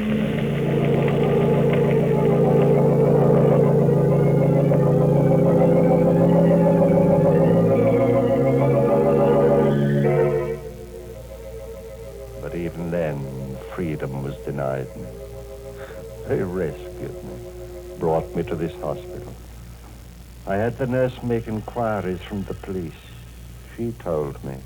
No, there was nothing unusual found among the ashes. Everything was burned to a fine powder. If I had only set fire to the house 40 years ago. But no matter. The window is open. And it's 18 stories to the ground. I will soon be free.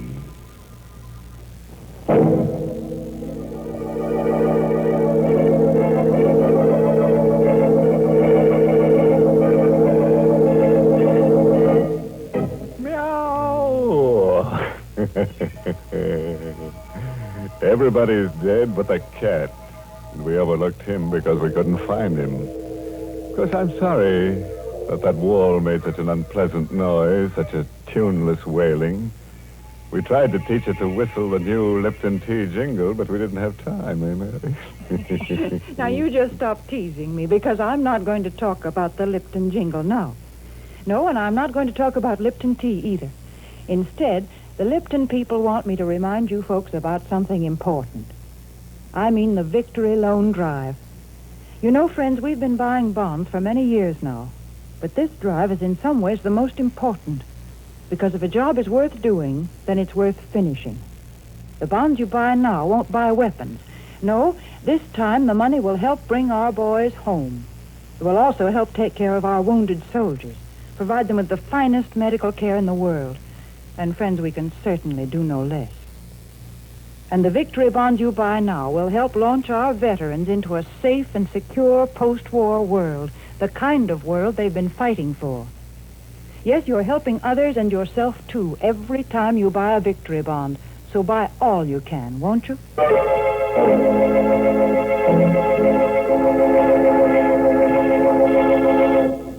All right, friends. Until we meet at some haunted house, here's a parting thought.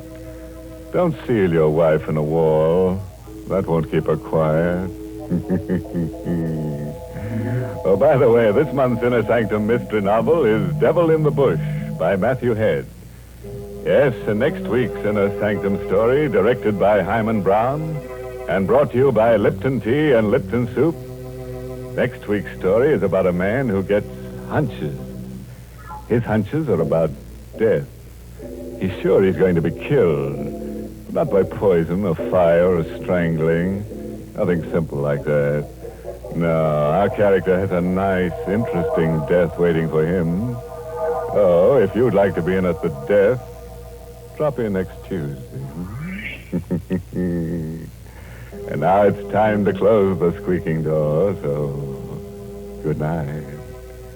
Pleasant dreams.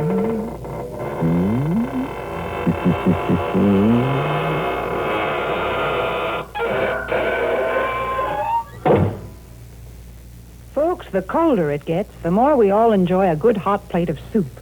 And for soup with a fresh, home-cooked taste, you can't beat Lipton's noodle soup. Yes, Lipton's is blessed with a real chickeny flavor, and it's just swimming with tender golden egg noodles. But listen, Lipton noodle soup takes almost no time at all to prepare. And Lipton's is economical, too. Costs less and makes lots more than canned soup. So don't forget to try Lipton's noodle soup. And don't forget to tune in next Tuesday night for another Inner Sanctum mystery.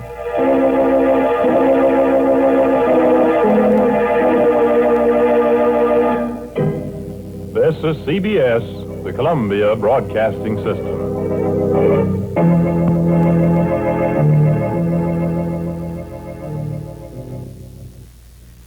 Boy, that was a good story, wasn't it? The Wailing Wall with Boris Karloff. The Inner Sanctum broadcast from November 12th of 1945. The war was over, as you could hear from Mary's remarks there about the Victory Bond drive that was going on to bring back the boys and give them the very best medical care, as they said. Well, mostly that's it. Horror and humor this afternoon, but don't touch that dial.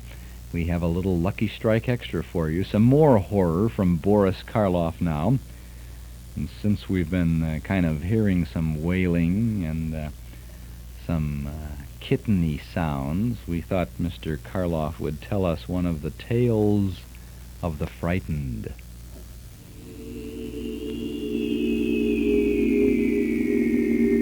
Do you see that black cat just ahead of you? Look out. It may cross your path with a sudden dart of its black, furry body. Now, you know that old superstition about not letting a black cat walk across your path. Do you believe it? Well, if you do, or even if you don't, perhaps you'll be interested in hearing the strange tale of Felix Darnell and the cat that screamed in the night high above the streets of the city. It was a cold, dreary, rain-swept day when Felix Darnell first met the cat. Felix Darnell was a construction foreman on the Wells Spencer project in the Lower East Side. The Wells Spencer building was already 13 stories high, and with but 7 floors more to go, the building would be one of the mightiest and most ultra-modern structures on the East Side. Now, Felix was a tall, thin scarecrow of a man, but the muscles of his body were taut and finely strung through his deceiving-looking frame. He was a foreman of an older day. Indeed, he might have worked on the pyramids or the Colossus of Rhodes. But Felix Darnell was a lonely man with no one to share his pride. He ate alone, lived alone, and walked alone. And on this cold, dreary, rain-swept day, he walked to his job, staring down at the pavement. Suddenly, there before him, a long, thin, black cat stalked from an alley and halted on its haunches. Felix Darnell didn't see the cat until he nearly stumbled across it. He snapped out of his reverie and cursed. Cats. He hated cats. Viciously, he aimed a kick at it. The cat howled in pain and slunk off, miserable and wet in the rain. When Felix reached the project, he changed into his overalls and cap and took the lift to the 13th floor. By now, the rain had abated somewhat, but as he looked at the scaffolds and the catwalks, Felix Darnell was not happy. The rain and the wetness would slow up the job. He cursed again. Suddenly, Felix Darnell heard a crying, moaning noise, a low, fierce sound like someone in agony. Could someone be stuck out on the framework, trapped on one of the catwalks? Taking a flashlight because the daylight was dark and unnatural still, he stepped out onto the catwalk that ran on a straight line to what would be a southwest corner of the building. He walked slowly and carefully along the thin iron ledge that held his weight. The street yawned beneath him, 13 construction floors down. And then a dark figure, bald and indescribable, sprang from a dim niche and shot towards Felix Darnell. He had one awful second to see the two eyes burning in the cat's head, the same cat that he had kicked only an hour before. The feline body raced between his legs on the catwalk, and with a horrible scream he tried to balance himself, fought for survival. His hands clawed at the air, but his weight, thrown to one side by the cat's movement, hung into space for a brief instant before he fell, all the way to the street, 13 floors below.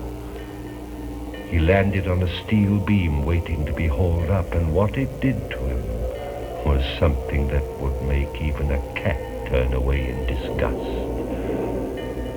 Interesting tale of revenge, isn't it? Felix Darnell and his black cat. Well, of course, it might have been just a coincidence, but there, look, we can find out for ourselves. A black cat just crossed your path. See him go? Do you mind if I stay with you, my friend? I'd like to see for myself just what happens to you.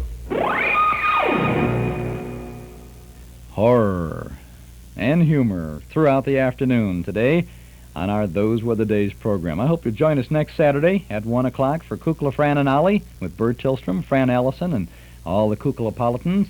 We're going to have Faces in the Window as Ken Nordine narrates The Pit and the Pendulum. Garraway at Large with Dave Garraway and his guest Wally Cox. Let's Look at Sports from 1953 with sportscaster Tom Duggan. And from 1952, Howdy Doody Time with Buffalo Bob Smith and Howdy Doody and Phineas T. Bluster. And the Flubba-Dub and the Dilly Dally and the Professor Fitznoodle and all the others. And next Saturday, as we take a look at television from an audio point of view, we're going to have our special guest Dave Garraway with us, reminiscing about his career in TV and on radio. That's next Saturday on our Those Were the Days program.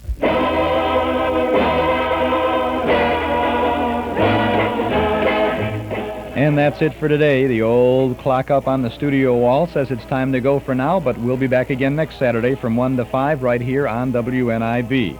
Our thanks to Mark Nelson, Dennis Bubaz, Mort Paradise, and Joel Bogart for their help behind the scenes, to our sponsors for making this weekly get-together possible, and to you out there in Radio Land for making it worthwhile. This is Chuck Shaden speaking. Hope you have a great weekend. We'll see you tonight in the Memory Club when our movie is The Kid from Spain from 1932, starring Eddie Cantor. Thanks for listening.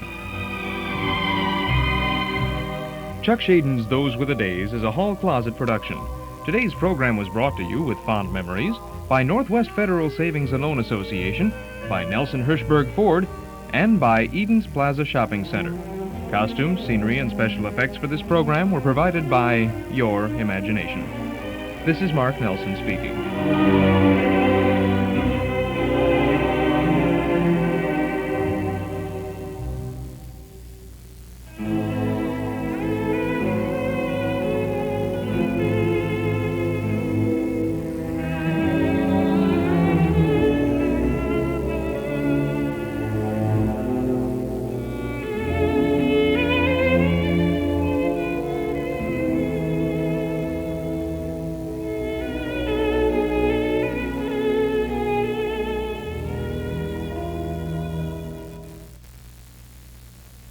time in Chicago is 5 p.m.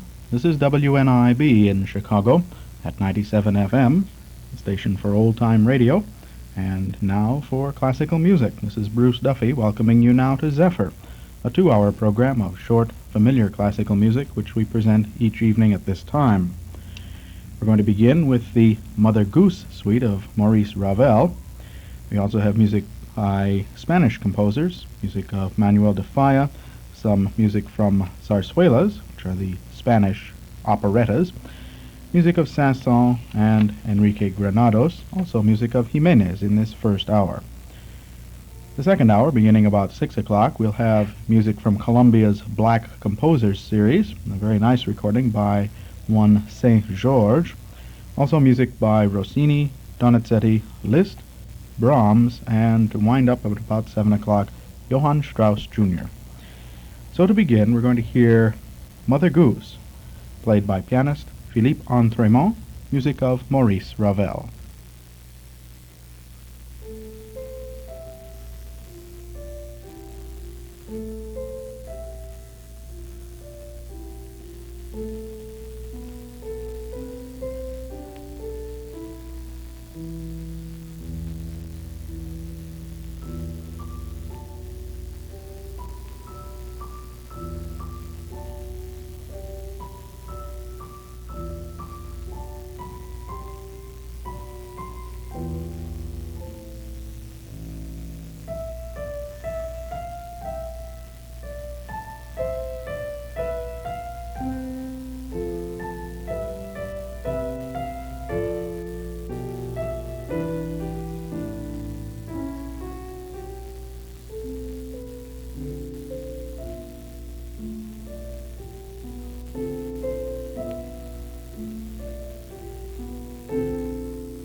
We began Zephyr this evening with music by Maurice Ravel. We heard the original piano version of Mother Goose, 5 movements for piano, performed by Philippe Entremont. That's from his 3-record Columbia set of the complete works for solo piano by Maurice Ravel. And we have some Spanish music coming up in just a moment. This is WNIB in Chicago at 97 FM, the station for classical music. If you ever wonder when someone would corner Governor Dan Walker and just insist that he answer some questions and not let up until he did? If so, you'll enjoy the exclusive interviews with the governor appearing in the current issue of Chicago Independent magazine. 2 interviews held 4 days apart concerning the governor's political plans and his relations with the Daily Machine.